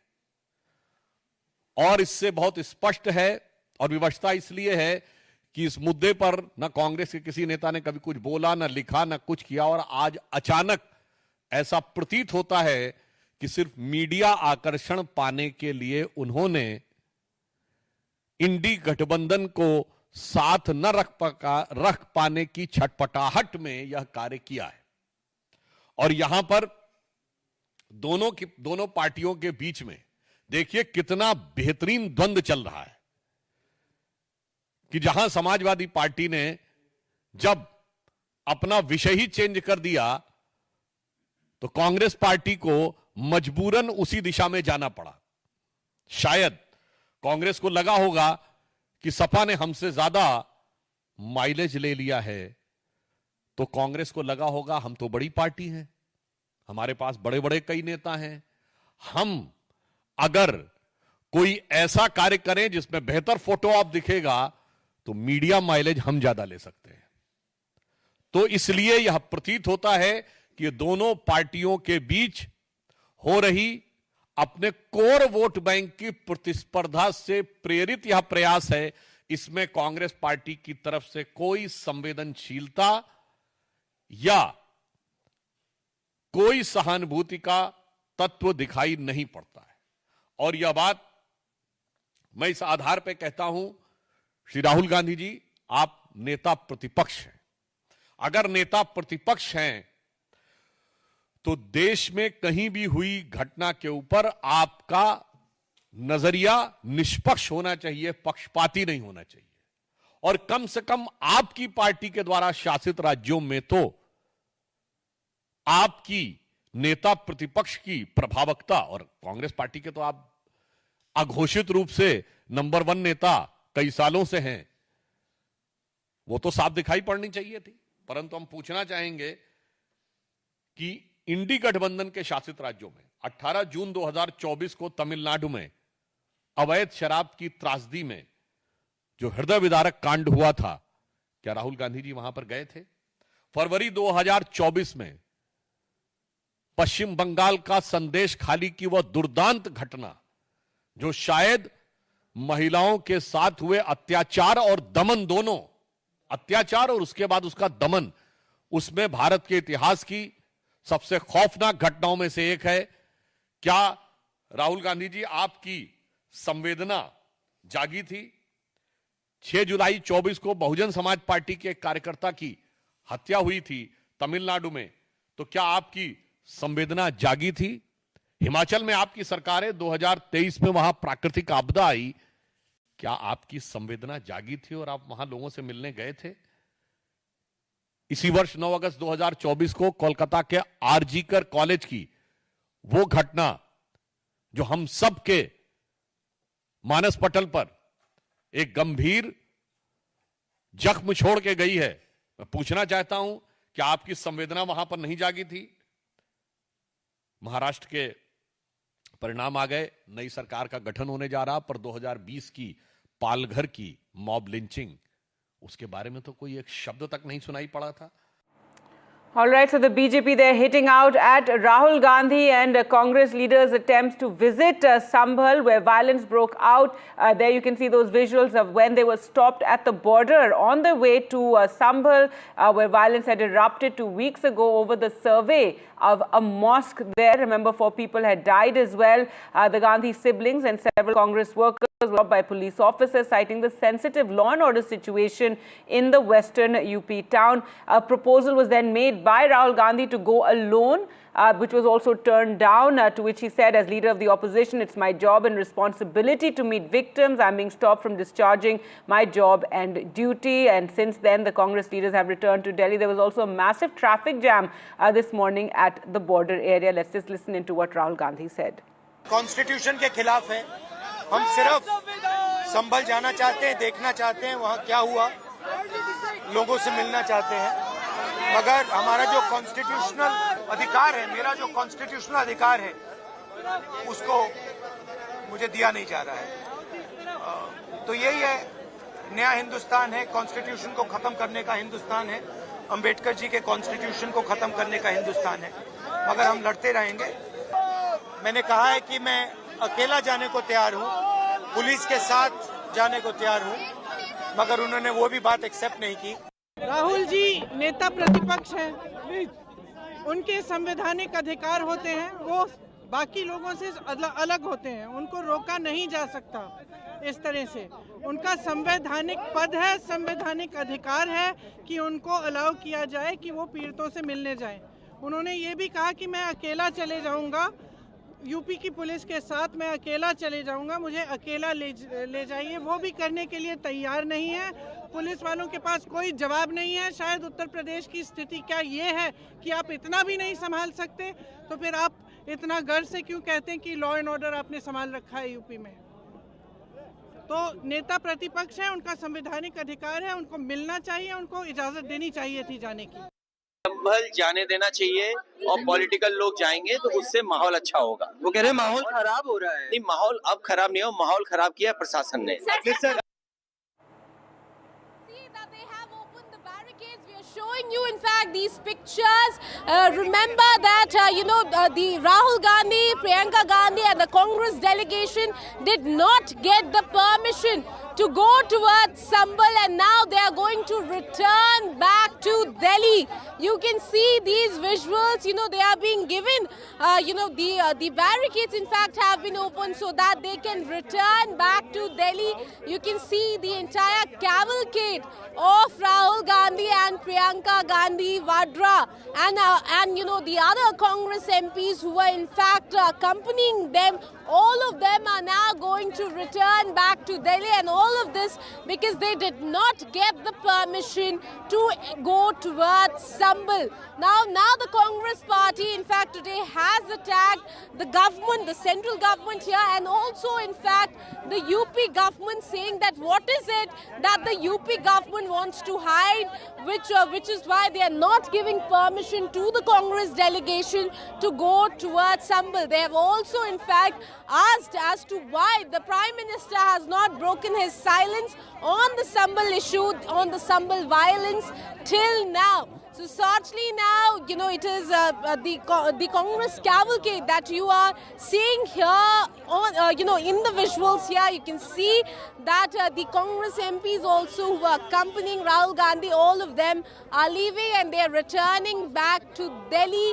They were stopped at the Ghazipur border, and you can see the police deployment that was done here. So certainly now the Congress party says that they will again, be trying to go towards Sambal on another day, but right as of now, certainly they haven't got the permission, so they are returning back to Delhi.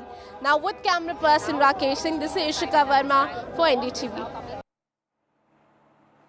All right, returning now to our top story, and finally it's all clear in Maharashtra. Devendra Fadnavis is set to take oath as Chief Minister at Mumbai's Azad Maidan tomorrow, starting his third term in the top post. The BJP leadership finalized Fadnavis today as its choice for the Chief Minister post, potentially ending the long-drawn suspense over who would get the top job. Remember, there was a lot of negotiations taking place behind the scenes. Eknath Shinde was playing a hard ball, but finally it's all been clear today. There you can see Vijay Rupani and Nirmala Sitharaman, the central observers who'd been sent from Delhi to oversee this entire process.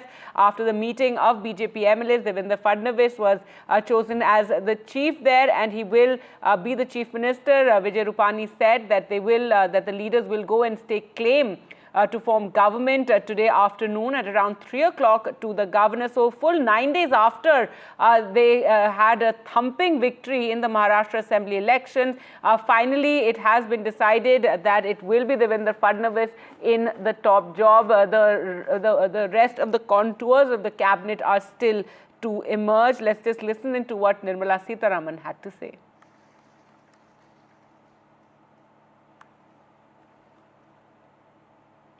नवनिर्वाचित विधिमंडल के नेता के नाम में देवेंद्र फडणवीस जी का मेरा बधाई।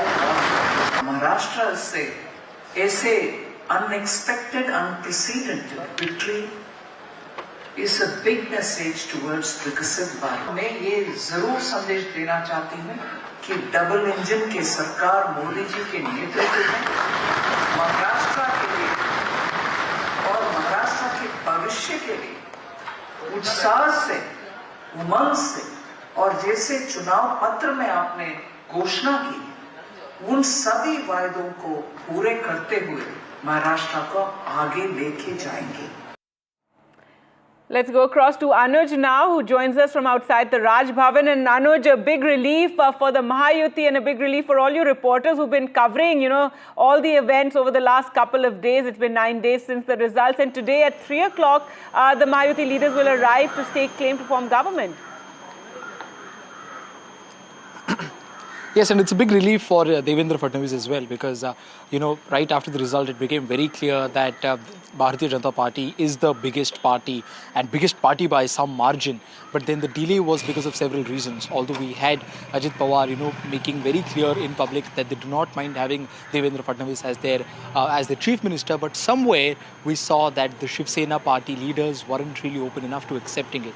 Of course, on camera, they've always stated that Mahayuti is one and Devendra Fadnavis is as much their leader leader as Eknath Shinde is.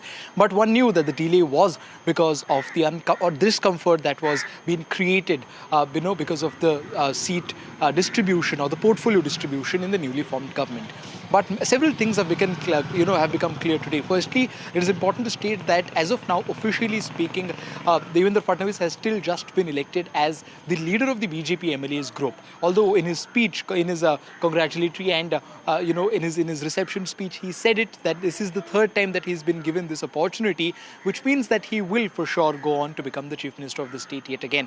Now here at Raj Bhavan, we are expecting the three heads of the Mahayuti or three leaders of the Mahayuti to arrive to stake the claim, literally 24 hours before the oath taking ceremony. And tomorrow, as Vijay Rupani has said it in his press conference earlier, the Chief Minister along with the two Deputy Chief Minister will take the oath alongside a few ministers. Clarity on that will only be received once the heads of the three Mahayuti parties take the claim to form the government here. There are several other finer details which we are yet to know.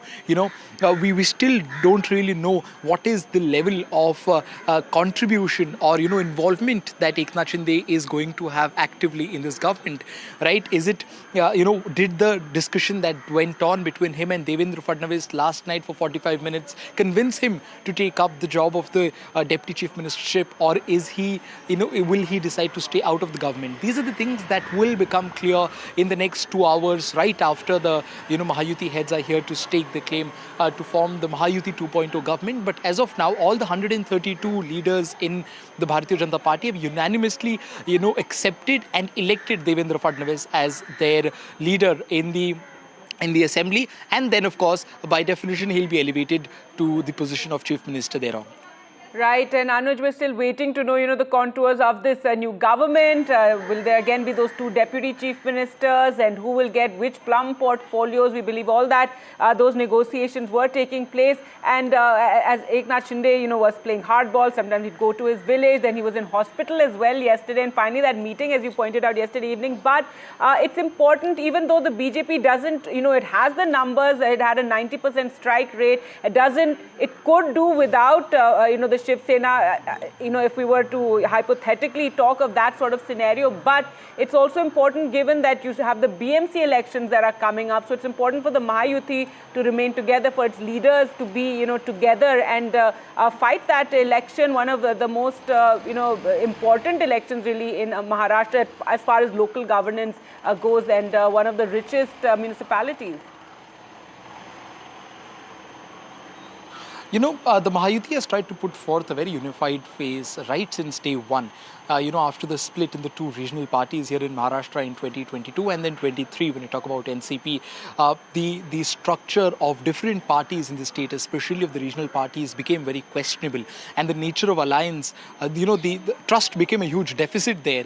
And that's why one couldn't really trust whether either Mahavikas Agadi or Mahayuti would be in its original form after the government is formed on the 23rd. Now, we saw that after the 23rd, although the Mahayuti got a thumping majority, one that Maharashtra's executive or legislative history hasn't really seen since 1962. But then this didn't really deter, the parties there, be it the secondary party as far as number is concerned, that is Shiv Sena, or the tertiary party, that is NCP, to even think of, leaving the alliance even for a while. And that speaks about the kind of role Devendra Fadnavis and Chandrasekhar Bawankule, alongside, of course, Ajit Pawar and Eknath Shinde, have played in making sure that this alliance is kept together. Even before the election and throughout this entire process of campaigning, there were several occasions when the entire alliance was going through its own phase. But then in the end, they've proven that they will stand as united, and they'll be proving it once again here after an hour, when all the three leaders will be present here to meet the governor and to stake the claim for the Mahayuti 2.0 government. All right. Thanks so much, Anuj, for joining us there. So the leaders will arrive at the Raj Bhavan in just about an hour from now. With that, we'll slip into a short break. More news and updates on the other side.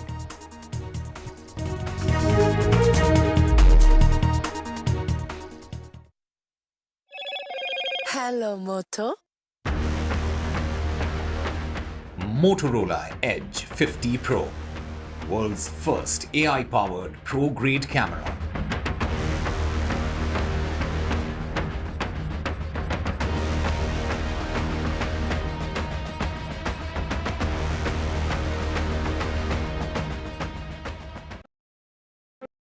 Introducing Vice 4K UHD Smart TV. Quantum Luminate gives more than 1 billion colors. Upscale your content resolution up to 4K. Enjoy your games with auto low latency mode. Watch your favorite movie with voice command. Play my favorite movie. Experience sound with Dolby Audio. Connect with your favorite apps and games on the Content Store. Powered by Web OS Hub. Connects with Apple devices. Unlimited family entertainment with Vice TV. Vice, the science of simple. New day, new show, a new experience. Start your day with the news, not views. We bring you stories that matter and impact your lives. News that informs and keeps you ahead. From Maximum City, Mumbai, to the state of governance, Delhi, NDTV brings to you the best breakfast show. The breakfast show only on NDTV 24/7 every morning at 8 a.m. In today's interconnected world, India's voice is more crucial than ever. When India speaks, the world listens. At NDTV World, we are that voice, bringing you intelligent and insightful news from India and beyond. From geopolitics and diplomacy to economic shifts, migrations, tech disruptions, and the stories of our diaspora. We cover the news that shapes our global future. NDTV World, your new home for global news is here.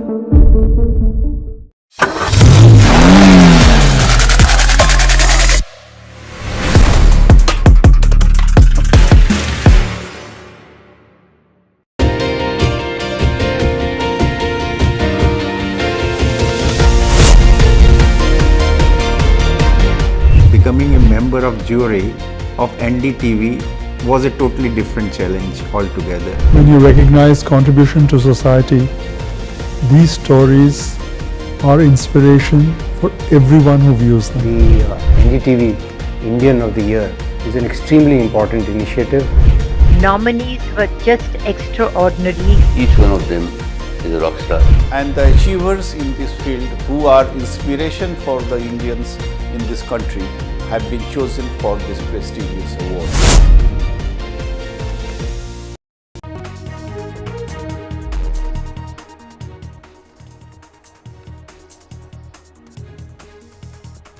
Hello and welcome to NDTV. I am Ankit Tyagi. Let's quickly take you to the stories we are tracking at top of 2.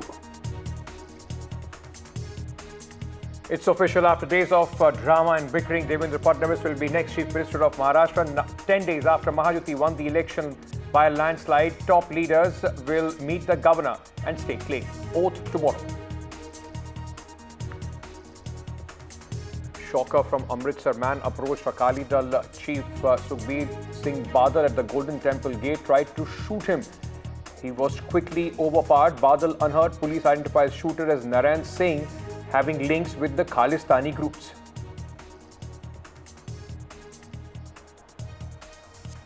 Punjab Chief Minister Bhagwant Mann says police will carry out a fair probe. BJP, Congress put Aam Aadmi Party government on notice. BJP says attack on Badal is an attack on Golden Temple. Congress says stern action should be taken by the Aam Aadmi Party government. Uttar Pradesh police stops Rahul and Priyanka Gandhi on their way to Sambhal. Showdown on the roads of Uttar Pradesh. Rahul and Priyanka Gandhi return to Delhi. UP cops stop Congress MPs from entering Sambhal.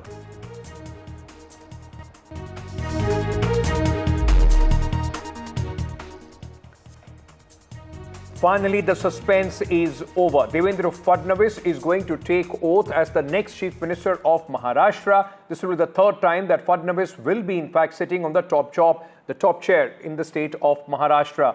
The BJP leadership finalized Fadnavis's name today as their choice for the chief ministerial post. In the BJP legislative party meeting, Fadnavis was chosen as the leader of the legislative party soon after his name was placed before the newly elected legislators, and their approval finalized his selection.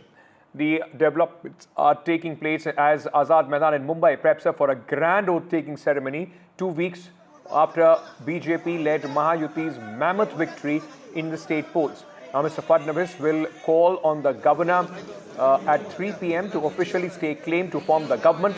Eknath Shinde and Ajit Pawar will also be with Mr. Fadnavis at this moment. Now, at the BJP legislators meeting, Fadnavis said he is honored to be named the leader of the legislature party and said he wouldn't be here without the support of 132 BJP MLAs.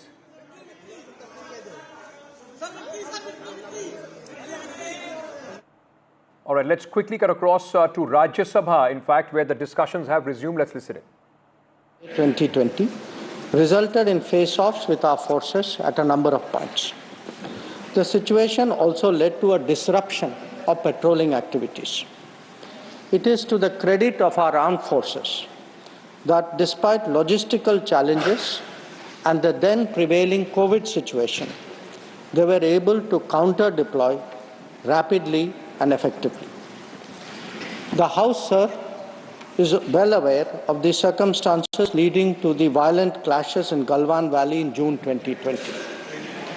In the months thereafter, we were addressing a situation that had seen not only fatalities for the first time in 45 years, but also a turn of events serious enough for heavy weaponry to be deployed in close proximity to the LAC. While a determined counter-deployment of adequate capability was the government's immediate response, there was also the imperative of a diplomatic effort to diffuse these heightened tensions and to restore peace and tranquility. Sir, the contemporary phase of our ties with China dates back to 1988, when there was a clear understanding that the Sino-Indian boundary question will be settled through peaceful and friendly consultations. In 1991, the two sides agreed to maintain peace and tranquility in the areas along the LAC, pending a final settlement of the boundary question. Thereafter, in 1993, an agreement was reached on the maintenance of peace and tranquility along the LAC. Subsequently, in 1996, India and China agreed on confidence-building measures in the military field. In 2003, we finalized a declaration on the principles of our relations and comprehensive cooperation, which included the appointment of special representatives. In 2005, a protocol was formulated on the modalities for implementations of CBMs in the military field along the LAC. At the same time, the political parameters and guiding principles for the settlement of boundary question was also agreed upon. In 2012, a working mechanism for consultation and coordination called WMCC was established. A year later, we reached an understanding on border defense cooperation as well. Honorable Chairman, sir, the purpose of my recalling these agreements is to underline the elaborate nature of our shared efforts to ensure peace and tranquility in the border areas, and to emphasize the seriousness of what its unprecedented disruption in 2020 implied for our overall relationship. The situation arising after our counter-deployment called for a multiple set of responses. The immediate priority was to ensure disengagement from friction points so that there would be no further untoward incidents or clashes. This has been fully achieved, as I will explain. The next priority will be to consider de-escalation that would address the massing of troops along the LAC with associated accompaniments. It is also evident that the management of border areas will require further attention in the light of our recent experiences. In all of this, we were and we remain very clear that the three key principles must be observed under all circumstances. One, both sides should strictly respect and observe the LAC. Two, neither side should attempt to unilaterally alter the status quo. And three, agreements and understandings reached in the past must be fully abided by in their entirety. Sir, honorable members would also appreciate that as a result of the sustained tension and specific developments in the border areas, our overall relationship with China was bound to be impacted adversely. In the new circumstances, it was obviously not possible to continue the normal exchanges, interactions and activities as in the past. In this regard, we made clear that the development of our ties were contingent on the principles of mutual sensitivity, mutual respect and mutual interest. So, throughout this period, honourable members would also be aware that the government has publicly maintained that India-China relations cannot be normal in the absence of peace and tranquility in the border areas. The combination of a firm and principled stand on the situation, as well as a clearly articulated approach to the totality of our ties, has been the foundation of our engagement with China for the last 4 years. We have been very clear. There was External Affairs Minister S. Jaishankar, in fact, speaking about the India-China relationships in the Rajya Sabha. In fact, this is after he made the statement in Lok Sabha yesterday. Let's go back, in fact, ladies and gentlemen, and shift our focus to the big story which is coming in from Maharashtra, the state, in fact, which is going to see the formation of the government. The process will kickstart today, and tomorrow is the oath-taking ceremony. At this moment, I'm being joined by my colleague Anuj, who is joining us from Raj Bhavan in Maharashtra in Mumbai. Radhika is at Vidhan Bhavan, and we also have my colleague Vasudha Venugopal, who is joining us from the Parliament, keeps a very close eye on the Bharatiya Janata Party. Let me start by asking you, Vasudha, at this moment, at least all stops, all speed breakers have been removed. Devendra Fadnavis was an obvious choice, but there were question marks because of the delay. Now it seems that Devendra Fadnavis' meeting yesterday with Eknath Shinde has ensured that he returns to power without any hitches. Absolutely, Ankit. And if we've had these conversations even in the last few days where BJP leadership had made it very clear that with 132 MLAs on their own, with a strike rate of almost 90%, it was clear that it's going to be a BJP chief minister. They're not going to let go of an opportunity like this. And Devendra Fadnavis has been the face of the party in Maharashtra. Dev Bhau is what he is known as. But of course, he has seen a lot of ups and downs. He was also blamed for the BJP's setback in the Lok Sabha elections of 2024. But that said, when I traveled to Maharashtra this time, every BJP candidate wanted Devendra Fadnavis to come and campaign in his or her constituency. That made it very clear that Devendra Fadnavis is the choice of the MLAs as well. And this time the BJP took a very different approach. They did not really go on talking a lot with their allies to ensure that there is no conflict. They've made it very clear that they have the numbers of their own, but they are not going to disrespect the allies, which is why we saw Mr. Shinde in some ways sulking, but at the same time also flexing his muscles to ensure that he also gets the best portfolio. So it was also clear when Girish Mahajan, someone who's seen as close to Devendra Fadnavis, he was also in some ways sent to meet Eknath Shinde. So there were many feelers that were sent from the BJP side to ensure that all allies put out an optics of unity. But the comeback of Devendra Fadnavis was expected. He's somebody who has a proven track record in governance. The Prime Minister has a certain vision of Maharashtra, which Devendra Fadnavis is seen as the best capable guy to fulfill. He's also someone who has, from irrigation projects to Maratha reservation, he has handled a lot of challenges in the past. Somebody who comes from Vidarbha, and that to become the Chief Minister of Maharashtra, which is always known for its Chief Ministers from Western Maharashtra. And that to a Brahmin, he's the second Brahmin Chief Minister after Manohar Joshi, and also the first, BJP Chief Minister, and ideologically steeped in the RSS. So, many wins there for Devendra Fadnavis, but it's not been an easy ride for him. But in some ways, it was expected. But now, of course, the difficult battle for the BJP begins. We'll have to wait and see who the Deputy Chief Ministers are going to be. Yes, of course, Radhika also reported that we know that it's going to be Eknath Shinde and Ajit Pawar, but who will get the most important portfolios, because this is also the financial capital of the country. A lot depends on these resource-rich ministries. So a lot of eyes will be on who gets what and who gets slightly less, and who has to be sort of really reassured. All that is going to happen. But in some ways, the first battle has been won by the BJP. Right. Ensuring that Devendra Fadnavis gets unanimously elected as the party's leader. So Radhika, no surprises there as far as Devendra Fadnavis' name is concerned. While, because it was a 10-day long HS, people were in fact talking about can their BJP spring a surprise as well there. But Devendra Fadnavis now elected unanimously as the leader of Legislative Party. So for Devendra Fadnavis, what does this third term mean?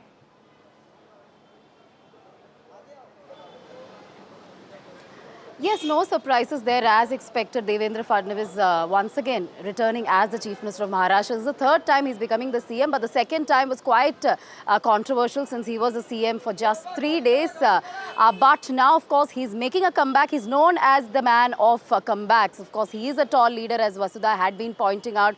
As far as the challenges are concerned for Fadnavis, of course, it is to make sure that Mahayuti stays united. We know for a fact that Shinde was given the Chief Ministership position in 2022.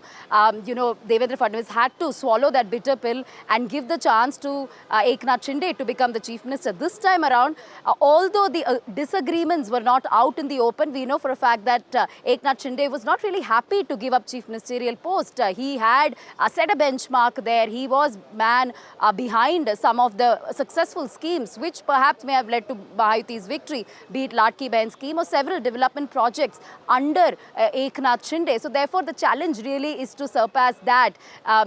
Since most of these schemes, for these schemes, the credit had been given to Eknath Shinde. And also to make sure the flock stays together, Mahayuti stays together. As I said, no open disagreements, no open war of words between, NCP or Sena or the BJP, especially since there were a lot of discussions and deliberations over Chief Ministership post as well as Deputy CM post. So to really make sure that the alliance stays together, and also to make sure that Shinde is kept happy, because he looks like he's going to accept Deputy Chief Ministership post. Again, he had to swallow that bitter pill this time around. But what about the key portfolios such as home and finance? We are getting to know that those are some key portfolios that Shinde wants. But will he get that in return, as he's in a sense sacrificed the CM post? So all that remains to be seen, and we will get better clarity on key portfolios perhaps only after the swearing-in ceremony. But CM, Deputy CMs are to be sworn in tomorrow, and today, in an hour from now, they will be staking claim before the governor. And of course, Anuj is reporting from Raj Bhavan. Absolutely. And Anuj, as preparations are going on at Azad Maidan for the big oath-taking ceremony, the first step is where you are, the governor's residence. Are we expecting both the deputies to be with Devendra Fadnavis when they stake claim? Because both of them, of course, are the leaders of their own party as well. One unusual thing that we've seen with the Bharatiya Janata Party this time around, I mean, we've seen many, but one of it has been how much they have kept it under secret, right, up until the very end. Now, even when Vijay Rupani was speaking in the press conference and when asked about who exactly is going to be present at Raj Bhavan to stake the claim, he did not really say that the chief ministerial candidate along with the two designated deputy chief ministers will be there, but he just said that the three leaders of the Mahayuti parties will be present there. So they are trying to hide it and they are trying to keep it under wraps as much as they can. But it is very clear that in all likeliness it will be Devendra Fadnavis along with the two leaders, that is Ajit Pawar and Eknath Shinde, if he chooses to be, if he chooses to accept the position of Deputy Chief Ministership. They will all be present here, to get done away with the formalities. But more importantly, the role of all the three parties becomes very important here. When you look at it numerically, although Shiv Sena and Bharatiya Janata Party had a huge difference of close to 75 seats. The importance that Eknath Shinde had garnered in Maharashtra's politics in last 2.5 years was massive. And as Radhika had said earlier, it did play a very instrumental role in this momentous success that the BJP-led Mahayuti alliance got in the recently concluded election, especially in the rural belts of the state, especially amongst the women after the Maji Ladki Bahin Yojana and amongst the several weaker sections of the population. More importantly, Eknath Shinde was also Maratha phase, which is what he tried to push for, right, while negotiating with the Bharatiya Janata Party's top positions. He made it very clear, or the Shiv Sena was very clear about the fact that, the situation in Maharashtra has been very different in last 5 to 10 years than what was the case earlier, right?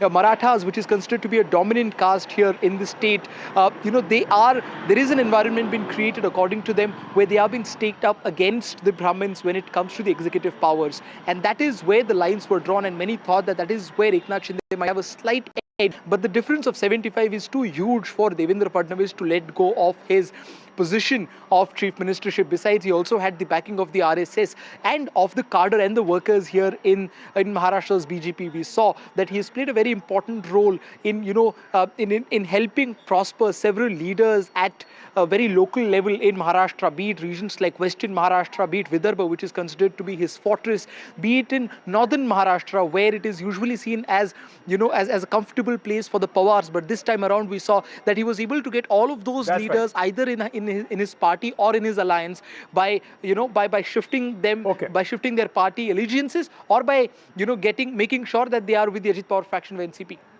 Thank you for joining us with all those details. My colleagues Vasudha, Radhika, and also at this moment Anuj reporting from Mumbai on this big story.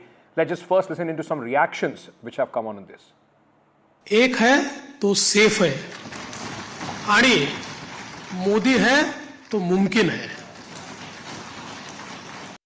नवनिर्वाचित विधिमंडल के नेता के नाम में देवेंद्र फडणवीस जी का मेरा बधाई और महाराष्ट्र से ऐसे unexpected unprecedented victory is a big message towards विकसित भारत. मैं ये जरूर संदेश देना चाहती हूँ कि डबल इंजन की सरकार मोदी जी के नेतृत्व में महाराष्ट्र के लिए और महाराष्ट्र के भविष्य के लिए उत्साह से, उमंग से और जैसे चुनाव पत्र में आपने घोषणा की, उन सभी वायदों को पूरे करते हुए महाराष्ट्र को आगे लेके जाएंगे.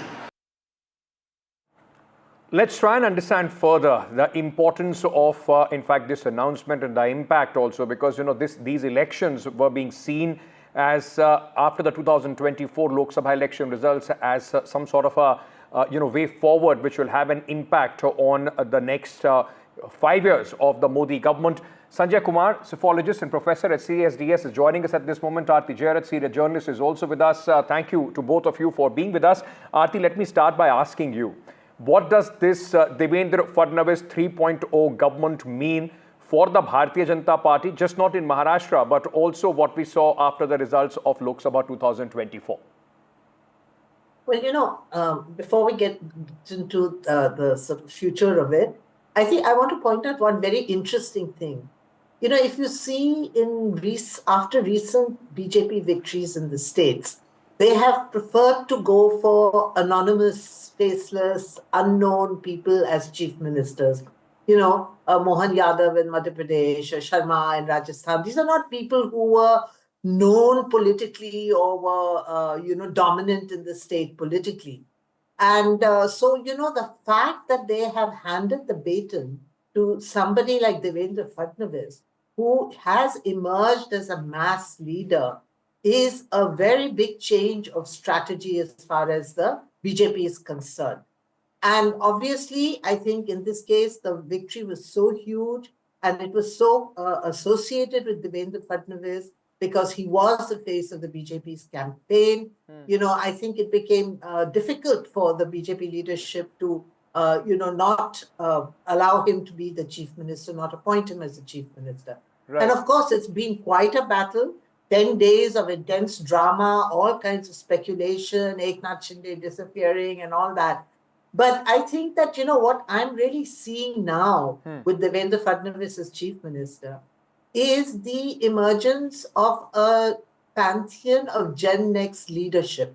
Right. Yogi Adityanath in UP, Amit Shah, Devendra Fadnavis. These are all prominent young leaders of the BJP, and obviously they are being prepared and being groomed, as future leaders of the party. And I think that this is a really significant step politically as far as the BJP is concerned, because I don't see this happening in any other party. Every party across the political spectrum, they're just, stuck with one leader and there is no next generation. And so this is, the farsightedness of the BJP, yes. Which is a very interesting thing. And we've seen this problem with the Congress party, right? The generational shift in the Congress party has been a big problem from Jyotiraditya Scindia to Sachin Pilot, and also In fact, DK Shiv Kumar in Karnataka, all of those tussles we have seen out playing in the Congress party. But Sanjay Kumar, for Devendra Fadnavis, all these arguments that the BJP was able to put forward, let's say in a Rajasthan or a Madhya Pradesh where they denied senior leaders like Shivraj Singh Chauhan or Vasundhara Raje a shot at the chief ministership. The whole idea was it's a generational shift. We want to bring in more experience at the center, want to bring in young blood. For Devendra Fadnavis, all those arguments would have been difficult because A, he's young, B, it is largely under his purview and the leadership that the BJP has been able to garner 132. Ankit, you're right, but there's another factor which we are missing out when we are comparing Maharashtra with, say, Madhya Pradesh, Rajasthan or Chhattisgarh. So these were the states where one single party, BJP, emerged as a dominant party. BJP won the election handsomely in all the three states, defeating Congress. In Maharashtra, it is not only BJP, it's an alliance which contested election. Suppose, hypothetically, BJP has decided for someone else's name, suppose, hypothetically, then Shinde would not have relented. He would have put pressure that if you want to go along with Mr. A, B, C or D, then why not me? It was only because from BJP, it was Devendra Fadnavis' face who was put forward. That's why I think he was, it took a long time. 10 days is not a small time for someone to, to agree to this. So I think that is the difference, that BJP could not have thought of anyone else other than Devendra Fadnavis. If they had thought of someone else, then Shinde would not have agreed to becoming a deputy chief minister as we are learning now. Sanjay, before I go to Aarti, tell me one thing. With the kind of victory that the BJP has been able to get, and your CSDS has done a very exhaustive study as well, largely in all regions, support of in more or less all sections of the society. With this kind of a victory going forward, how much elbow room do you see the opposition having at this moment? Is the Sharad Pawar, NCP, Uddhav Thackeray, Shiv Sena, are they more vulnerable than they were even before this election? Do they now even stand at a point where there could be further defections? I'm not sure whether they can face further defection, but yes, they are vulnerable. If you go by the numbers, if you look at the numbers, the total count of all the three parties together is roughly at the tune of 50-51 seats. If you look at the three regions where they got completely wiped out, when there is such a big victory of any party or an alliance, it is expected that they will do good they would perform very well in all the regions.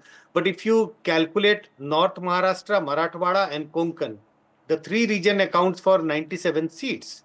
And if you look at out of these 97 seats, only 7 seats have been won by Mahavikas Aghadi. 90 seats went to the Mahayuti alliance. So if you look at the pattern, it is complete rout for Mahavikas Aghadi alliance partner in all the regions. Okay. It is not about one political party. It is about all the three political parties. Vulnerable, yes. I don't rule out the possibility of parties being vulnerable. There may be some defection. But at this moment, the parties are in deep crisis. Aarti, like you were talking about, and all of us, 10 days, there were reports that RSS is also not happy with the kind of, because it's also optics. After a huge victory, if you're taking so much time, then you are giving out a message that there is bickering going on for plum posts within your alliance. For Eknath Shinde, at this moment, of course, he has relented. He is going to possibly be the deputy chief minister. As far as Devendra Fadnavis, the role reversal between both of them. But the fact remains that BJP could not have overlooked Eknath Shinde. They could have formed the government without him, but it's not about his MLAs, but the 7 MPs that he has at the center. No, absolutely. I think the BJP was very keen on sending out a message of unity. This is going to be an alliance government, and they would like to send out a message that it takes its allies along, it keeps them on board. And, yes, they could have, completely bypassed Shinde, and, Shinde's party would have happily stayed with the BJP because they have nowhere else to go. But I don't think that's the message that the BJP wanted to send out. And, the last 2 years have been so turbulent in Maharashtra politics, with so much jor tor going on, that I think the BJP did not want to kind of reaffirm that message that, it is a party that likes to do jor tor and indulge in the politics of opportunism and, so on, just to stay in power. So it was very essential for them to keep all the allies on board, to keep Eknath Shinde, after all, Eknath Shinde's stature had grown in 2 years, and particularly in the last 4 months with the, the Ladli Behna scheme and, some developmental projects and so on. He had become quite an acceptable face in Maharashtra. So he had to be kept happy. He had to be kept on board. And yes, 10 days, it took a long time. And, I think people have begun to spread all kinds of stories about internal tussles and, differences. But, that's part of the pains of, running an alliance. And that's how politics runs. But in conclusion, let me ask you both, 30 seconds to both of you. I'll start with Sanjay Kumar. Sanjay Kumar, with the government formation in Maharashtra, this rounds up the election season for 2024. And after Lok Sabha, all these 4 states were very keenly watched.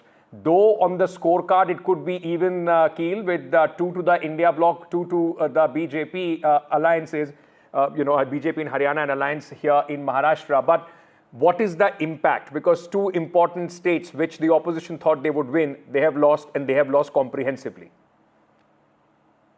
I think the opposition lost the narrative which they thought they have managed to seize, which was their good performance in the 2024 Lok Sabha election. So there was a hope among the opposition parties that they may be able to, take advantage of this, and in the coming assembly election, they will be able to perform well. And if that happens, then the momentum of the national politics might tilt in favor of the opposition, which has not happened. So it is a big blow for the opposition and a win-win situation for the BJP. Aarti, very quickly, is it, realization in the opposition, especially the Congress, that they are 99, not 272? No, I think, the biggest message here is to the Congress party. Because, yes, on the scorecard, it's 2-all. But if you look at the Congress party's own performance in all the 4 states, including in Jammu and Kashmir and Jharkhand, where, mind you, its ally is in power, the Congress's own performance has been very, very poor. So, the reality of what the Congress actually is on the ground, I think, is sinking home. At least it should sink home to the Congress. If it hasn't sunk home to the Congress, it has certainly sunk home to its partners in the India alliance. That, the Congress is not, that behemoth party that 99 and on its way to revival. It still has a long, long way to go. Long way for revival for the Congress party, and a very long way for those who have been, with 240 was thinking that it is going to be a cycle of psychological defeats for the BJP, their position weakened. So politics, at least with 2024 election season ends, and there will be a new season, new analysis in 2025. At this moment, thank you so much to both my guests for joining us on the broadcast. We are quickly slipping into a short break, coming back with much more. Stay tuned.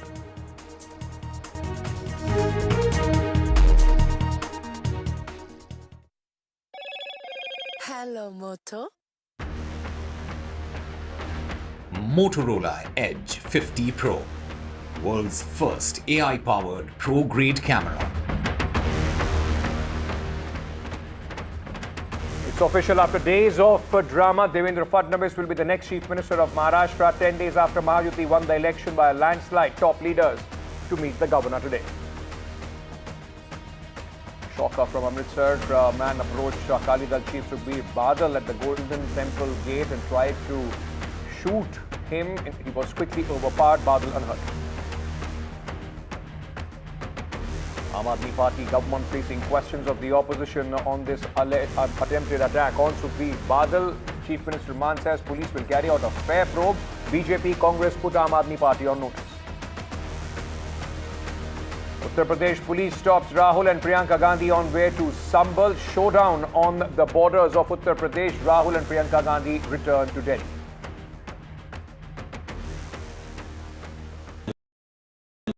Introducing Vice 4K UHD Smart TV. Quantum Luminate gives more than 1 billion colors. Upscale your content resolution up to 4K. Enjoy your games with auto low latency mode. Watch your favorite movie with voice command. Play my favorite movie. Experience sound with Dolby Audio. Connect with your favorite apps and games on the Content Store. Powered by Web OS Hub. Connects with Apple devices. Unlimited family entertainment with Vice TV. Vice, the science of simple. It's a web of frauds, calls, luring emails, threatening messages. Cyber frauds have cast their net wide and everyone is at risk. We track the victims, their horror stories as they get conned online, extorted and robbed of their hard-earned money. How to identify a cyber fraud and how to stay cyber safe. What are your options? Fraud.con, NDTV initiative for cyber safety. Only on NDTV 24/7. NDTV proudly upholds its legacy of trust and credibility. According to the prestigious Reuters Institute's Digital News Report 2024, NDTV is the top-most news platform in the country. Number one in both online and offline reach in India. Beating all its competition, NDTV stands for trust. I've been reporting on all issues big and small from Andhra Pradesh, Telangana, rest of South India, bringing you all the action, all that you need to know, all that you want to know. The energy of Maximum City is infectious. I bring in that energy in our news coverage from financial capital Mumbai. India's IT capital is always buzz. It's literally a city that never sleeps. And I keep you ahead on all the Bengaluru buzz. Covering from the southernmost part of India over the last 23 years, I bring in-depth and 360-degree coverage from the Dravidian heartland. The land of Mishti is also known for its bitter politics. I have seen much water flow under the Howrah Bridge, covering Bengal in all its vivid colors.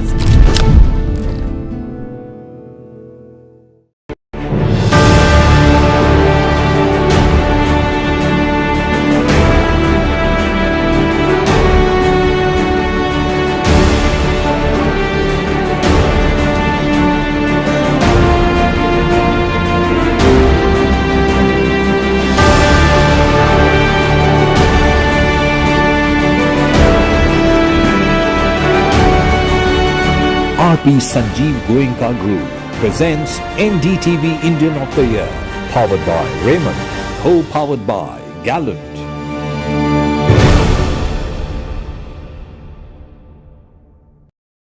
New day, new show, a new experience. Start your day with the news, not views. We bring you stories that matter and impact your lives. News that informs and keeps you ahead. from Maximum City, Mumbai, to the seat of governance, Delhi. NDTV brings to you the best breakfast show. The breakfast show only on NDTV 24/7 every morning at 8 a.m. In today's interconnected world, India's voice is more crucial than ever. When India speaks, the world listens. At NDTV World, we are that voice, bringing you intelligent and insightful news from India and beyond. From geopolitics and diplomacy to economic shifts, migrations, tech disruptions, and the stories of our diaspora. We cover the news that shapes our global future. NDTV World, your new home for global news, is here.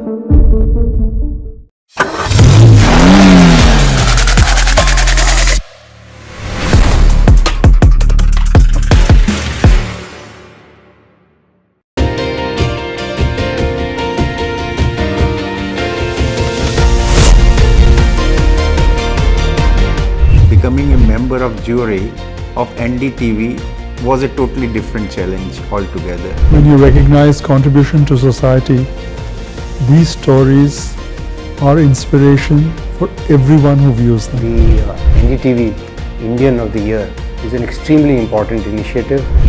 Nominees were just extraordinary. Each one of them is a rock star. And the achievers in this field who are inspiration for the Indians in this country have been chosen for this prestigious award.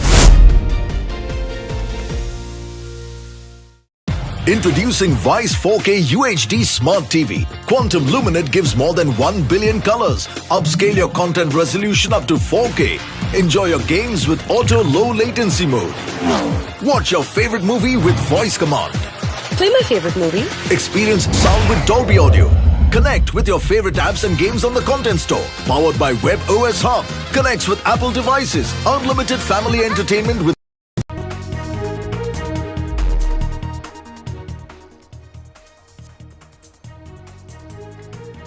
was an assassination attempt at Shiromani Akali Dal chief Sukhbir Singh Badal this morning while he was serving his penance at the entrance of the Golden Temple in Amritsar. A former Babar Khalsa international terrorist opened fire at Shiromani Akali Dal leader Sukhbir Singh Badal at the entrance of the Golden Temple in Amritsar. The shooter, identified as Narayan Singh Chaura, a Khalistani activist, was overpowered by people present at the spot and was handed over to the police. Badal, who was sitting on a wheelchair, escaped unhurt. The shooter was, in fact, overpowered by people, including the sewadars who were serving. Sukhbir Singh Badal was serving as a guard at the temple entrance. As part of religious punishment, he is now safe. Videos showed wheelchair-bound Badal in a blue sewadar uniform holding a spear, ducking for cover as the shooter whipped out a gun. However, the temple officials near the Akali Dal leader were swift to react and overpowered the shooter. Chief Minister Bhagwant Mann has in fact said that the police is doing a thorough investigation and no elements against peace of Punjab will be tolerated. Meanwhile, the BJP has targeted the Aam Aadmi Party government and has said that the Aam Aadmi Party government should take stern action and the BJP needs to be reviewed at the Golden Temple. The Congress party has also attacked the Aam Aadmi Party government in Punjab over the security situation. मैं सुखबीर बादल जी ते होए हमले दी सख्त निंदा करदा। मैं इस गल लई मतलब पंजाब पुलिस नूं बधाई दिना कि उन्होंने बहुत मुस्तैदी नाल 3-4 ਜਿਹੜੇ ਪੁਲਿਸ ਵਾਲੇ ਉੱਥੇ ਮੌਜੂਦ ਸੀ ਉਹਨਾਂ ਸਿਵਲ ਦੇ ਵਿੱਚ ਸੀਗੇ ਉਹਨਾਂ ਨੇ ਇੱਕਦਮ ਉਹਨੂੰ ਕਾਬੂ ਕੀਤਾ। ਭਾਵਨਾਵਾਂ ਨੇ ਜੁੜੀਆਂ ਹੋਈਆਂ ਉੱਥੇ ਤਲਾਸ਼ੀ ਨਹੀਂ ਕਿਸੇ ਦੀ ਕਿਉਂਕਿ ਸੰਗਤ ਬਹੁਤ ਲੱਖਾਂ ਦੀ ਗਿਣਤੀ ਚ ਆਉਂਦੀ ਹੈ ਤਲਾਸ਼ੀ ਨਹੀਂ ਲੈ ਸਕਦੇ ਪਰ ਜੋ ਹੋਇਆ ਬਹੁਤ ਮੰਦਭਾਗਾ ਹੋਇਆ ਔਰ ਖਾਸ ਤੌਰ ਤੇ ਗੁਰੂ ਦੇ ਦਰ ਤੇ ਇਹਦੀ ਨਿਰਪੱਖ ਜਾਂਚ ਹੋਊਗੀ ਸਖਤਾਈ ਨਾਲ ਜਾਂਚ ਹੋਊਗੀ और जो भी दोषी हुआ सख्त सजा मिलेगी। बताना चाहता हूँ कि रिशपाल सिंह हमारे पुलिस पर्सनल हैं, जसबीर सिंह और परमिंदर सिंह, इन तीनों ने बड़ा बाखूबी अपनी ड्यूटी अलर्टनेस से करते हुए ये सारा फॉयल किया जो उन्होंने अटैक करने की कोशिश की। इसमें नारायण सिंह चौड़ा जो कि पुराने क्रिमिनल रिकॉर्ड भी है जिनका, उनको गिरफ्तार किया गया, केस रजिस्टर कर दिया और हर एंगल से इन्वेस्टिगेशन की जा रही है। देखिए, अब दरबार साहब में संगत को किसी को रोकना थोड़ा मुश्किल है, आपको पता है, क्योंकि धार्मिक भावनाएं बड़ी इन्वॉल्व होती हैं इस बात में। उसी के मद्देनज़र हमने जो अरेंजमेंट थे, क्लोज प्रॉक्सिमिटी और ओवरऑल सिक्योरिटी डिप्लॉयमेंट, उसका इंतजाम किया था। आपके सामने ही है उसका नतीजा कि जो भी अटेम्प्ट हुई उसको फॉयल किया गया पुलिस की अलर्टनेस से। MP from Amritsar, Gurjeet Singh Aujla is with me, sir. How do you see such a shocking incident that has come out from the Golden Temple itself, Sukhbir Singh Badal being shot? बहुत बुरा लगा, मैंने भी जब देखा है, बहुत गलत बात हुई है और ये हमला नहीं होना चाहिए। दरबार साहब का परिसर शांति बालता का प्रतीक है और उनको सजा एक श्री अकाल तख्त साहब ने दे दी है, तो अकाल तख्त साहब को सब सर्वोच्च मानते हैं। उसको कोई बात है तो हम उनसे लिखती तौर पर जहेदार साहब को कंप्लेंट कर सकते हैं, लेकिन कानून को अपने हाथ में लेना ये गलत बात है। किसी पे भी कानून अपने हाथ में ले, कानून इजाजत नहीं देता हमले करने की, और वो भी दरबार साहब के परिसर में, वो गलत हुआ है। सर, कई सारे सवाल उठ रहे हैं, बीजेपी के एमपीज ये कह रहे हैं कि इस तरीके से जो जेल से भागा हुआ इंसान है और उसको जेल में नहीं डालते हुए और इस तरीके से खुला घूम रहा था और उसने फायरिंग किया, ये एक बहुत बड़ा सवाल है रॉयल ऑर्डर। ये तो तहकीकात का चर्चा विषय है ना, वो तो सरकार करेगी। यदि तो वो कहीं वांटेड था, वो बाहर घूम रहा है, तो सरकार की कमजोरी है। लेकिन वहां जो हमला होगा वो मैं कहना चाहता हूँ, क्लियर करता हूँ कि पंजाब दरबार साहब में कहीं भी आप तलाशी नहीं लेते किसी। वहां तो आप लोग कोई भी जाता है तो किसी को तलाशी नहीं लेते, एक संगत की तरह लोग जाते हैं, लेकिन फिर भी पुलिस वहां थी और उन्होंने कंट्रोल किया है, पुलिस की वजह से वो बचाव हुआ है। कई सारे लोग ये भी कह रहे हैं कि ऐसे कई सारे लोग हैं जिनके टेररिस्ट और एक्सट्रीमिस्ट होने के संकेत हैं, जिनके पिछले केसेस भी दर्ज हैं और वो खुलेआम पंजाब में। तो फिर वो पंजाब सरकार और सेंट्रल गवर्नमेंट दोनों करे ना। सेंट्रल गवर्नमेंट को ये तो पता चल जाता है ईडी कहाँ भेजनी, सीबीआई कहाँ भेजनी, इनको ये नहीं समझ आ रहा। वो घूम रहे हैं, वो देश के लिए खतरा कर ले, पंजाब के लिए खतरा थोड़ा है जो घूम रहा है ऐसा बंदा। तो क्या डिमांड करते हैं हम तो यही डिमांड करते हैं कि ऐसी परिस्थिति में सबको मिलकर काम करना चाहिए और कानून के विरुद्ध किसी को भी नहीं जाना चाहिए, कानून हाथ में नहीं लेना चाहिए। सुखबीर सिंह बादल साहब की जान बची, वो क्योंकि भगवान के घर के आगे थे, इसलिए उस अकाल पुरख ने उनकी रक्षा की। पुलिस सब कुछ करती है, मुबारकबाद देना चाहता हूं पंजाब के डीजीपी को, वहां के सीपी बुल्लर साहब को, पर जब वो ये लोगों को पकड़ेंगे तो कोर्ट इनको सजा नहीं देता। इनको कहीं ना कहीं प्रोटेक्शन मिलने लगती है, कनाडा अमेरिका से बाहर से बड़े बड़े वकील आके खड़े हो जाते हैं, तो तो इसलिए मैं जितनी इसकी निंदा करता हूं, लेकिन इनकी जगह जेल में है। जब इनको बाहर निकालोगे ये आपको काटेंगे। ये वो नारायण सिंह चौरा है। Gurpreet Singh Shina, my colleague, joins us with more details at this moment. Gurpreet, quite a sensational morning this has been in Amritsar and also of course, in the state of Punjab. Now, where is the police's investigation and where is Mr. Badal at this moment?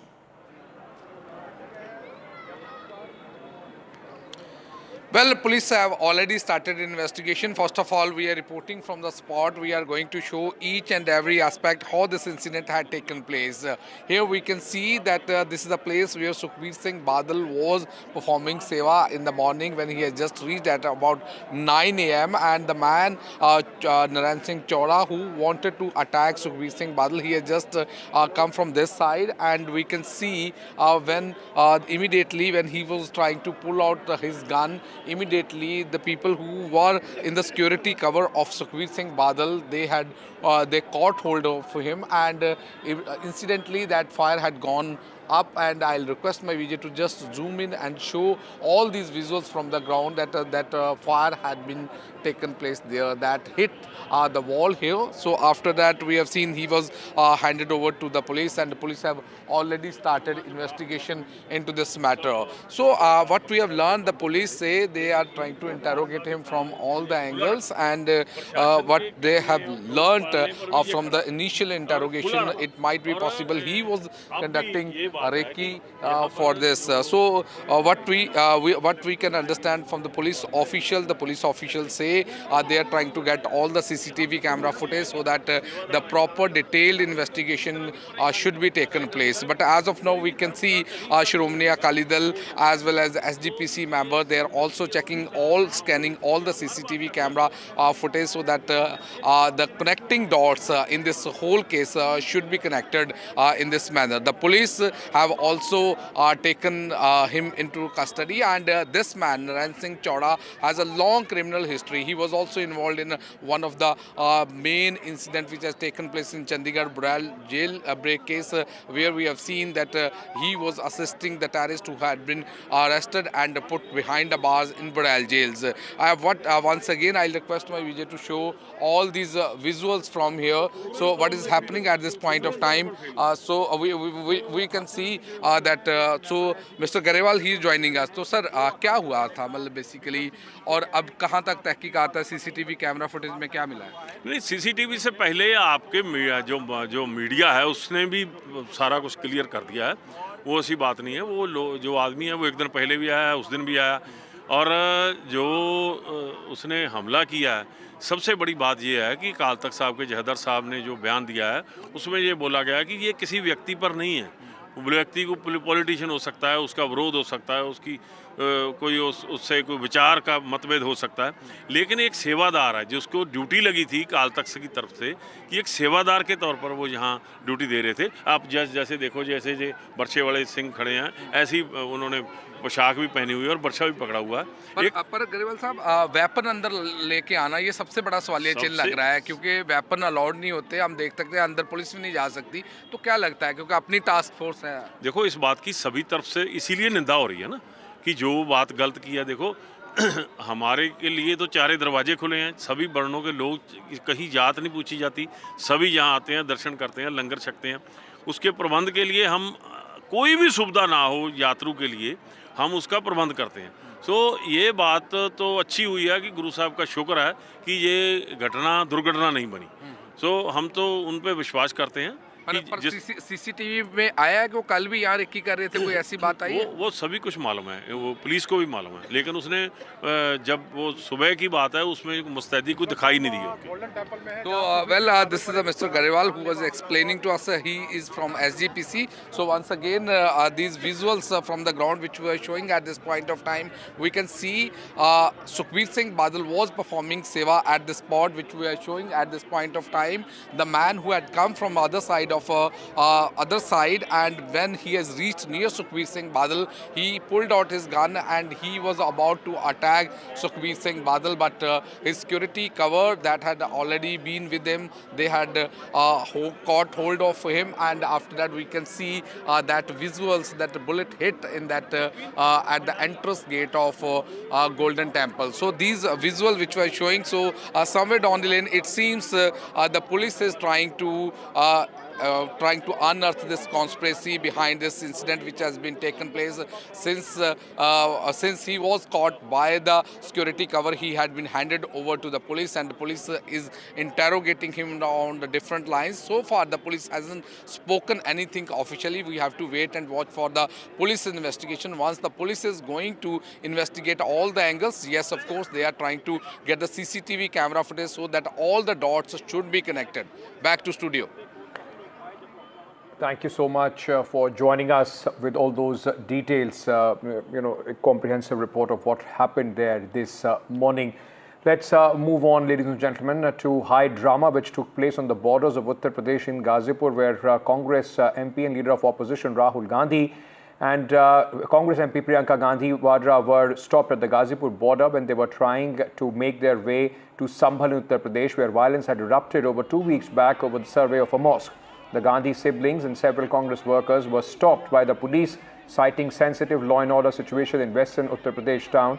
A proposal for Mr. Gandhi to go alone was also turned down. The Congress leaders have now returned to Delhi. There was massive jam this morning as the borders were blocked by the Uttar Pradesh police. Meanwhile, the BJP has slammed the Congress party over the Sambhal visit, questioning why did Rahul Gandhi not go to Sandesh Khali. Constitution के खिलाफ है। हम सिर्फ संभल जाना चाहते हैं, देखना चाहते हैं वहाँ क्या हुआ, लोगों से मिलना चाहते हैं, मगर हमारा जो कॉन्स्टिट्यूशनल अधिकार है, मेरा जो कॉन्स्टिट्यूशनल अधिकार है, उसको मुझे दिया नहीं जा रहा है। तो यही है, नया हिंदुस्तान है, कॉन्स्टिट्यूशन को खत्म करने का हिंदुस्तान है, अंबेडकर जी के कॉन्स्टिट्यूशन को खत्म करने का हिंदुस्तान है, मगर हम लड़ते रहेंगे। मैंने कहा है कि मैं अकेला जाने को तैयार हूं, पुलिस के साथ जाने को तैयार हूं, मगर उन्होंने वो भी बात एक्सेप्ट नहीं की। राहुल जी नेता प्रतिपक्ष हैं, उनके संवैधानिक अधिकार होते हैं, वो बाकी लोगों से अलग होते हैं, उनको रोका नहीं जा सकता इस तरह से। उनका संवैधानिक पद है, संवैधानिक अधिकार है कि उनको अलाउ किया जाए कि वो पीड़ितों से मिलने जाएं। उन्होंने ये भी कहा कि मैं अकेला चले जाऊंगा, यूपी की पुलिस के साथ मैं अकेला चले जाऊंगा, मुझे अकेला ले जाइए। वो भी करने के लिए तैयार नहीं है। पुलिस वालों के पास कोई जवाब नहीं है। शायद उत्तर प्रदेश की स्थिति क्या ये है कि आप इतना भी नहीं संभाल सकते, तो फिर आप इतना गर्व से क्यों कहते हैं कि लॉ एंड ऑर्डर आपने संभाल रखा है यूपी में? तो नेता प्रतिपक्ष है, उनका संवैधानिक अधिकार है, उनको मिलना चाहिए, उनको इजाजत देनी चाहिए थी जाने की। कांग्रेस औपचारिकता नहीं, विवशता निभा रही है, और इससे बहुत स्पष्ट है, और विवशता इसलिए है कि इस मुद्दे पर न कांग्रेस के किसी नेता ने कभी कुछ बोला, न लिखा, न कुछ किया, और आज अचानक ऐसा प्रतीत होता है कि सिर्फ मीडिया आकर्षण पाने के लिए उन्होंने इंडी गठबंधन को साथ न रख पाने की छटपटाहट में यह कार्य किया है।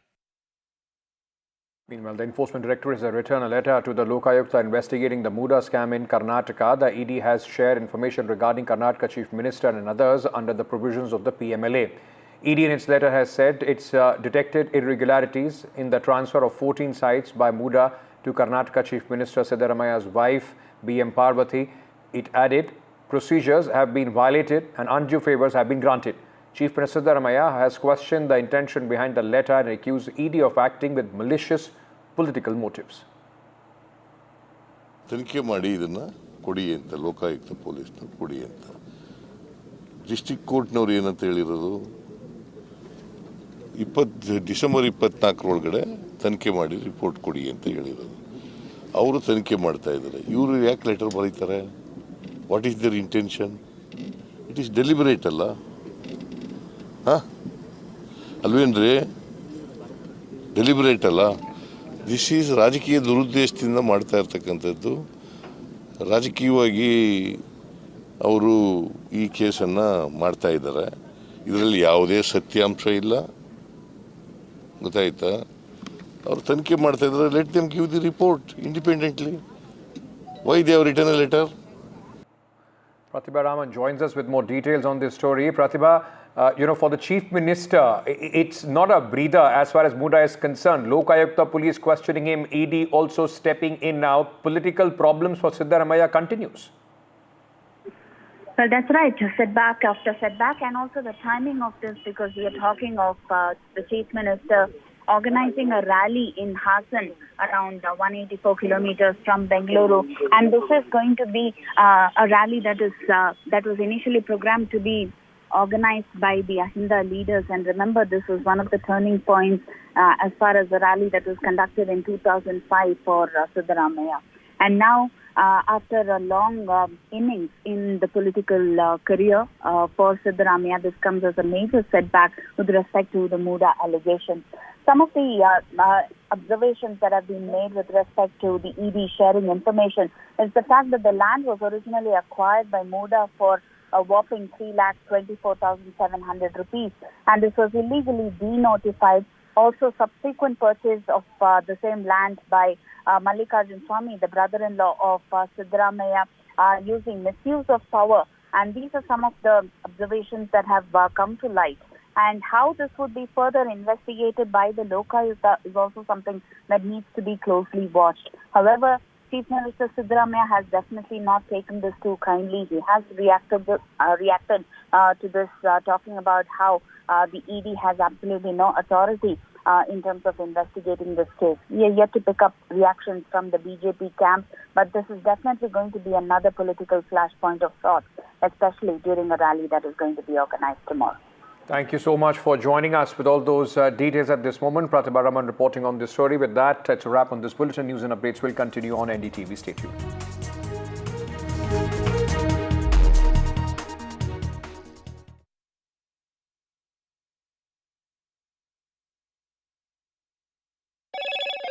Hello, Moto. Motorola Edge 50 Pro. World's first AI-powered pro-grade camera.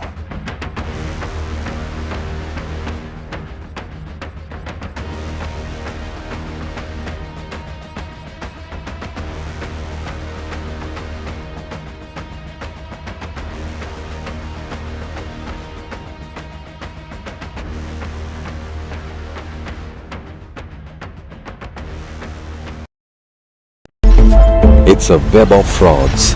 Calls, luring emails, threatening messages. Cyber frauds have cast their net wide and everyone is at risk. We track the victims, their horror stories as they get conned online, extorted and robbed of their hard-earned money. How to identify a cyber fraud and how to stay cyber safe. What are your options? Fraud.con, NDTV initiative for cyber safety. Only on NDTV 24/7. NDTV proudly upholds its legacy of trust and credibility. According to the prestigious Reuters Institute's Digital News Report 2024, NDTV is the top-most news platform in the country. Number 1 in both online and offline reach in India, beating all its competition. NDTV stands for trust. I've been reporting on all issues big and small from Andhra Pradesh, Telangana, rest of South India, bringing you all the action, all that you need to know, all that you want to know. The energy of Maximum City is infectious. I bring in that energy in our news coverage from financial capital Mumbai. India's IT capital is always buzz. It's literally a city that never sleeps. And I keep you ahead on all the Bengaluru buzz. Covering from the southernmost part of India over the last 23 years, I bring in-depth and 360-degree coverage from the Dravidian heartland. The land of Mishti is also known for its bitter politics. I have seen much water flow under the Howrah Bridge, covering Bengal in all its vivid colors.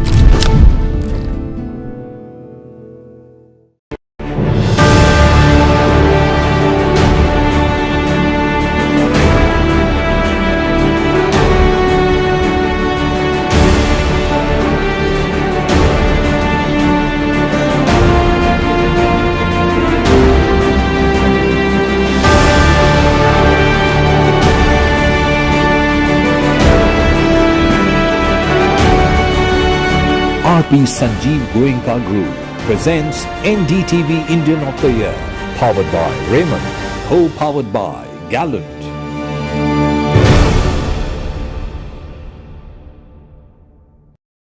New day, new show, a new experience.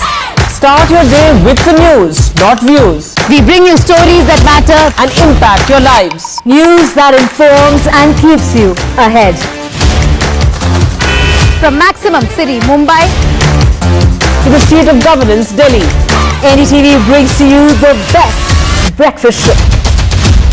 The breakfast show only on NDTV 24/7 every morning at 8 a.m. In today's interconnected world, India's voice is more crucial than ever. When India speaks, the world listens. At NDTV World, we are that voice, bringing you intelligent and insightful news from India and beyond. From geopolitics and diplomacy to economic shifts, migrations, tech disruptions, and the stories of our diaspora. We cover the news that shapes our global future. NDTV World, your new home for global news is here.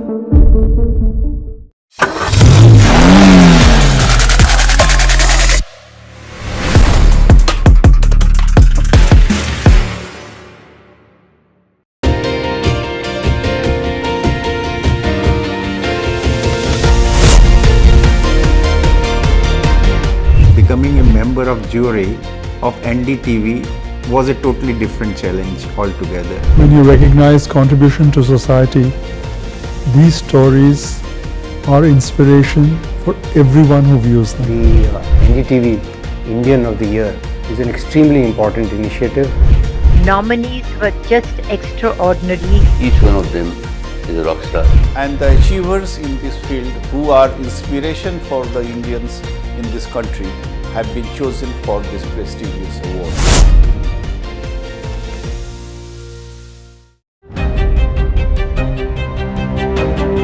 Hello and welcome to India Sense, where I speak with global opinion makers. The United States has made a strategic decision over the last 20 years to move closer to India. Now, a $7 trillion economy seems a perfectly conceivable number. If you want to be a national party, it's that you sort of accept the way the world is rather than want to endlessly hark back to how it was. Modi is promoting the digitization of the economy, which is accelerating growth in the country. It's a web of frauds, calls, luring emails, threatening messages. Cyber frauds have cast their net wide and everyone is at risk. We track the victims, their horror stories as they get conned online, extorted and robbed of their hard-earned money. How to identify a cyber fraud and how to stay cyber safe. What are your options?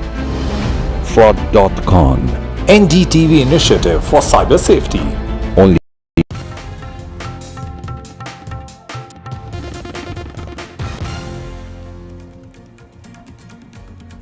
After days of drama, it's finally official. Devendra Fadnavis will be the Maharashtra Chief Minister. This is 9 days after the Mahayuti won the election by a landslide. Today, top leaders will be meeting the governor, in fact, just a short while from now to stake claim.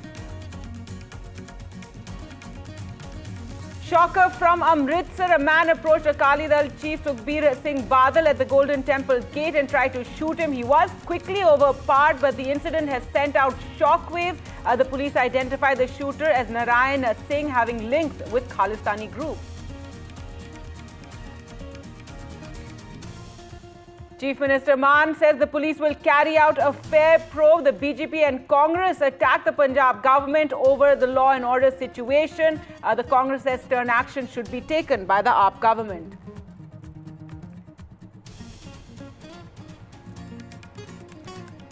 Showdown at the Delhi border. UP cops stop Congress MPs and Rahul Gandhi and Priyanka Gandhi Vadra, who were on their way to visit Sambhal that was hit by violence. A massive traffic snarl seen at the borders. Rahul says he has been prevented from fulfilling his duty as leader of opposition.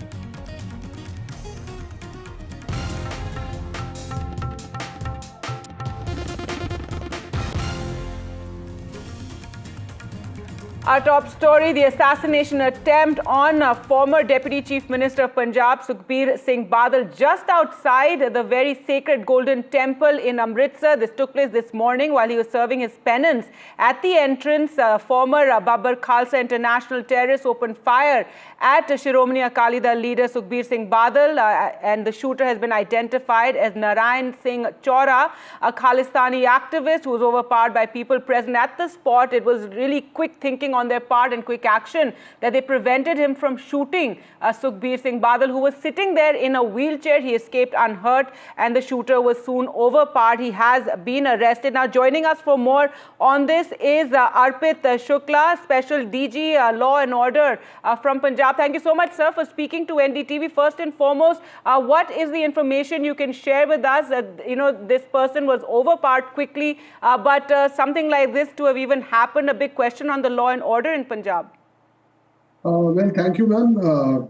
As you all know, today at 9:30 a.m. in the morning, while Mr. Sukhbir Singh Badal was doing seva near the front gate of Harmandir Sahib, this accused Narayan Singh Chora, he approached him, he went very close to him, and he took out a pistol and tried to shoot at him. Our police personnel who were deployed in civil clothes, they overpowered him and averted a big mishap that could have taken place today. The police had some information about some rogue elements to be assembling near Golden Temple today, and in wake of that, we had deployed heavy police force in that area. 1 AIG, 2 SPs, 2 DSPs, along with 175 police personnel, all in civil clothes, were deployed in and around the Golden Temple complex. So it was because of their alertness and their sincere efforts that this mishap was averted. Narayan Singh Chora was immediately arrested by the police. A criminal case has been registered and he is being interrogated and investigation is going on. Right, sir. Narayan Singh Chora, somebody well known to the authorities there. He's had quite, a record. He's been arrested before as well. He's been involved in several criminal activities. Yes, that's right. Narayan Singh Chora, who was a terrorist earlier, was involved in more than 21 cases. And in some of the cases, he has been acquitted while others are going on. And most of these cases are from 1980s and early 90s. So he has a criminal background, and that's why we are trying to figure out whether it was whether he was a lone wolf or there was a bigger conspiracy behind all this. Right, sir. Is it a lapse that he was able to get so close to Mr. Sukhbir Singh Badal?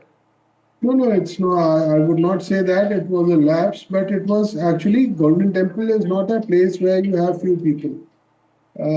Golden Temple is a place where thousands and thousands of people assemble every day, and in that kind of crowd, anyone can come close. But then it was because of the alertness of the forces that we could avert this incident. Otherwise, it would have been a very, very unfortunate and well, it certainly sent shockwaves, through Punjab and in Delhi as well. And this is, once again, those fears of radicalism rising in Punjab. What would you say on that, given that an incident like this has occurred, given that Chora is known to have been close to Babbar Khalsa International? So again, those fears of radicalism emerging. Well, I would not say like that. I would only say that we are trying to investigate whether it was his own personal grudge for which he took this action, or it was something more to it. So once we get to know, we'll share with you. But as of now, things are absolutely under control and law and order is totally under control in Punjab. Well, given his association, again, this is something that has been known that he was associated with the banned pro-Khalistan group, Babbar Khalsa International. Again, the fact that these groups also find a lot of support abroad, and is that something that's, massive concern for you, given they get support from Canada, also already, suspicion of an ISI hand in this matter? As I already told you, we are looking into all these aspects, whether he was a lone wolf or whether there was more to it, whether there was a bigger, larger conspiracy. We are looking into all these things, and once these things are clear, we'll share with you. Right, so I understand that right now it's a sensitive matter, as you said, a massive, tragedy or God forbid something like that were to occur. It has been avoided thanks to the intervention of those the security there next to Mr. Badal. But even so, this has sent shockwaves and a lot of concern over law and order in Punjab. As we said, Mr. Chora, this individual Chora was somebody who was known to the authorities. One would have thought that his movements would have been monitored, and he was out on bail, he was arrested, he was released on bail. So given all that, it's raised a lot of concerns and questions about security in Punjab, questions being asked of the Aam Aadmi Party government as well. As I told you, all these cases pertain to 80s and early 90s. That is about 30 years, 35 years back. And we are keeping a watch. We had some information, and that is how we could avert this. He is 60 plus now, and so we are looking into all these aspects. Right, sir, and given that this has taken place, what steps is Punjab Police now taking in terms of in increasing security in the state, or in this area at least? We are committed to ensure security and peace not only in a particular area but in the entire state. And we will ensure that no such element rises and does such a thing in future. Right, and sir, since Mr. Sukhbir Singh Badal, since yesterday, it was highly reported everywhere that he was sitting there outside. It was a religious punishment that he was undergoing. So it was known that he would be sitting there. It would be known to people like Chora who may want to target him. So do you think there should have been another sort of a little more security, maybe just outside for people approaching the Golden Temple? Another layer of security. This is precisely what I told you. 1 AIG, 2 SPs, 2 DSPs, and 175 police personnel were posted there. It was in wake of this only. And this incident was averted by our policemen. There were 3 cops who were the first to react. One Rashpal Singh, one Jasveer Singh, and one Parminder Singh. So these were the people standing in the close proximity, and they were the first to react, and they averted this incident. That's what I'm trying to say. All right, and finally, sir, how soon is it before you can share some information with us? As we said, there's a lot of concern. Was this a lone wolf attack? Was this a larger conspiracy? Ma'am, certainly as soon as we get something, we'll get back to you.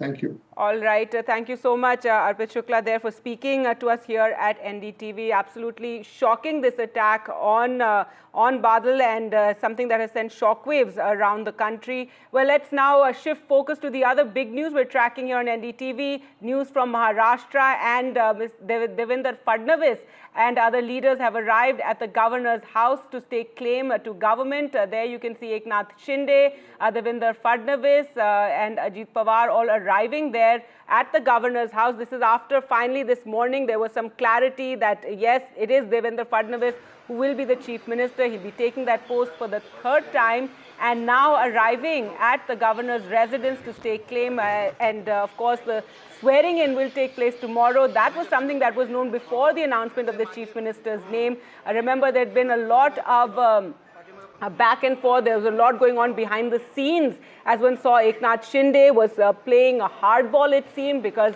he did go to his village in the middle. He then went, he was in hospital yesterday, finally reaching the chief minister's residence, Varsha, yesterday evening, and then Mr. Devendra Fadnavis going there to meet him, where they finally held a meeting. And this morning, the BJP MLAs all met with the central observers, Nirmala Sitharaman and and Vijay Rupani, who were there, and finally Devendra Fadnavis was elected as the leader of the BJP MLAs, and he will be the next chief minister. The larger contours of the government are still waiting for some more clarity on that. We are hearing there will be 2 deputy chief ministers. Is Eknath Shinde going to, take that position? It was something he was reluctant. He didn't want to, after being the chief minister of Maharashtra, really take that demotion and become a deputy chief minister. Will he nominate someone else in that position? There was speculation that his son perhaps could come in and be the deputy chief minister, something that he denied. He is a member of parliament. Now all the 3 leaders have come to the governor's residence to stake claim, and we're still waiting for more clarity on how many ministries or what portfolios which party is getting in the Mahayuti, but finally some clarity on who will be the chief minister, and it is going to be Devendra Fadnavis. Yet again, he will be chief minister for a 3rd time. His 2nd term, though, was extremely short. If one remembers, it was Ajit Pawar who was sworn in as deputy chief minister, who soon left and returned to his uncle Sharad Pawar, and then we saw the MVA coming to power. However, of course, if we go into the history of Maharashtra, the MVA too brought down by this very unlikely coming together of the Eknath Shinde Shiv Sena, managing to split the Shiv Sena there, and Ajit Pawar splitting the NCP and joining hands with the BJP and becoming part of the NDA. So the Mahayuti all set to take charge of Maharashtra. Tomorrow, the swearing-in ceremony will take place at Azad Maidan. In fact, those preparations one has been seeing over the last couple of days. This is something the BJP, in fact, had announced that the swearing-in ceremony would be on the 5th, even before they announced who would be the chief minister. And Eknath Shinde was seen to be playing hardball, seen to be resisting, really. We saw that press conference that he addressed, where he spoke about his term as chief minister, about the love he got from the public, about all that he achieved. And many of the Shiv Sena leaders who one has been speaking to said that while it's of course touted that the BJP has 132 MLAs, that they had a 90% success rate in this election, the Shiv Sena says that is because in the seat sharing arrangement, they contested a much higher number of seats. However, now all that is in the past, and we are still, waiting to know what the cabinet, the government formation will be like in terms of the portfolio distribution, as well as who will be the deputy chief ministers. But Devendra Fadnavis there, all set for his 3rd term as chief minister of Maharashtra. Let's go across to Anuj now, who joins us from outside the Raj Bhavan. And Anuj, so the leaders have all gone in, and then they will finally staking claim to form government. Devendra Fadnavis to return once again at the top job there in Maharashtra. Yeah, I'm also inside the Raj Bhavan for a change, and all the 3 leaders from Mahayuti, in a statement of unity, they all came here at Raj Bhavan in one car. Of course, there were several other senior leaders who were present in that entire caravan as well, be it some senior leaders who had served in the Mahayuti government. But alongside, a more important thing is that all the 3 leaders, that is Ajit Pawar, Eknath Shinde, who has been sick and he hasn't really been travelling a lot ever since he's come back from Satara, and Devendra Fadnavis, of course, all 3 of them have reached Raj Bhavan. Now they'll finish off the formalities of staking the claim for the government, and they are going to address a press gathering after that, when it is expected that an official announcement for the name of chief ministerial candidate or chief minister would be done. But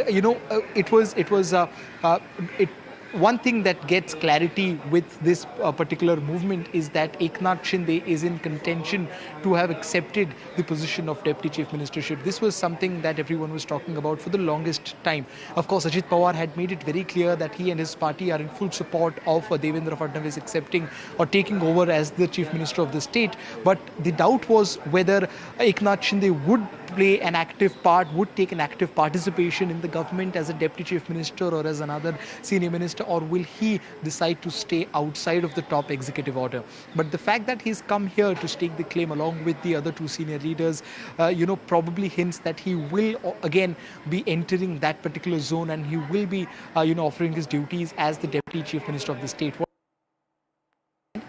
What are the that have been which the compromise has been striked here. Last night we saw that there was a very important meeting that took place between Devendra Fadnavis and Eknath Shinde, where all of these things are, were exchanged there by both Devendra Fadnavis and Eknath Shinde. But it was still not an official meeting when it comes to portfolio distribution, because Ajit Pawar, who had been in Delhi for the last 2 days, wasn't there in the town back then. Today we saw that Ajit Pawar has come to the city, and we've also seen that Bharatiya Janata Party's all 132 MLAs have elected Devendra Fadnavis as their head. Even while while thanking all the MLAs, he did say very clearly that it is his honor to take this responsibility or to take this position for the third time. Although there has not been an official announcement by the Bharatiya Janata Party side on Devendra Fadnavis becoming a chief minister, it is important to say that, but it is very clear now that the head of their legislative party in the assembly is Devendra Fadnavis, and then he will be naturally be elevated to the position of chief minister. And that is exactly why all the three leaders have come here to Raj Bhavan to complete the formalities, to stake the claim for the Mahayuti 2.0 government, for which the swearing-in ceremony will be taking place tomorrow. Vijay Rupani, while speaking to the media, also confirmed that the chief minister, along with two deputy chief ministers, will be taking the oath tomorrow. He confirms, or rather validates, the point made by Ajit Pawar a few days ago, who said that the Mahayuti 2.0 government will be going ahead with the same formula with which they did last time around. It was only interesting to see whether Eknath Shinde, will come down from the position of chief ministership to accepting deputy chief ministership, something that Devendra Fadnavis did in 2019.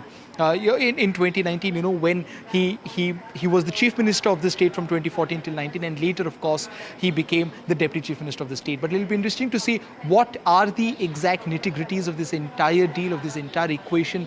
What are the portfolios that Eknath Shinde's Shiv Sena has gotten, and more importantly, how many portfolios has Ajit Pawar received here? Because it was believed that he was in Delhi for the last 2 days, asking and demanding for at least an equal number of portfolios when it comes to him and Eknath Shinde's party, considering that the strike rate is not too different for both these two parties. But in today's press conference, which is expected to start in a little over 10 minutes from now onwards, all of these questions are expected to get answered.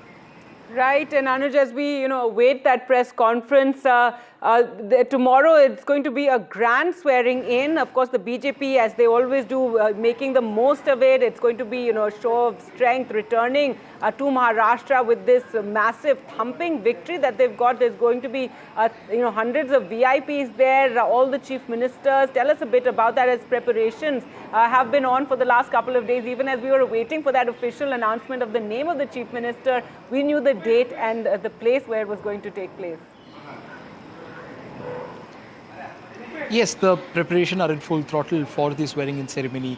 The Mahayuti and especially the Bharatiya Janata Party wants to make a statement with the kind of vote-taking ceremony they're going to have tomorrow. We saw the layout of the kind of plan that they have put forth for the swearing-in ceremony, which will be taking place at 5 p.m. tomorrow at Azad Maidan. Prime Minister Narendra Modi, all the central cabinet ministers are expected to be present there when this swearing-in ceremonies will be taking place. All the NDA state heads from across the country are also expected to be present there. Saints and sadhus from across the country have been invited to this ceremony. We saw that in the layout, a different stage or a designated place has been made available for the saints and religious heads of Hinduism from across the country, who will be present tomorrow when the swearing-in ceremony will take place. It is expected to be a musical bonanza, because several musicians will also be present there amongst many other guests. There has been a space made available for close to 400 and 450 MPs and MLAs, besides several other dignitaries from Mumbai as well. So preparation for this has been going on for quite some time now, but a major question there was, although the preparation is there, the stage is set, but the chief ministerial candidate or the chief ministerial face from the Mahayuti wasn't clear up until today afternoon. Although every hint or every finger pointed towards it being Devendra Fadnavis, but an official validation for it, was only received today afternoon when the Bharatiya Janata Party's MLAs meeting took place today afternoon.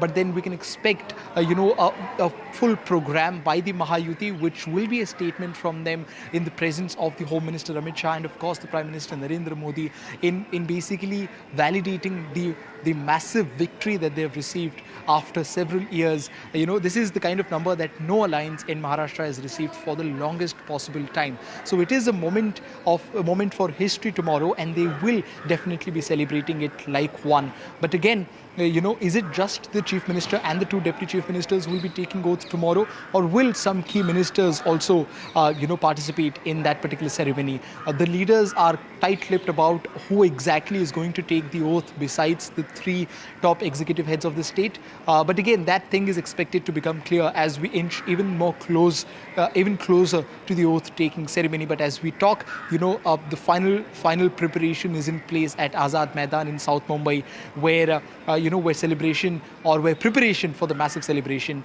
is in full flow. All right, Anuj, thanks so much for joining us. We will return to you for more. We can see the governor, C.P. Radhakrishnan, there. He, at the head of that table as they stake claim to form government. So, and Radhika also there with us. So, finally, Radhika, it's all happening on the eve of the swearing in today morning. That clarity that it is Devendra Fadnavis again. And now all the three leaders have gone to stake claim along with other leaders. Praful Patel also sitting there next to Mr. Ajit Pawar, but as Anuj was pointing out, we're still awaiting, more details about what the cabinet is going to be like. We are assuming, of course, the two deputy chief ministers, NCP and Shiv Sena, but will Eknath Shinde be one of the deputy chief ministers there? Everyone is standing up now, and I think, yes, the photo op and the letters are being handed over to the governor. But yes, Radhika, over to you.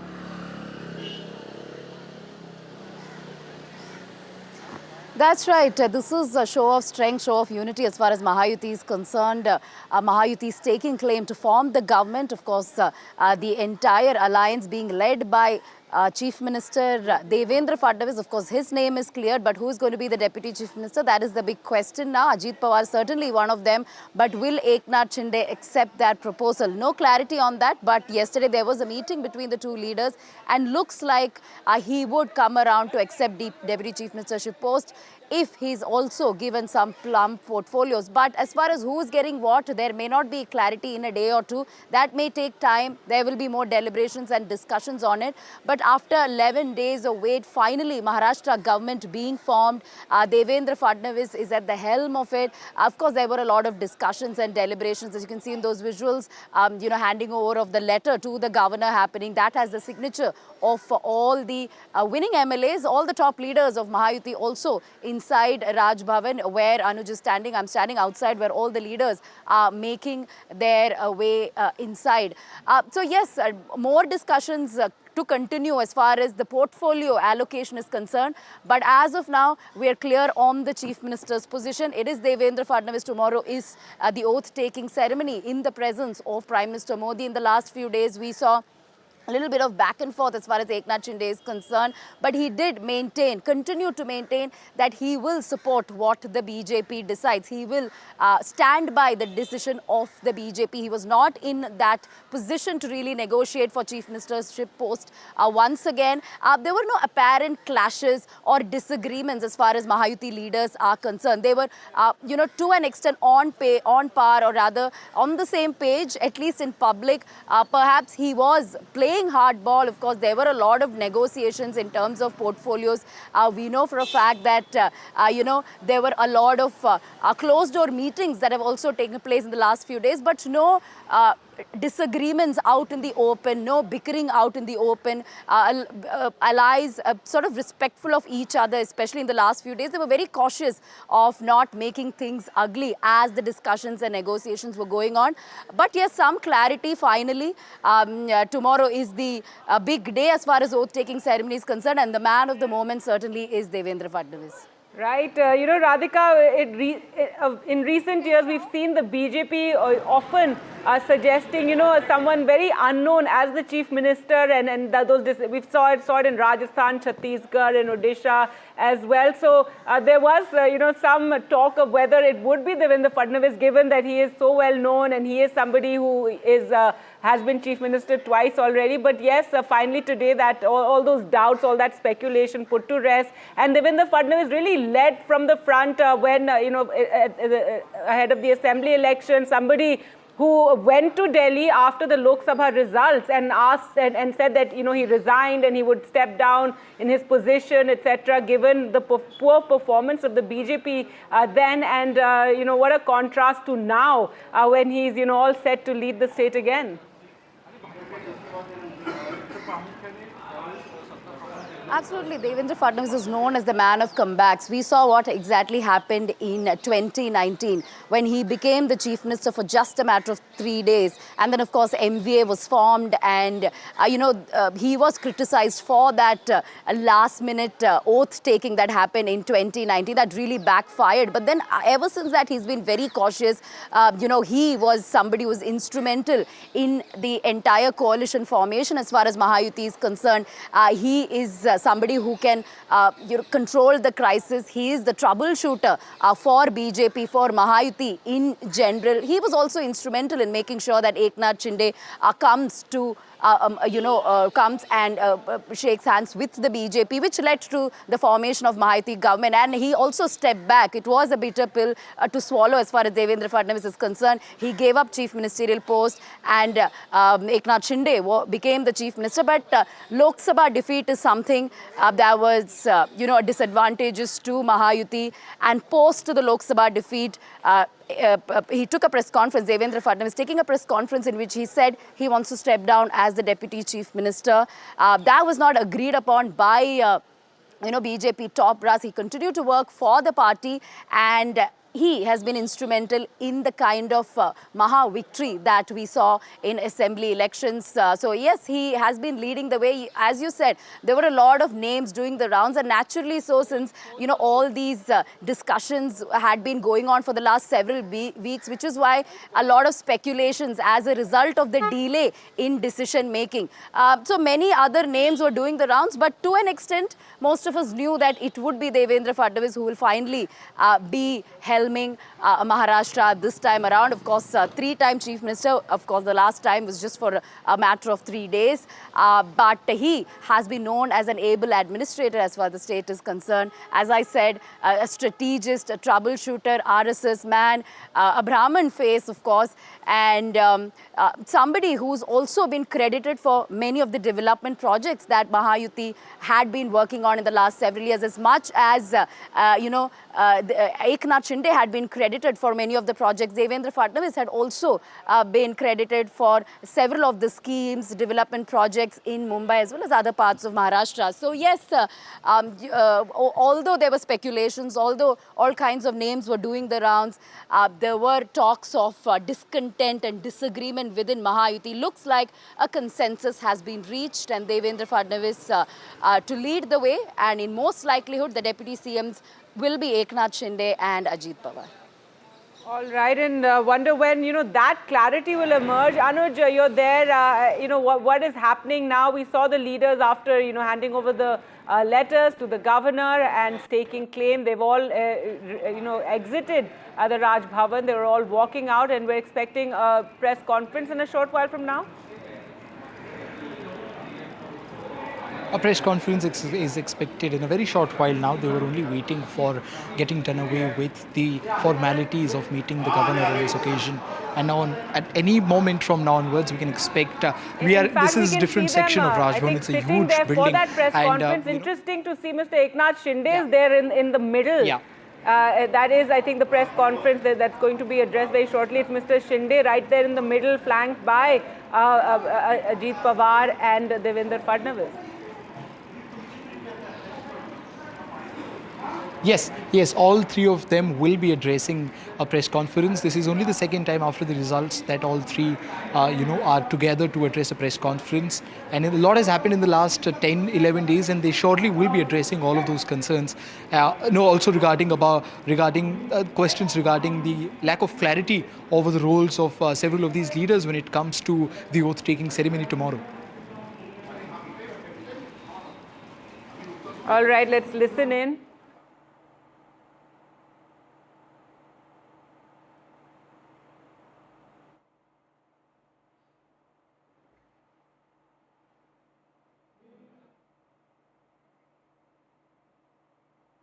All right, we will try and just fix the audio there, but there you can see Devendra Fadnavis addressing that press conference after meeting with the governor, and this is some 11 days after the election results, and finally they stake claim today to form government. Today was the day when it became clear that it would be Devendra Fadnavis who would be the chief minister. There was a meeting of the BJP MLAs this morning, which was overseen by the central observers, Nirmala Sitharaman and Vijay Rupani, and then the name was announced, and then we were informed that Devendra Fadnavis was elected by the MLAs to lead, and that he would be the chief minister. So he will be heading Maharashtra for a third time. This will be his third time. His second term, of course, was very brief, as we've been pointing out. That this comes after days of speculation, a lot of negotiations taking place behind the scenes. Eknath Shinde was not happy with having to step down from the chief minister's position, but given that the BJP won 132 of the seats, had an over 90% strike rate, it was clear that they would have the say, and in fact didn't even need the Shiv Sena if to form the government, in a sense, given that Ajit Pawar had already said that he would be backing the BJP. So finally, after all those negotiations with Eknath Shinde going to his village, yesterday he was in hospital as well, though it was played down as routine. Finally, yesterday evening, he returned to the chief minister's residence, Varsha, which he will be exiting shortly, but and Mr. Fadnavis, then Devendra Fadnavis went to meet him. So they had that meeting, under an hour meeting in Varsha between Devendra Fadnavis and Eknath Shinde. And finally this morning, all clear, as BJP leaders had been telling us, that it would all emerge and all be clear by today, the eve of the swearing-in ceremony, which is going to take place tomorrow at Azad Maidan. In fact, that date had been announced quite some time ago by the BJP. They had said that the swearing-in will be on the 5th of December, and even as those negotiations and bargaining was going on before the name of the chief minister could be announced. So Devendra Fadnavis to be the next chief minister. They met the governor just a short while ago and stake claim to form government.